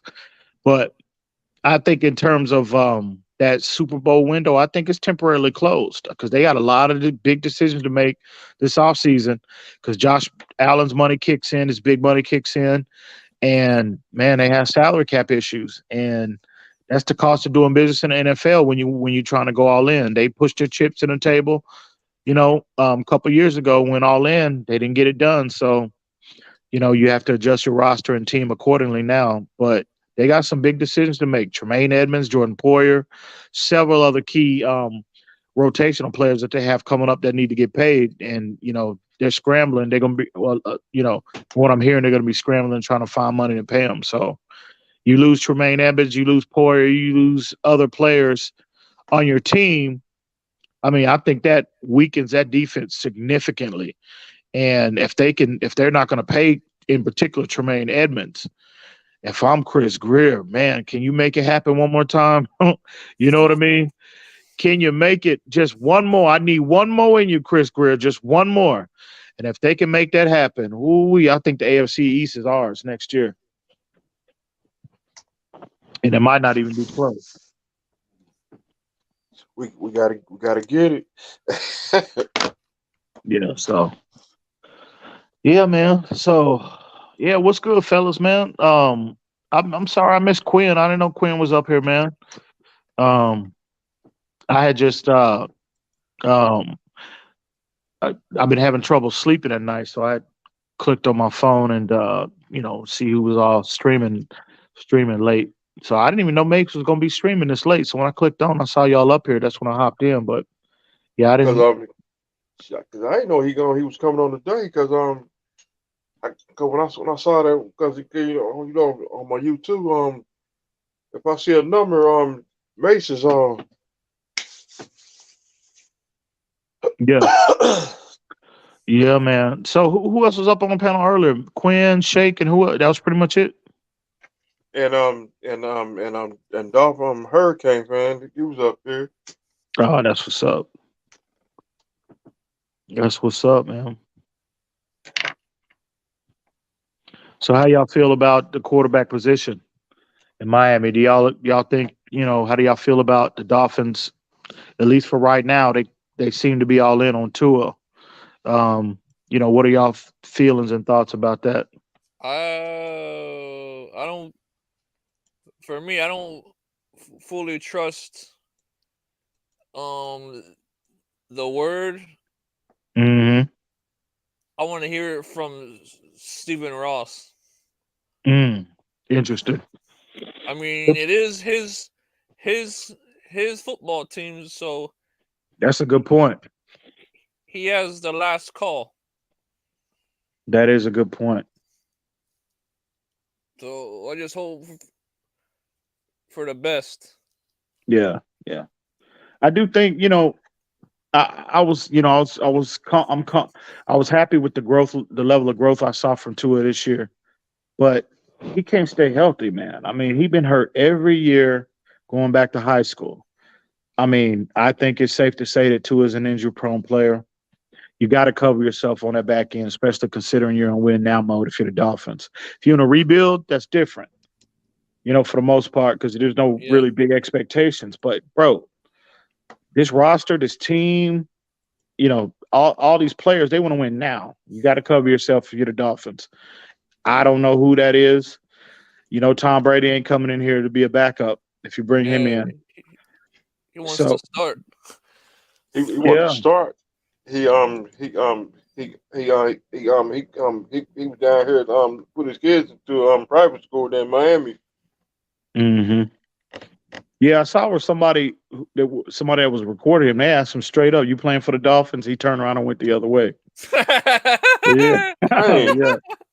Yeah. He just turned around and went the other way. So I don't know. I think the you know what?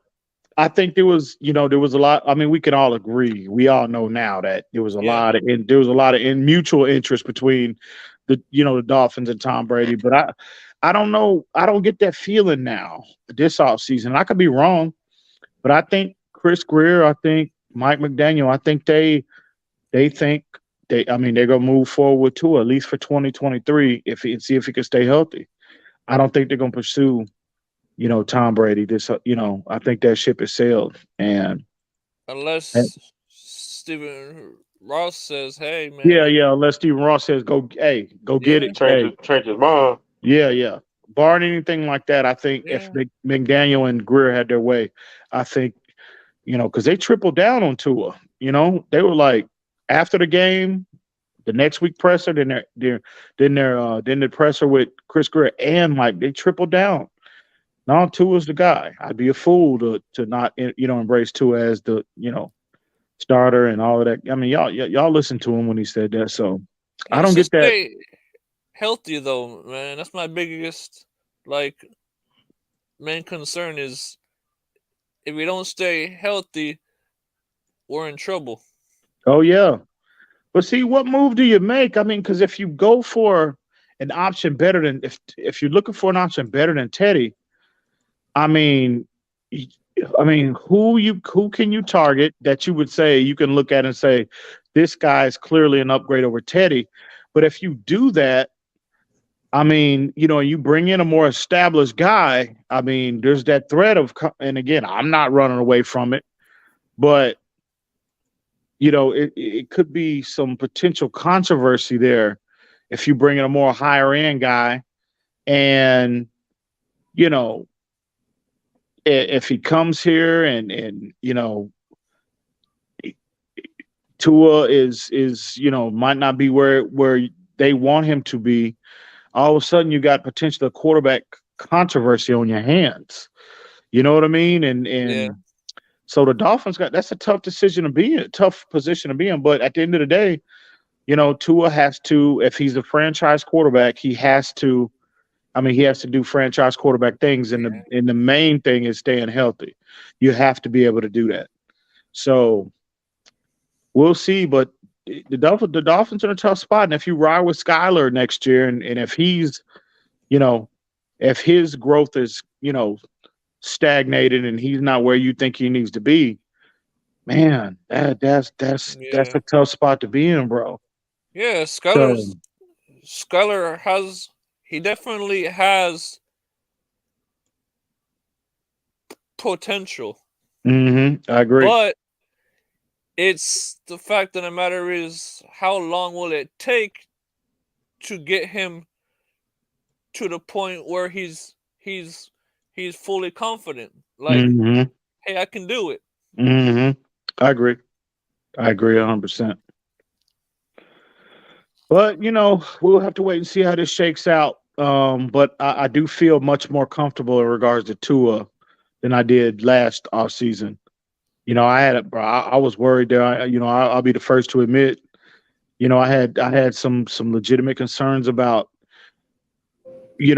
what type of player Tua can become, but I think this year he checked a lot of those boxes. He played, he got to a level this year that I didn't think he would be able to get in year 3. I was happy if he just wanted to be in like a top 12 guy, but I felt like Tua all year long he was a top 10 quarterback this year, and so I'm much more comfortable with him if they do ultimately. And all indications are that they are going to stick with him. If they do move forward with him this year, I'm just talking about his play on the field. I Right. feel much more comfortable with him than I did the previous 2 years. Yeah, Facts. I don't feel he did a comfortable good with him job, at all. man. I don't feel comfortable with him at all. 'Cause he's one hit away, bro. And you might be true. That might be true, Mace. Again, I'm just talking about his play on the field. His durability is a whole nother conversation, but that's legitimate, and I'm concerned too. Every time Tua gets hit, I'm gonna be like, damn, he get roughed up. I'm gonna be like, oh man, you gonna hold your breath. So Yeah. but I said this all week, TD, and I do believe this. If they would have left him be the game manager, he would never got hurt. Because I'll say it again, this kid can play either way. Well, he is so much better as the game manager, and he don't lose as the game manager either, folks. Look at his record. He managed the game. Yeah, and the team is, like you said, like the team is so much better, bro. That's the formula.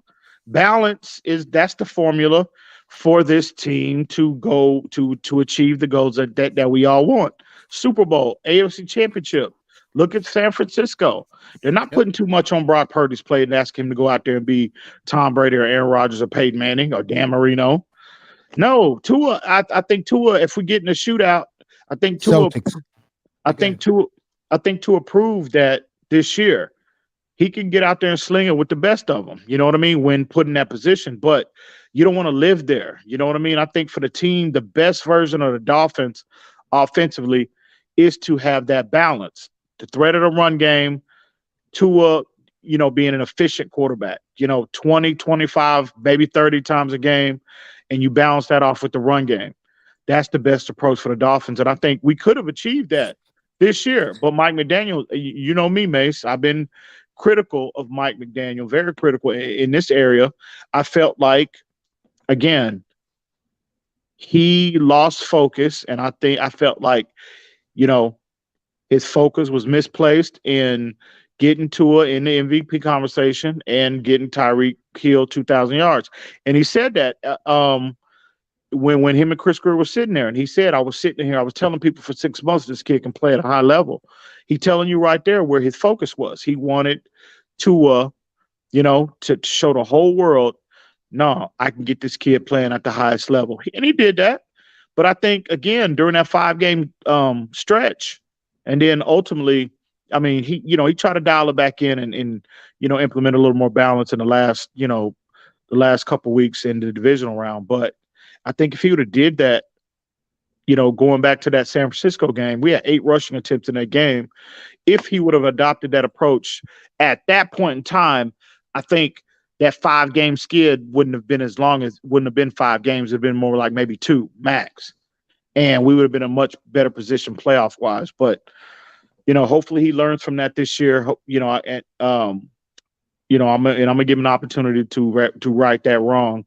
But that, to your point, Mace, that's the best. That's the best. And again, you go back to look at the games we were most successful this year, the Cleveland game in particular. Tua threw for over 300, but he didn't throw 30. I think he threw 28 times that game. And you had 145 yards on the ground with Jeff Wilson and with Jeff Wilson that game. And that was our highest offensive output for the whole season. We put up 40 on them, 39 points. The New England and Buffalo games is a microcosm. The first one back in September. Those were a microcosm of where Tua is best. The Steeler game too on Sunday Night Football. He's best. He's best when he's a game manager. Yeah, man. I think, and I just think, and again, that balance is what wins. That's why Buffalo will never win a Super Bowl as long as you got Josh Allen running around playing Superman. They're never going to win that way. Patrick Mahomes, they got one title, but they're not going back to they're not winning a Super Bowl again with him running around playing backyard football. They're not going to win that way. I agree. So that's why, Cincinnati and Burrow, there's such a threat to those type teams, those type quarterbacks. Burrow's just, again, structure is what wins in the NFL. But Burrow can do both. Burrow can give you that mobility, run around, extend consistently and make plays, or he can stay on schedule and and carve your guts out the same way. So that's what makes Burrow, in my opinion, the most unique and maybe even the best quarterback in the NFL right now, because he can do it all. He can beat you in any format. But that's what wins in the NFL, that balance. That's why Brady was so dominant for so long, So agreed. But hopefully Mike McDaniel learns from that, all his missteps, this year. And we'll see. We'll see how things shake out. But I feel much better about this team this year as opposed to the previous 2 years. Okay. Yeah, for sure. You, Kenny, you feel I feel like you guys agree. Okay. Mm-hmm. Miami Dolphins for life. My personal opinion is that if they get Fangio this week, then my attitude will totally change. I'm telling you now, Mace, if they can secure the services of Vic Fangio, this defense will be in the top 10, probably top 5, probably top 5. And if you have a top 10 defense because I think, next year, health permitting, Tua specifically, Right. If he can stay healthy, I think this offense has an opportunity to be one of the best we've seen in probably in the last 20 years. I truly believe that, Mace. This Would you year stick? two, Yeah. in this offense from Tua, Yeah. and another year of development with Tua in his fourth year. Um, Going into your fourth year, you've seen him specifically. He would have seen everything defenses can throw at him, everything. Okay. So another year of development. I think this offense overall has a chance to be one of the best we've seen in recent memory. If they go the route that I told you they should. Yeah, When and I they're the think game, well, the he know. game. I think he knows that run game is the key to get this team to the Super Bowl. You got to get that. You got to get that running game to a point where teams have to account for it. You do that, teams can't scheme us how they schemed against us in those last 5 games. That 5-game losing streak. They can't do. It's impossible to do that. I think if So, they get Fangio, that changes everything, mhm, in my opinion. I would Because agree. and me and I you would agree. disagreed a year ago at this time. You love the Chargers defense. I love the Dolphins defense. It's the best in football. Mhm. I think of a Vic Fangio, we will see that. Oh, Because the one thing I'm 100%. gonna give Boyer a salute. Tell you why. From that Buffalo game, the first one in December, Mhm. to the very end, the defense finally showed up. But really, even that first Buffalo, they held them to 17 points, Mace. I know they got a lot of yards, but the objective is to keep them out the end zone. I don't give a damn how many yards you get. I If you're agree not with scoring you. touchdowns, that's the objective. You sacked So, Josh Allen 8 times in the playoff game. 7. oh yeah, It was I'm 7. like, they were bro. like the bro. I think again, that's why I felt like Boyer. But you know something, Mace. I think if they do get Fangio, I think they knew all along that Fangio was coming here. That's why you make the move if you're Mike McDaniel. They probably because they didn't fire Boyer immediately after the season. They waited. It was a Yeah, they time waited a period. week. They waited a Yep. week, yeah. So I think they reached out to him, sent the feelers out, got a better idea that there might be some mutual interests, and they fired Boyer and sent a clear message to Vic Fangio: "Hey, look, the job is yours. Come on down Yeah, to South Beach." I said this all week. I Focus said on if the they sun. hire Fangio, I said, but you're gonna see a different Mike McDaniel. Mm-hmm. And to me, Mike McDaniel is one of these coaches that if he hires Fangio, he's gonna tell Fangio, look, it's yours. I ain't Mhm. worried about it. But I feel sorry for the offense because McDaniel's gonna be a madman at practice every day. And if he doesn't see what he wants to see, I can see him telling guys, you gotta go. If you cannot do what I tell you to do, he's gonna be a different coach. If they And get Fangio, he should, Mace, because now the expectations are through the roof. So now the competition, the atmosphere in practice, in OTAs, in mandatory mini camps, they are ratcheted up tenfold because expectations are staring us in the face. It sure, is, you need to make a deep playoff run, Mike McDaniel, that's true. right? Because the world is watching you. You got we all know the roster is in place. Talent is not the problem with this team. No, So you get Vic Fangio. Well, really, even without Fangio, the expectations are through the roof. But especially you get Fangio. Fangio gonna have his unit where it needs to be. exactly. He gonna have them exactly where they need to be. There's no doubt in my mind. Year one, and whatever missteps, whatever shortcomings he had this year, situational play calling, clock management, et cetera, he's gonna have to dial all that in, dial all that back, correct whatever issues what plague this team. He needs to implement a system of balance this year, and he's got to do all of that. He's got to right all of them wrongs this year. And agree. if he does, this team can go wherever they wants to go. But if he doesn't, okay, well then that hot seat, the heat is going to be turned up tremendously. Sure is. So it's on. It's on. Extremely hot. It is on. Remember one thing about Stephen Ross. History of his ownership. Coaches only last 3 years. Mm-hmm. He doesn't see So the do. results he wants to see. You're done. You let that see. You let that motherfucker not meet no expectations this year. Until again, Harbaugh went back to Michigan for one more year. Sean Payton went back to TV for one more year.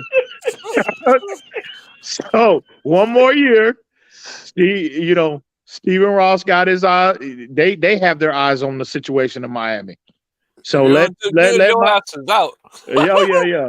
And I Let him not promise meet you this. expectations. Let him And I not meet promise you those. this. If whoever gets that job who's a big name, you'll have a new quarterback for sure. Yeah, especially if Tua regresses. Oh yeah, Tua or he can't stay healthy. Nice that you're on point with the Mexicans love wrestling. No. Seriously. Those guys, Sean Payton don't like Tua. And I know Jim Harbaugh don't care about him. Yeah, Jim Harbaugh likes the big, strong, yeah. super arm quarterback. But if they, if Tua come out and stay healthy and play at a hot level, I mean, you project his numbers out that we saw this year over 17 games because he missed 5. I mean, Tua was on pace for like 37 touchdowns, like 4,300 yards. I mean, bro, that's like the best of the. I mean, that's the upper 1% in terms You of really statistics. Tua in that category? No, I'm just saying his numbers. I'm just saying if you project. Yeah, I hear what you're saying. Yeah, because I look at him, I put him in the 12 to 15 range. Oh no, Mace. I do. No, there ain't no way. You know, No, we Tua. did No, one the other Tua's day. top. Tua's in the top 10, bro. I can't do that, bro. Tua gave us top 10 worthy. I mean, Mace, he was in the top 3. If again, and I know it is crazy to me. This is like a lot of people.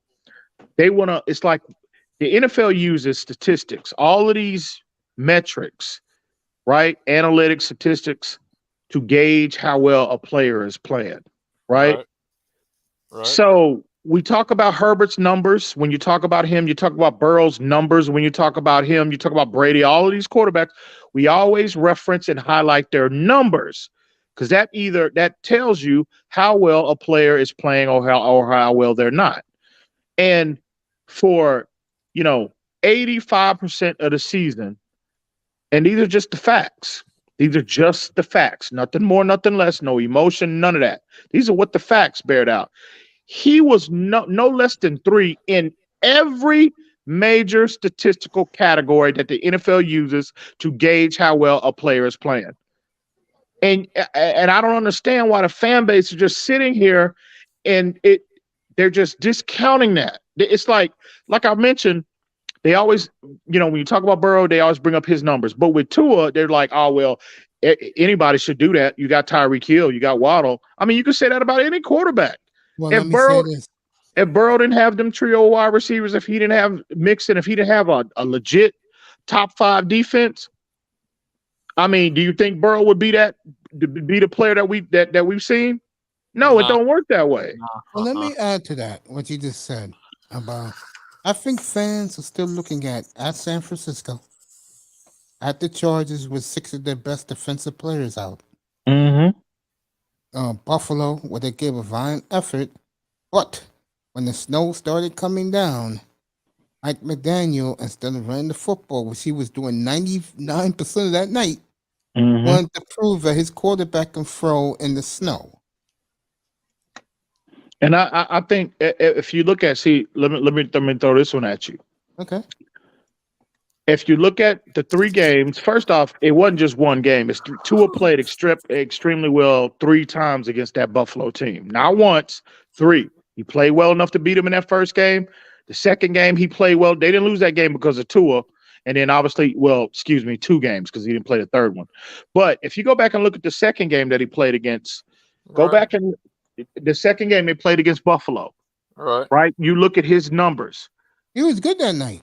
Right. And if you go back and look at when Cincinnati played, that same Buffalo team in the same conditions, in the snow, it was eerily similar, very similar to when the Dolphins played them. Burrow and Tua's numbers are virtually identical. You know what the difference was? Their defense held Buffalo to 10 points and ours gave up 33. That was the difference. I even throw in Facts. one more. We ran over them for 3 quarters. So did Cincinnati. Yeah. So did Cincinnati. I mean, they ran for over 100. Mixon had combined collectively they had like over 100 yards in that game. Well, Ian, you know what I said after they lost to Buffalo? I said up here, and Miami will vouch for this. I said, if I'm a Dolphin fan, I'm holding my head up high. You had a very good season, especially all the bullshit with the two concussions, the defense broken down. I just say this, Hoyer. I don't know how he did it, but the last 4 games they played very well on defense. In New England, they played well, even though they did collapse Mm-hmm. in the fourth quarter when Matt Jones threw a touchdown pass. And it was what was it, Bridgewater?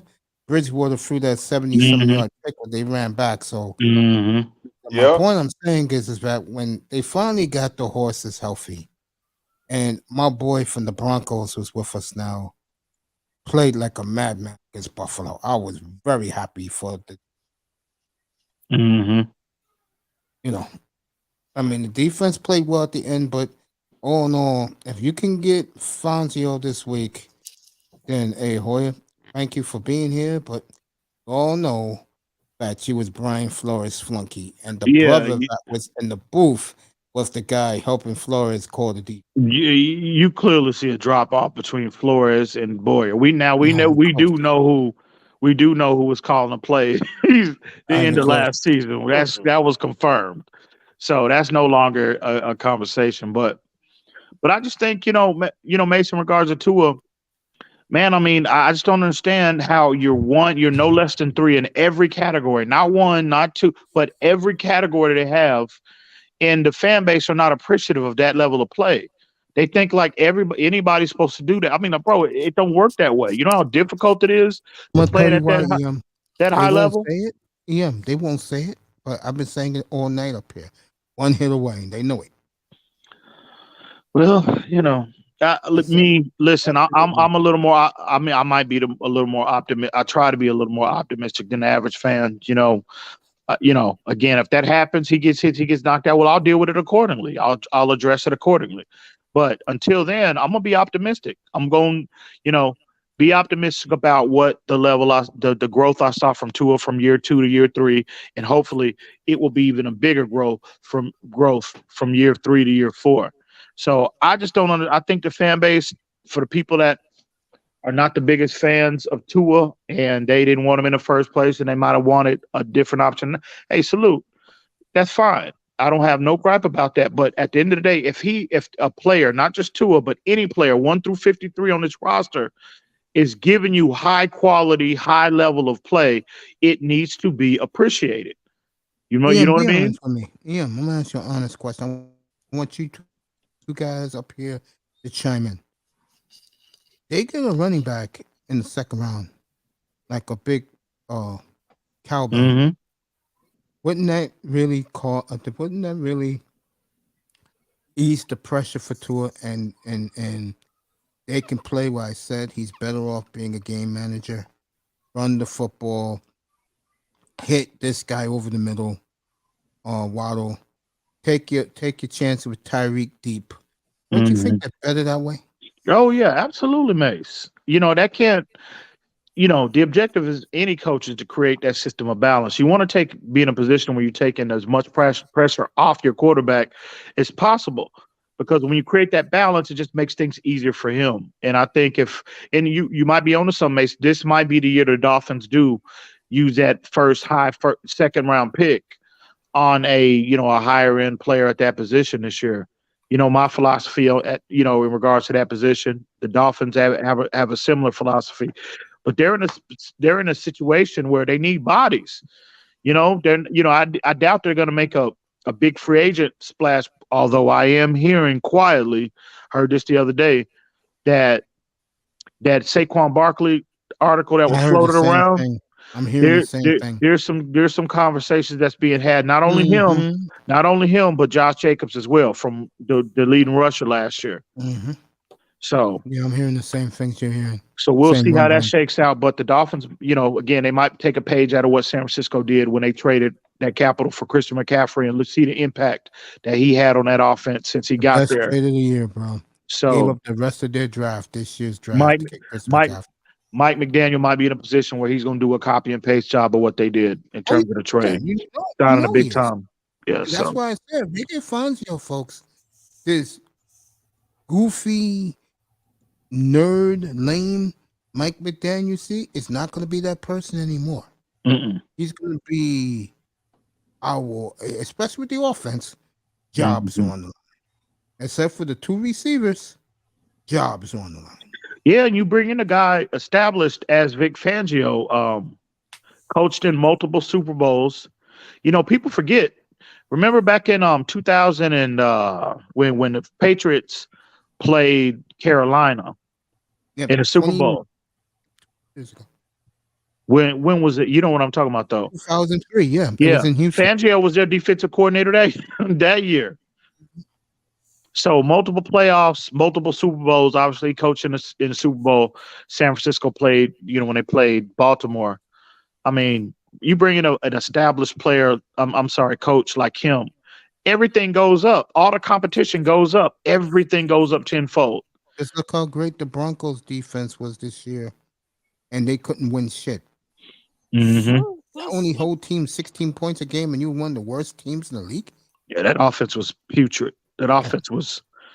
Man, it's one of the worst offenses we didn't see. I've ever seen. Yeah, all that talent. Terrible. But back to our squad. I just feel that he's gonna be the key, bro. Mm-hmm. And remember one thing. This is for you, Canes. He's played Aaron Rodgers this past decade a lot of times. Fangio.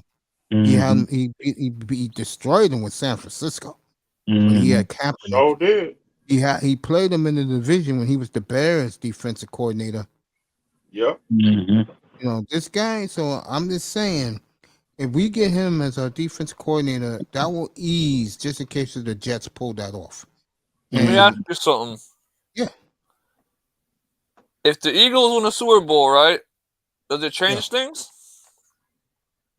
As far as Fangio is concerned? Yeah. I think so, yeah. Well, no, they said, that article, Ian Rappaport dropped that tweet. They said that their D coordinator is staying there. Okay, all right. So he ain't leaving. From what I hear, is Miami, and there's a team in the N.F.C. that wants him. Carolina? San Francisco, because they're going to lose D'Amico Ryans. That's right. Yeah, he's going to Houston. That's just about a done deal. Mm-hmm. He's going home. He's a Texans legend. Yep. Yeah, but I think to give Fangio, Stephen Ross will pay him because he's going to owe McDaniel a lot. And I told this to Manzano months ago. For him to get Tua to play like he did, Ross will give him privileges. And if he wants Fangio, Ross will give him $5 million as his. And Mace, he wanted to bring. Apparently now, Fangio was locked and ready to come with him last year, but they told him they said, "No, we're gonna go with Boyer. We we're gonna leave everything intact. The defense is already fixed." That's what they told Mike McDaniels. So he rode with it. And I think what happened was that they said, "Well, okay, you prove yourself. Get Tua playing at a high level." Get the offense playing on a high level. Get this team to the postseason, and if the defense regresses, well, we'll circle back to this conversation at some point in the offseason once the season is over with. And I think that's exactly what happened. Yeah, can I ask you a personal question, bro? Yeah, bro. How come the Dolphin fans, especially in South Florida, do not hold that organization accountable? Man, Mace, I don't know, man. I think as of right now, okay, in terms of, the picketing in the streets and all of that, we need to wait. You know what I mean? Because I think they've done enough in these last 2 to 3 years. now we're seeing the fruits of that of that labor. We're seeing the fruits, the team that they have on, the talent they have in house. I had this conversation with Reason the other day.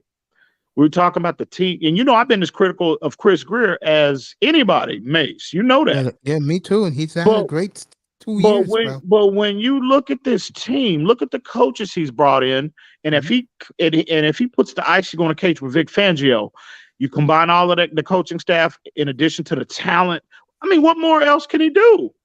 I agree. I mean, really, what more else can he do to this team? I mean, bro, he's done his job. It's about execution now. Yeah, I said that last night. I said that tonight before you came up and Shake Money was up here.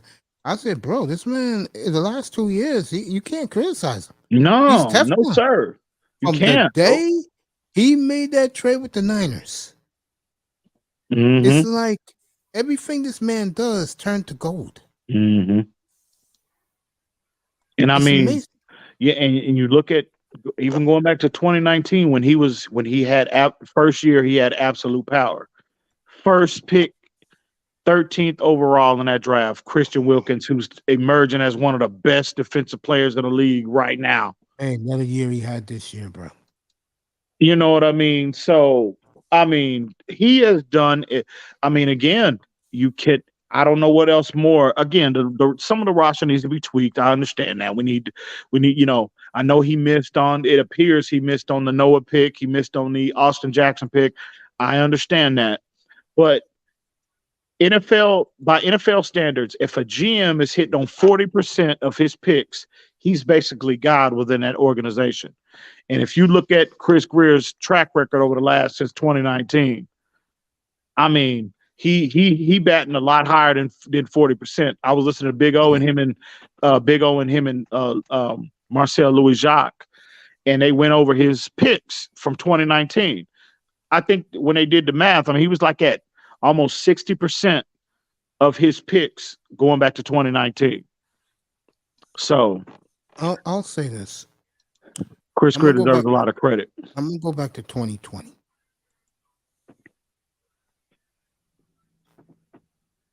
The one thing I said tonight, and I've been saying it for weeks now, one reason why the Jets are ahead of us, they hit triples and doubles in 2020 draft we struck out.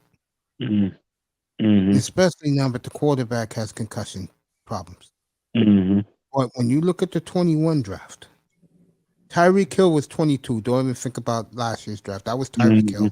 Mm-hmm. You look at the 21 draft. Mm-hmm. Chris Greer was hitting bombs over the fence. Home runs, first 3 picks. He was hitting 540. And don't let Eichenberg actually turn out, and Austin Jackson will actually turn out to be something.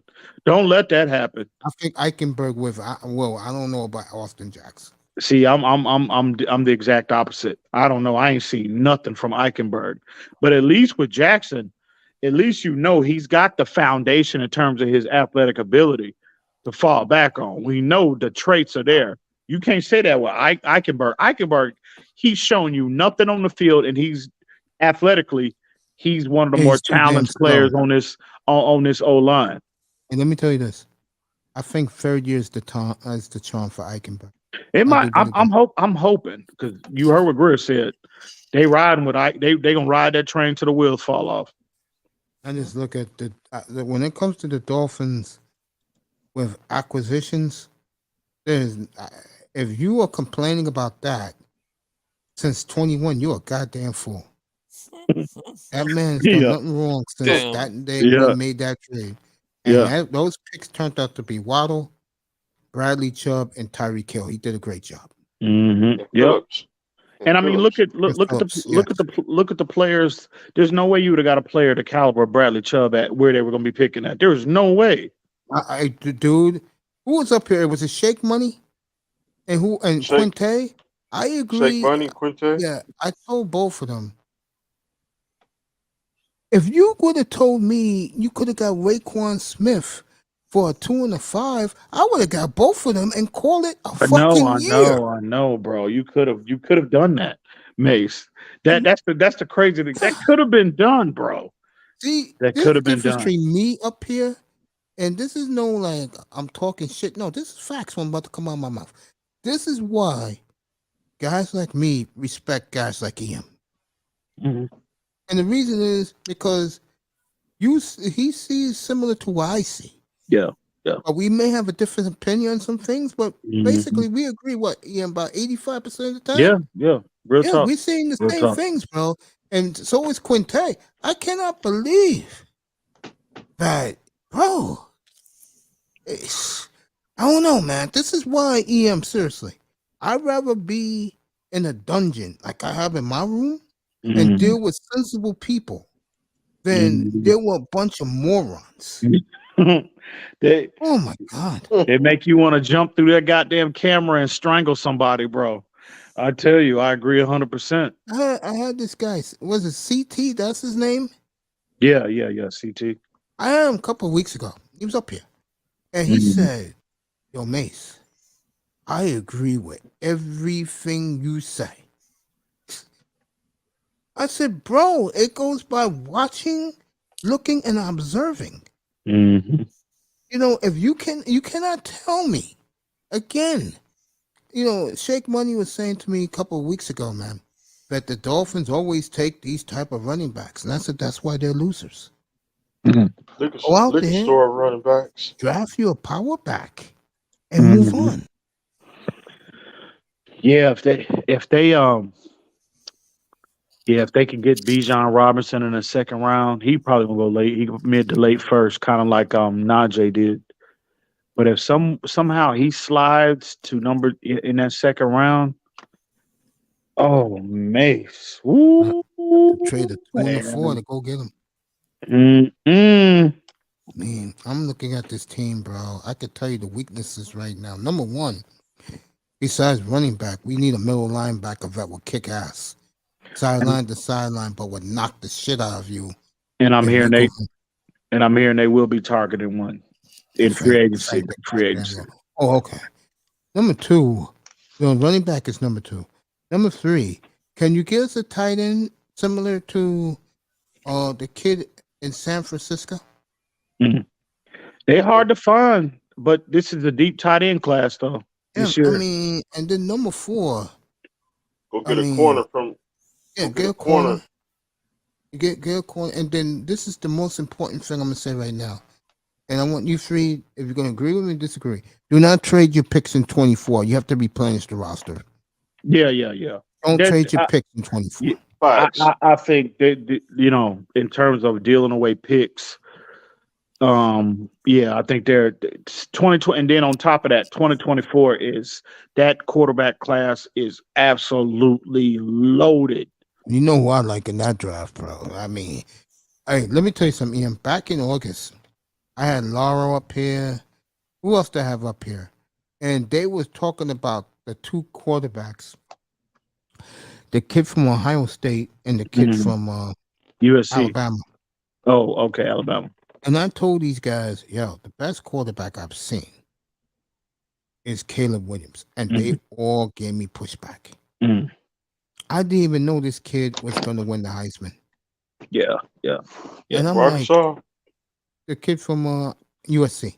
Mhm. And I'm like, I'm like staying quiet. I said, a fool can tell you if you watch closely, he's the only one that's pro ready. Yeah. He's nice. He's nice. He's I nice. mean, yeah, because one thing I do up here, folks, I do observe talent. We was talking about you earlier tonight, bro. This will bring Mhm. you back some good memories. With me and you was talking. We both said 2 years ago we wanted Parsons. Remember? Mhm. Yeah. Mhm. Imagine we had Parsons. Yeah. Jesus Yeah. Christ, bro. Yeah, but you know what though? Oh my I think Jalen Phillips is closing that gap though, Mace. I think Jalen Phillips, what we saw this year. Oh yeah, he was a beast in that Buffalo game, bro. I think he is. And he got a sack. I think he next year is going to be his. Just Like, like Jason Taylor. His yeah, third year in yeah, 90 and yeah, 98. yeah, I mean 90 and 90, 98, 99. That's when yeah, Jason Taylor really yeah. came on the scene. Yeah, And he fan, reminds me of Taylor. And Fangio, that's another reason why I hope they get him. Just like Brian Flores, they made their bones in the league as linebackers coaches. That is their specialty as linebackers. And wherever he's went, the level of play at that position has gone through the roof. I mean, he is drafted, developed, brought, selected players through free agency and coached them, got them to a better place than what they were previously. And you got that young Channing Tindall. And I mean, foundationally, traits, he has everything you want as a linebacker. I agree. Everything. He just needs to be coached up. Jerome Baker, and you know me, I've been as critical as Jerome Baker as the next guy, probably more than anybody in this community. We all know that. Yes. But fact of the matter is, Jerome Baker's just 26 years old, Mace. 26 years old, just turned 26. He's entering his physical prime now. And now you bring in a Vic Fangio who, again, how he made his bones in this league is developing that position. All of a sudden, you got two very good options if you Vic Fangio that you can just mold, reshape, retool, develop, get them two players, and then again, if you go get one in free agency, that's even that'll make that'll make things even better. If Fangio comes, he's gonna want his Patrick Willis. Yeah, real talk. He's gonna want that, and we don't have that. Do you see them letting Van Ginkel walk? Yeah, Van Ginkel's gone, I think. Yeah, I think he's gone. He'll probably be offered too much money. He'll price himself out of Miami. So, because there's no need. I mean, I'm not gonna say there's no need. If I were to keep Van Ginkel, I would make that conversion for him from a edge player to a primary interior player at the linebacker position. That's what I would do. But if they're not going to do that, no. There's no because see now you hang on if you don't trade Emmanuel Ogbah and you hang on to him, a healthy Emmanuel Ogbah, we all know he's been your most productive pass rusher the previous 2 years.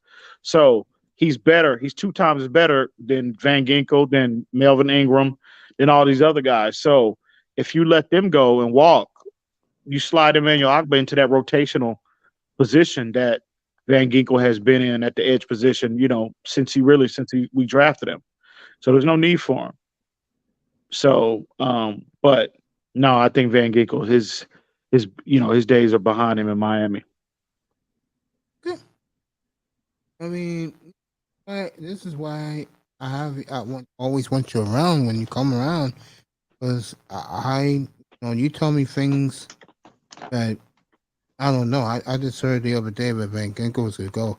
You know me, I don't go into these Dolphin rooms. Let me also ask you this. Do you see Canes, man? You're welcome, fam. I'll write something to you in the chat room. Yeah, man. I'll be up here tomorrow.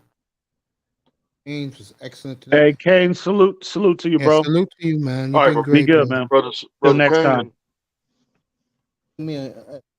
Like I said, bro, even though I'm not down on them, Mr. Miami thinks I'm down. I'm not down on the Dolphins. I just want to see, my boy's going to play now, most likely. Who was that? Jordan Love. So, my attention will be in Green Bay. I'm sorry. Can't do it.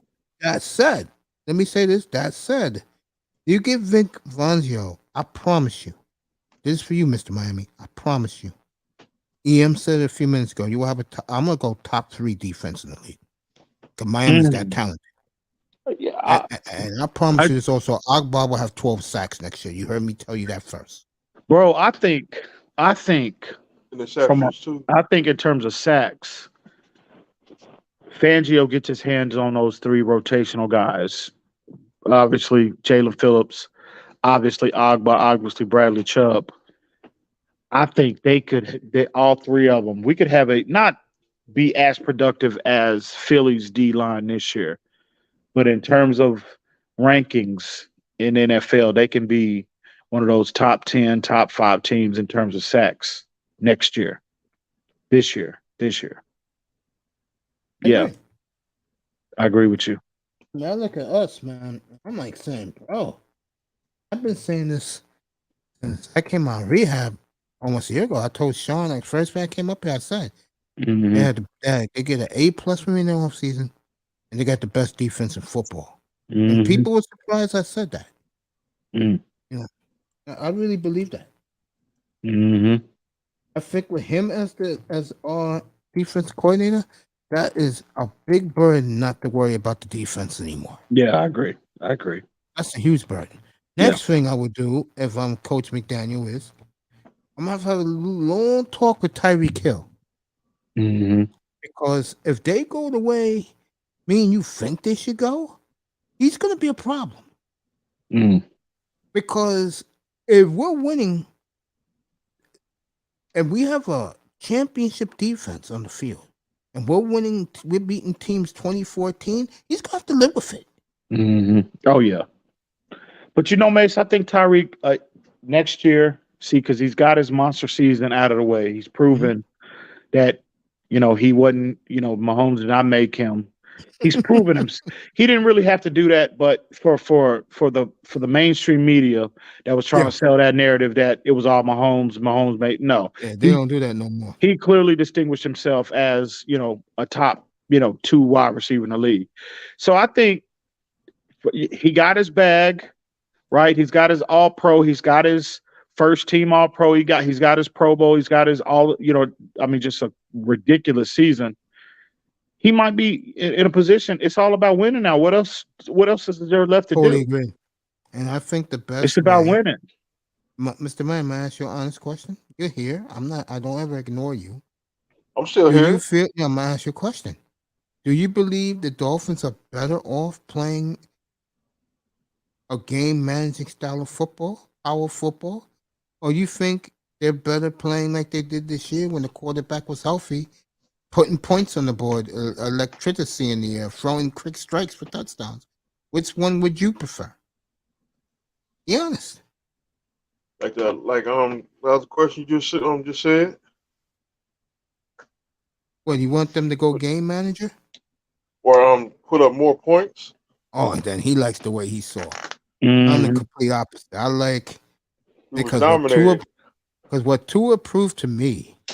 See, one thing about Tua, and people don't realize this, Mr. Miami, I said this 3 years ago, back in the 2020 season. The kid's a winner. Mhm. Unfortunately for him, Joe Burrow took his place of what a winner is. And what I mean by that is Joe Burrow got hurt his rookie year. There was no concussions. He hurt his knee. He's come back. And I've been saying this the last couple of nights, Joe Burrow, if he wins tomorrow, will be playing the 3 of his last 4 years at the top pinnacle of football. He won a national championship, broke the record for touchdown passes. Frankie threw 60 touchdown passes 3 years ago. If he wins tomorrow, he will appear to back-to-back Super Bowls. That's what a winner does. I agree. And I really believe this. If Tua plays that power football game and play action, he's very similar. He just doesn't put up the numbers only because he's been hurt with the head. But other than that, if Tua can play both, we know that. Tua is a winning quarterback. He is a winner.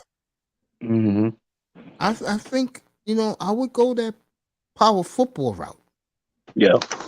And I think ultimately McDaniel does that. I think he slides back and he realizes, okay, that is the best.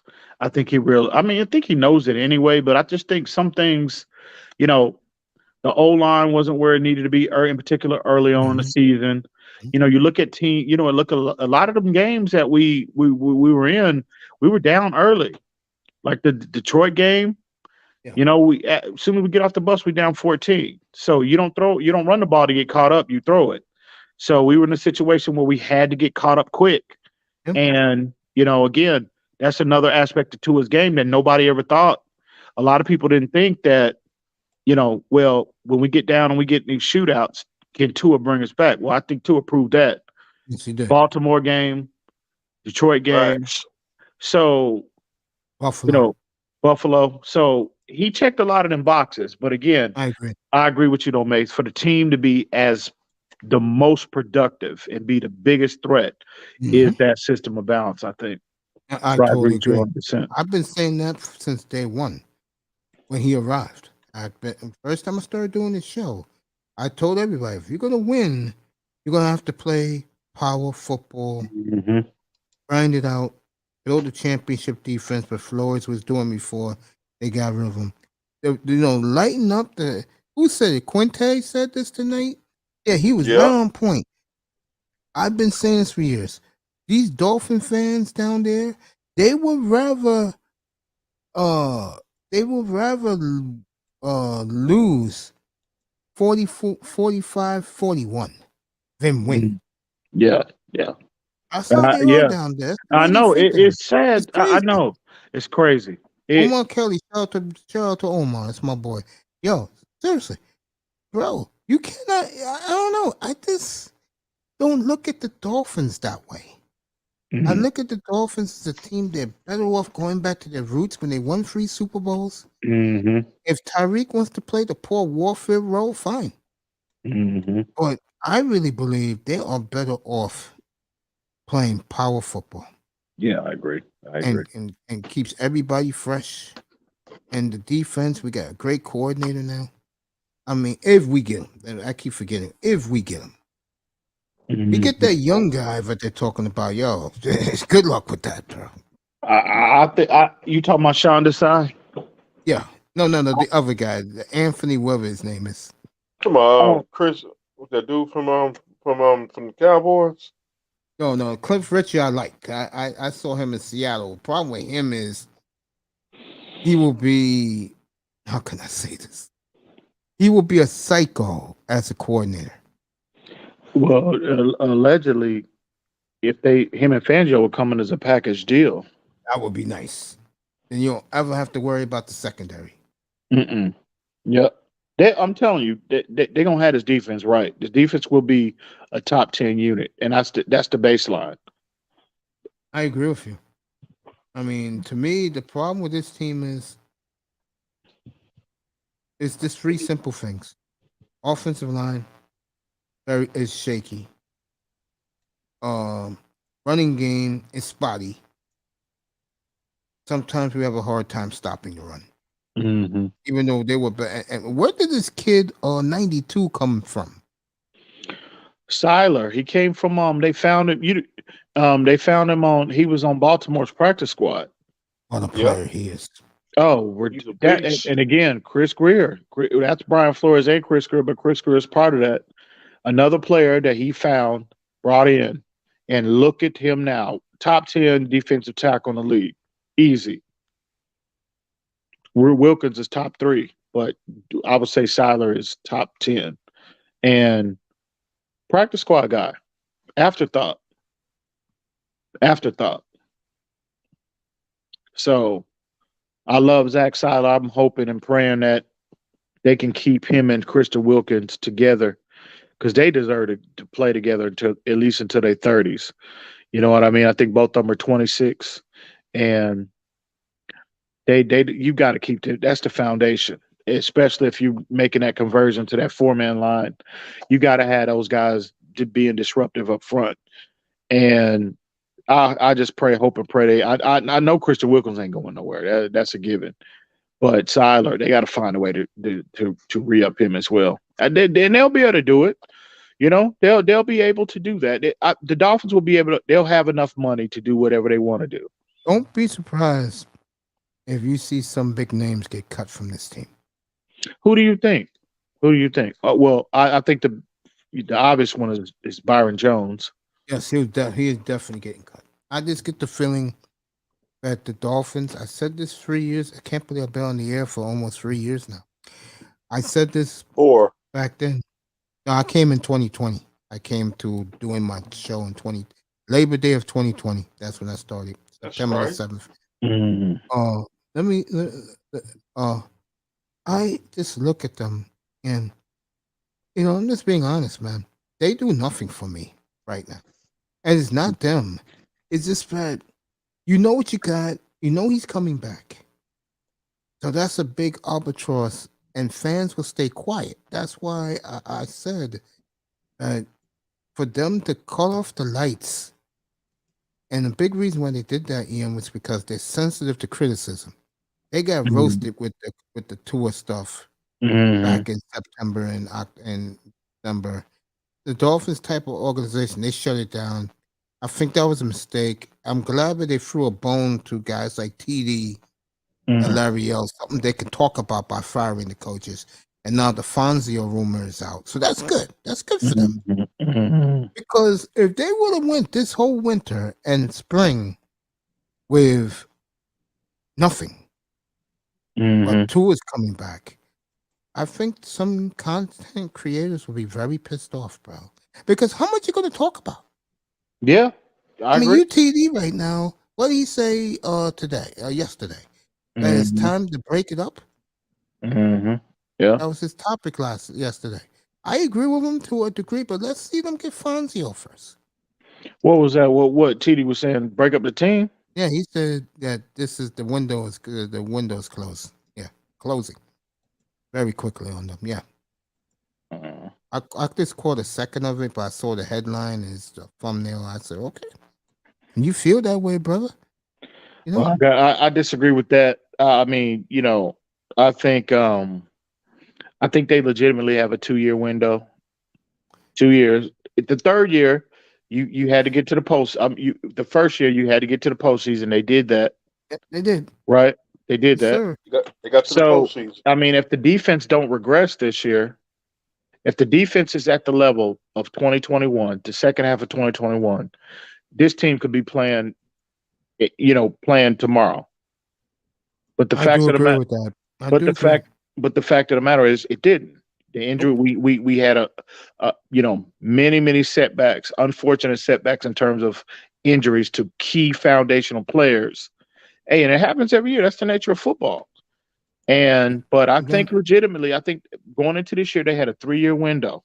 mm, Year one, got to the postseason, you check that box. Year two, okay, we need you to expand greatly upon what we saw this year.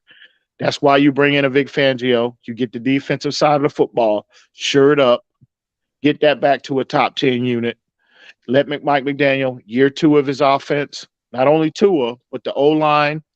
You know what I mean? This is the first time in Tua's career that his career period, but especially as a Miami Dolphin, that he would have this, he would be in the same system, the same coach, same philosophy for consecutive years. I First agree. time. And that Yep. is going to be potentially could be huge for a Who player. else that's good for too? Skylar Thompson. Yeah, absolutely. Skyler too. So, but the O line, think about now, the learning curve. Look at now, the O line, the continuity, that they would be able to establish this year being in year two of the system. So I agree. again, that's why I think Mace, health permitting, this team offensively potentially has an opportunity to be one of the best we've seen in recent memory. I can't stress that enough. So we'll see how that shakes out. But I just think, break it up.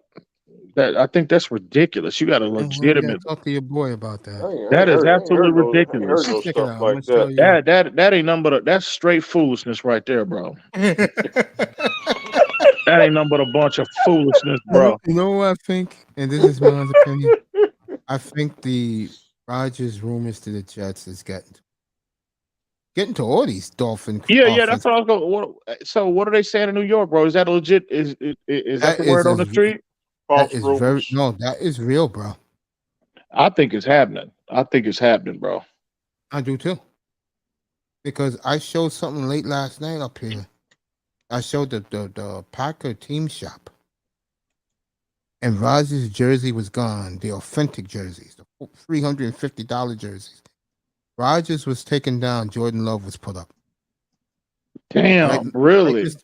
Miami. Dang. I showed you guys last night. I've seen it. Yeah, I was like, because I had a packed panel again last night, and I said, "Oh shit!" I said it out loud, and then I said, "Guys, look!" And I went down the entire aisle. Now you know what they did today? The Packers, what they did today? They put 2 Rogers jerseys back up Mhm. for the Roger fans. because a lot of people in Green Bay want him gone, bro. They want him gone. And I'll say it again. I said this earlier tonight, Ian. You haven't been to a Super Bowl. Now, this is going to be year 13. Enough is 10. enough, don't you think? Ian? What's that, Mace? I'll say it again. This is going on year 13 that Green Bay hasn't been to the Super Bowl. With that man at quarterback, enough is enough, right? Yeah, I agree. I agree 100%. I mean, I'll say it again before I wrap this up. Green Bay fan, okay? How the hell do you have two of the all-time greats between 1992 and 2022? Man. You only been to 3 Super Bowls? You know how spoiled they've been, Mace? Jesus. Think about how spoiled the Green Bay Packers have been. 2 of the top. Aaron Rodgers might go. You can make a case that he the best we've ever seen. Favre is top 7. You know, top 5. And you can make a case that Favre could even be the best we've ever seen. But to have them back to back, and I mean, we've been searching for going on 25 years now. How long has it been since Marino retired? 24 years. 24 years. 23. It'll be 24 this year. He retired. And I mean, to go to 3 Super Bowls and just only win 2. Wow, that is, man. I'll be sick right now if I'm a Packers fan. There you go. Yep, that's what I said. I said, bro, there's something wrong there. And here's the crazy part. They've only, in the last 30 years, they only had 4 losing seasons. In 40 years. In 30 years, yes. 30 years. Wow. And that's all you can do? Wow. That's crazy. And I mean, Mace, 3 out of the last 4 years, you got the number 1 seed in the N.F.C. home field throughout, and you get bounced all of them years, bro. Crazy, right? Golly, I'd be sick right now. I really would. Tampa bumped them. The Rams bumped them. No, Tampa bumped them. Tampa, San Francisco, and the Rams. San Francisco bumped them, and the Rams, yeah. Mm-hmm. That makes sense. At some point in time, you gotta look. You know, you gotta look at the man in the mirror, Aaron Rodgers. At some point in time, bro. And I think Aaron realizes that now. That's why he's so melancholy about now leaving. And something else too. Dobbs destroyed Rodgers yesterday. I didn't hear the interview yet. I will when I find it. He said Aaron never talked to him, never invited him or Watson out to get a bite to eat, and he cannot wait for Jordan Love to take over. You know what that tells me? I was saying this today. And I know Mr. Miami's tired of hearing it. Get ready to hear it more, Mr. Miami, so brace yourself. Everyone says the Packers are very impressed with Love's maturity. And it's going to be a long summer for you, Mr. Yeah. And like I said, long summer for you. And like I said, if Green Bay is making this move, it has to be the primary reason has to be they're way more comfortable with what they're seeing from Jordan Love. And also the fans want Rodgers gone. They're tired of his shenanigans. That's why Rodgers said the other day when he was on Pat McAfee. He said that he loves the community, he loves the fans. In other words, what Aaron's doing, folks, if he does leave, he's going out on the high road where people in Green Bay will always love him. But telling them that he loves Green Bay so much. It's just that Aaron knows he needs to be in the spotlight. And New York, Nashville, he said he'll go to Tennessee. He's building a house there. Vegas, he'll be the hottest show in town, him and Devontae Adams in Vegas. Hey, coach, the big ass box still gonna fall in Green Bay. And you're gonna have to send that box. I live here. I know how to dress for the winter. Trust me. But Sure, so I'm gonna end it with the Dolphins, of course, because that's what we're here. They get Fonzio. That's to me the best move they made in a while, coaching wise. Because I don't buy when Ross get these unknown guys and they flop. Raven's still with us. I love you, Raven. Was horrible on the mic tonight. Pat McAtee was there tonight. Yeah, he as much as his show is good, a damn fool. But end it with you with this. We should have got Jim Schwartz. Yeah. Who hired Jim Sports last week? Someone hired him. Cleveland. Great move by them. Great move. Fool even looked a wrestler's real name. He did. He leaked the wrestler's real name. Well, yeah, that's Pat McAtee.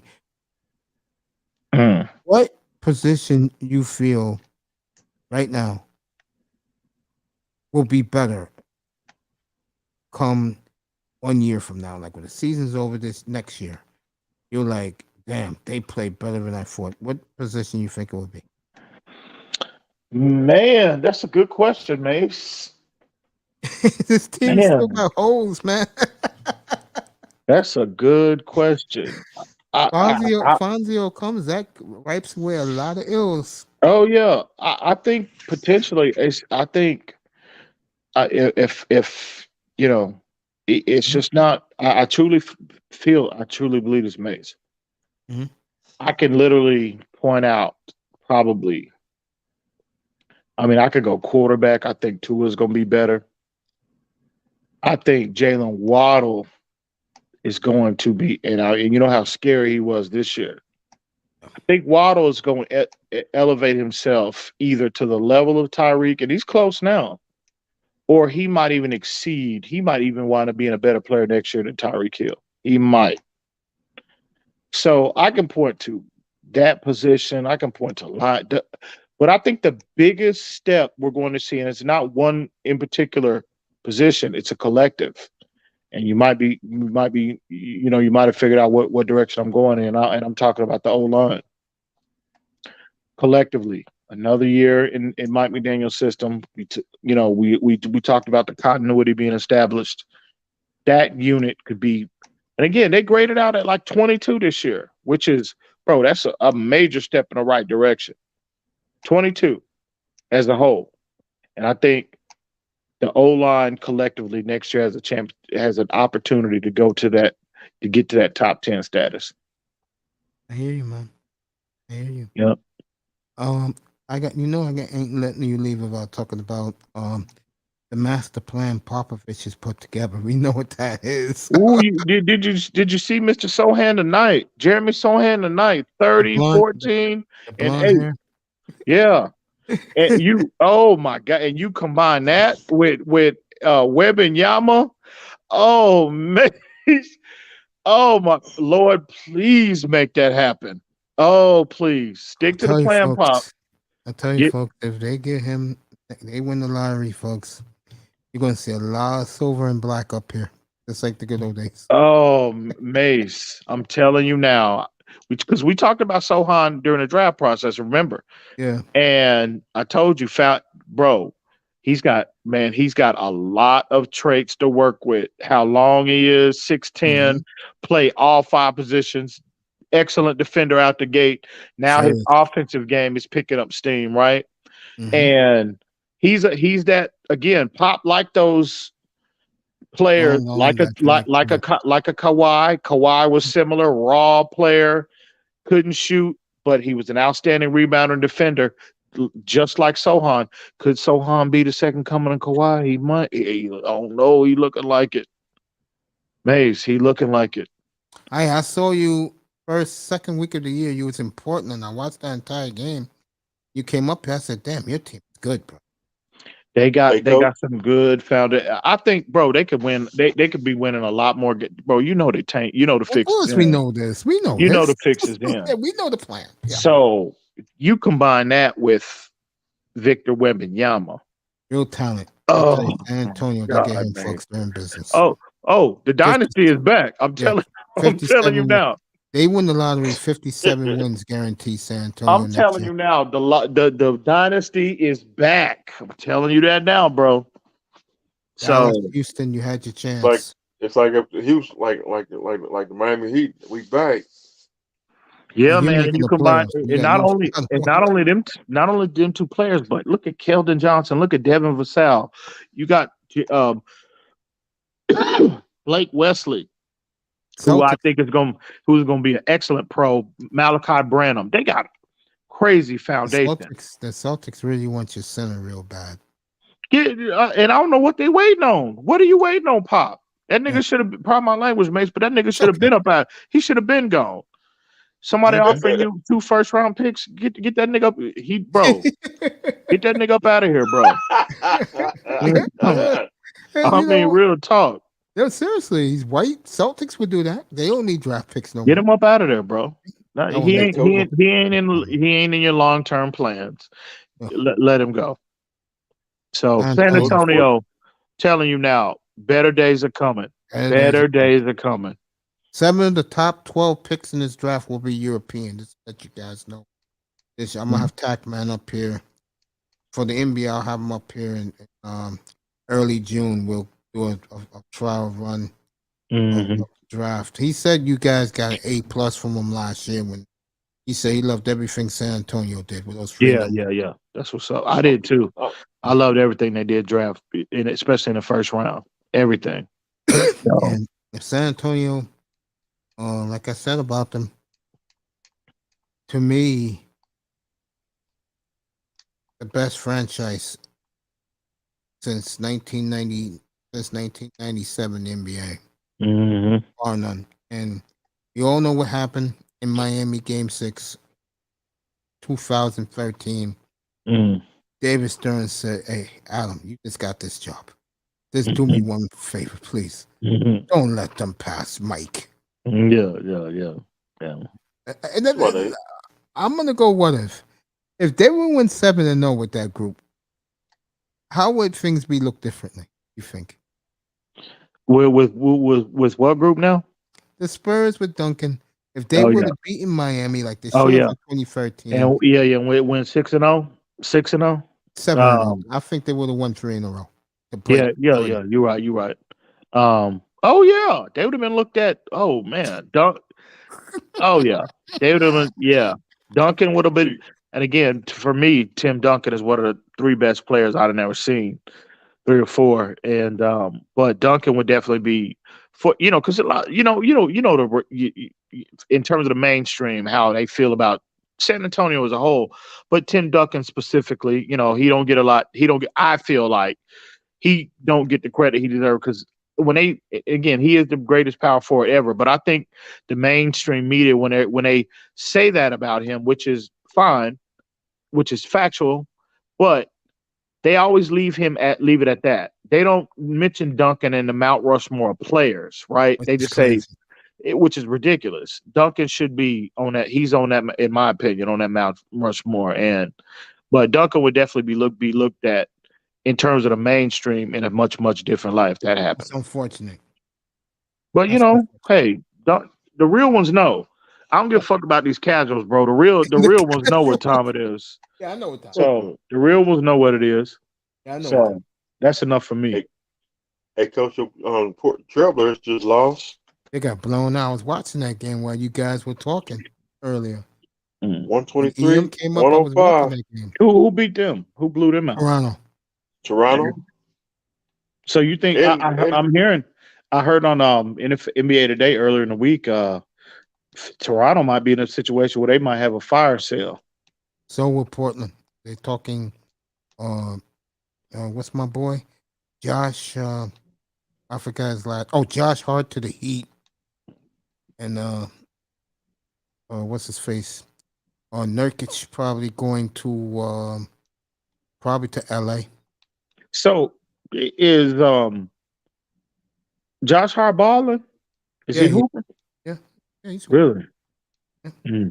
Miami, all they have to do is give me their one. I'll take it. It's gonna be low anyway. The Heat don't like low draft pick.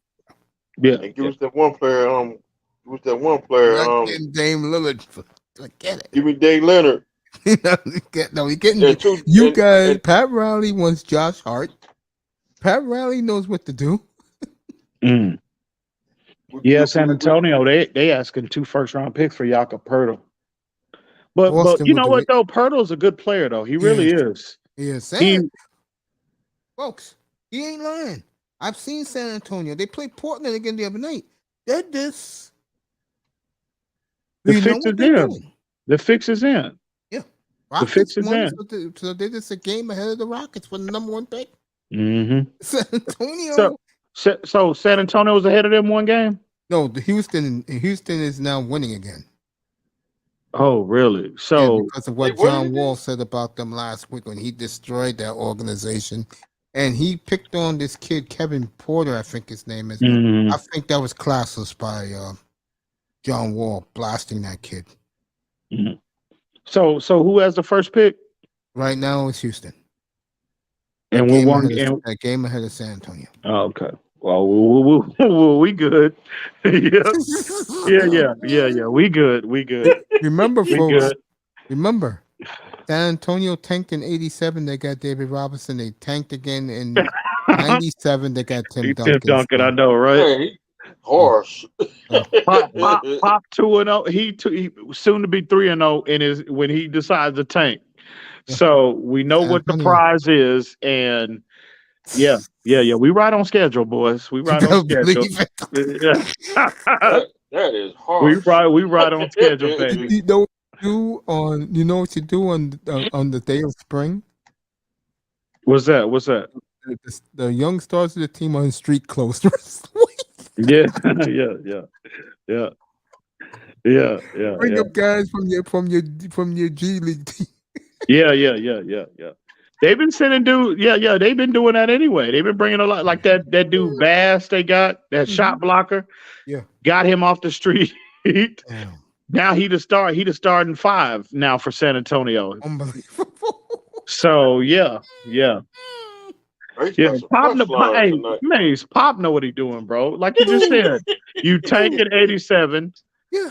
You get David Robinson. You tank at 97. You get the top Pop know what he doing, bro. He know exactly what he what's funny doing. about Popovich, and I really get a kick out of him because I got the NBA League Pass. He's at peace with himself. Yeah. In the past, he'd be miserable. Yeah. Sick Yeah. on that sideline. You see, he is cool, calm. Yeah. No, I don't give a damn. We get beat by 30. Oh, come on, it's gonna be all right. It That was nice. lets you know. It That was lets nice. you know the fix is in, bro. It was nice the night when they played in Miami, and they introduced him, and the entire Miami arena booed the hell out of him. He was laughing. Yeah. I think if Pop gets Vic Wembanyama, I think Pop probably gonna coach another 10 years, bro. I would agree with that. I would agree. I think they get him, then wow. I mean, before I die, I will see a 3rd generation of San Antonio Spurs and Mac a 4th generation. I saw the George Gervin era when I was a kid. I saw the David Robinson era with Sean Elliott, then the Duncan era with Ginobili and Parker. Yeah. And now, if they get him, you're going to see a new generation of the Spurs. And see, I think they're going to trade Keldon Johnson. I don't think he's going to be in a long-term plans. I don't think. I think Vassell is more like to stick around. I think, because see, Keldon Johnson might be the better player now, but I think Vassell has of a higher ceiling, but I think they can get more from Keldon Johnson now. So I think they probably gonna wind up dealing him for a 1st-round pick, bro. Yeah, a lot of people like Johnson. A high pick in the top 10. Yeah, I just think San Antonio folks, the master plan is in. The coach is so funny with Popovich. When he's getting blown out at near the end of the game. Players from the other team are hugging this man. Mm-hmm. And he's smiling, laughing. Mm-hmm. It's amazing. What you call the word? What a reinventing of himself and more than Greg Popovich, man. Yeah. You know, and San Antonio folks, they win that lottery. I'm just gonna say this. AT&T Center, you've been a disgrace the last 2 years. Nobody in those seats. Mm-hmm. Okay. It better be SRO opening night when that kid debuts in San Antonio. Mm. Got Yeah. those new beautiful uniforms too. Oh, it is. You already know what time it is. It's gonna be Oh, packed man. out. It's gonna be packed out. Very And, good. and you got the emergence of this kid Sohan too. Like I can't He's stress good, that enough, yeah. Mace. He is going to be special. I think he's going to be the next Kawhi Leonard. I can I see truly that. believe that. He You look got at a cross of Kawhi Leonard and Dennis Rodman in him. yeah. He is. He Yes. is.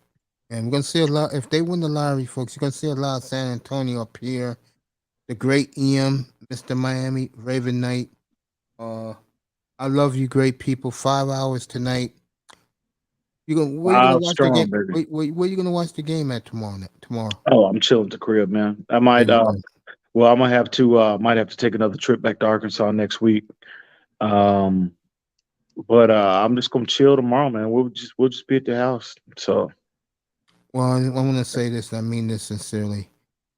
You are just a delight to talk to deal Man, with. appreciate it. I appreciate you so much. I'll say it again. TD, what's our boy? Reasons. Yeah. They don't know how lucky they are to have a guy like you. I mean that sincerely. Man, I appreciate you. I appreciate you, man. You come up here and chill with us, man. It's a thrill, bro. I mean that. Yeah, and I feel the same way. And man, that means a lot, Mace, because that's an unpopular opinion in this community. You already know. I don't give a damn about this community. You know that. And again, I'm that serious. December 27th, 2021. I was in riveting pain, folks.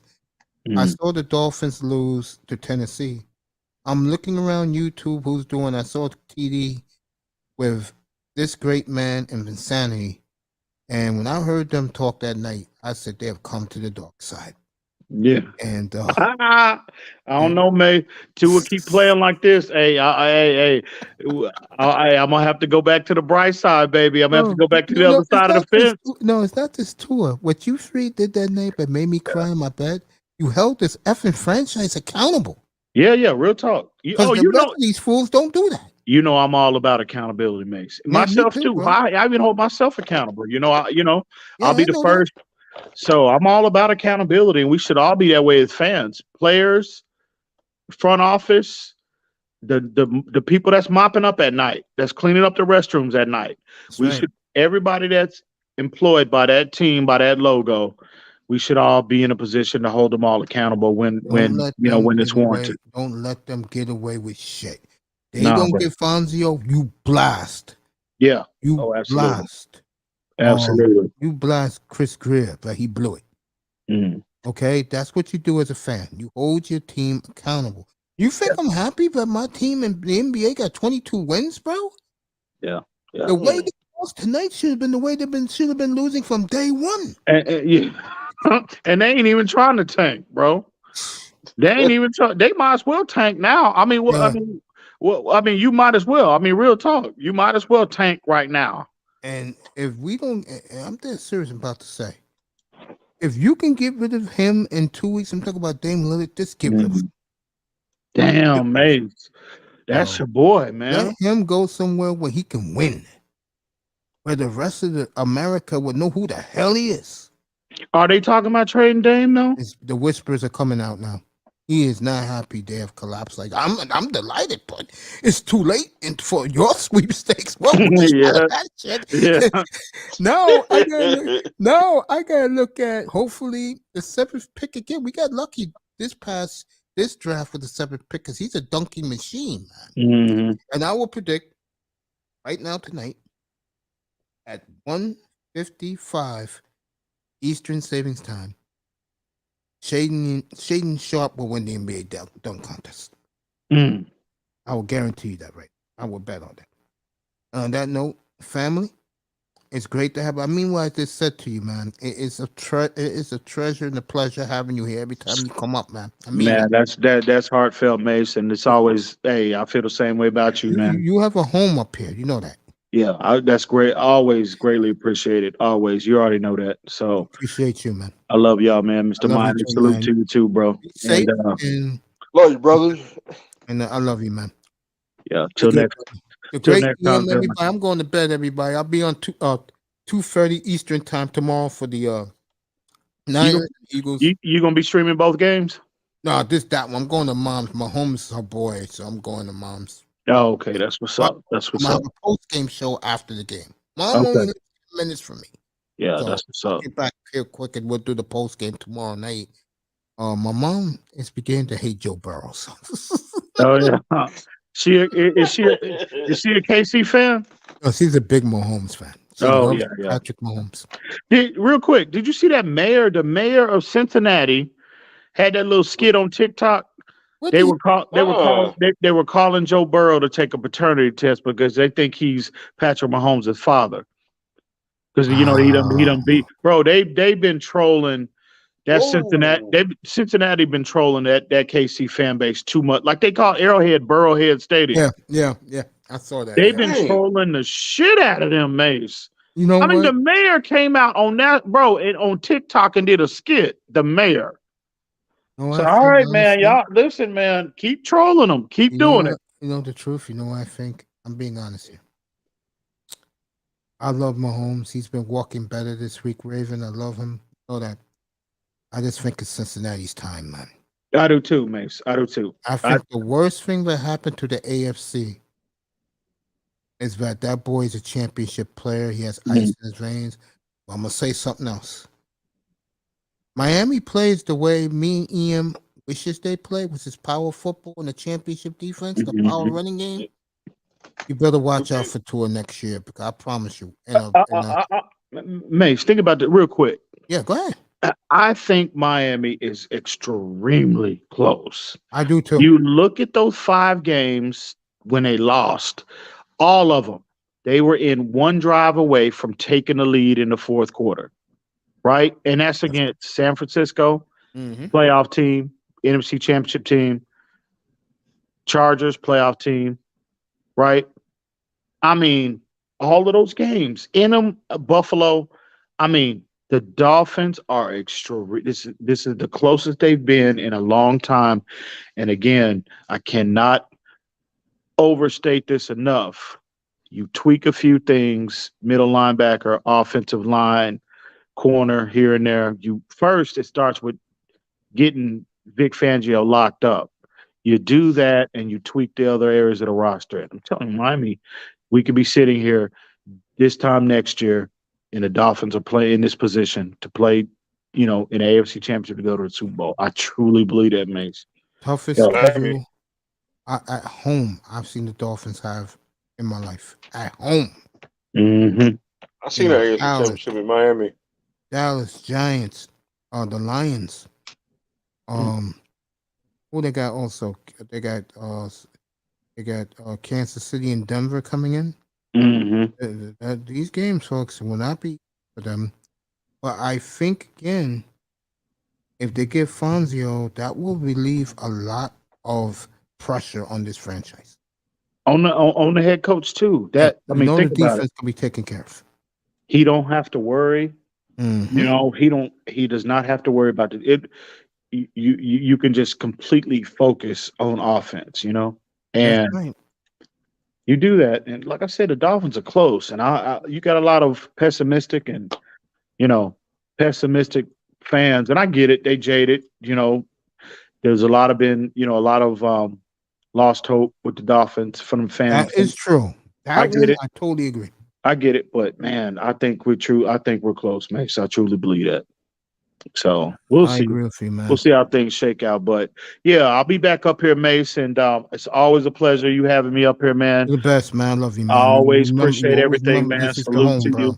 Always respect, man, gentlemen, and y'all have a good night and till next time. Wish TD the best for me. All right, my brother. Absolutely. Appreciate you, Love you, brother. All right. Love you, All right. man. Salute to both of y'all. You too, man. All right. Love you, bro. All right.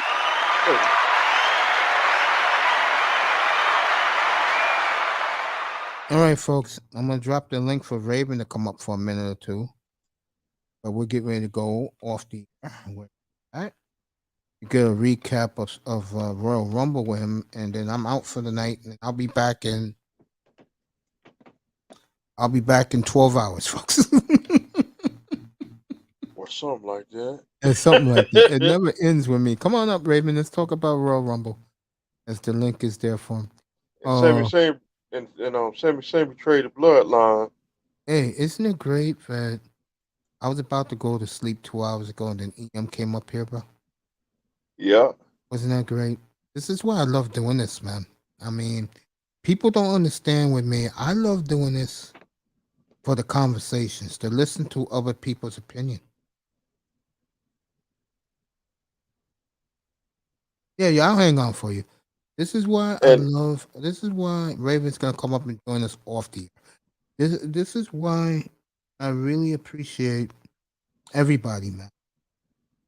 I mean, Mr. Miami, you don't know how I'm feeling right now.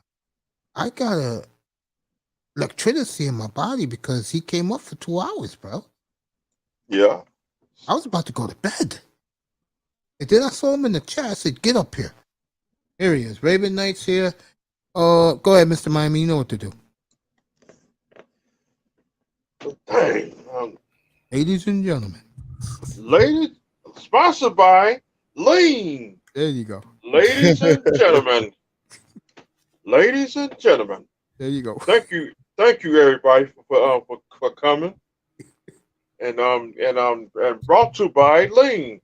And ladies and gentlemen. There you go. Shawn Michaels.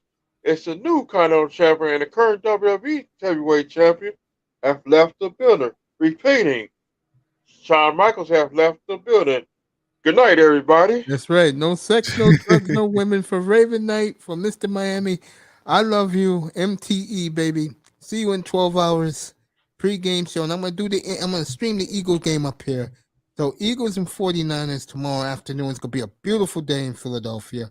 They expect sunny skies, 55 degrees at kickoffs. It's gonna be great football weather in Philly. I will see you all tomorrow afternoon, 12 hours from now. Good night from the Oasis, everybody. I love you. Thanks for being here with me. And shout out to Paco. There you go.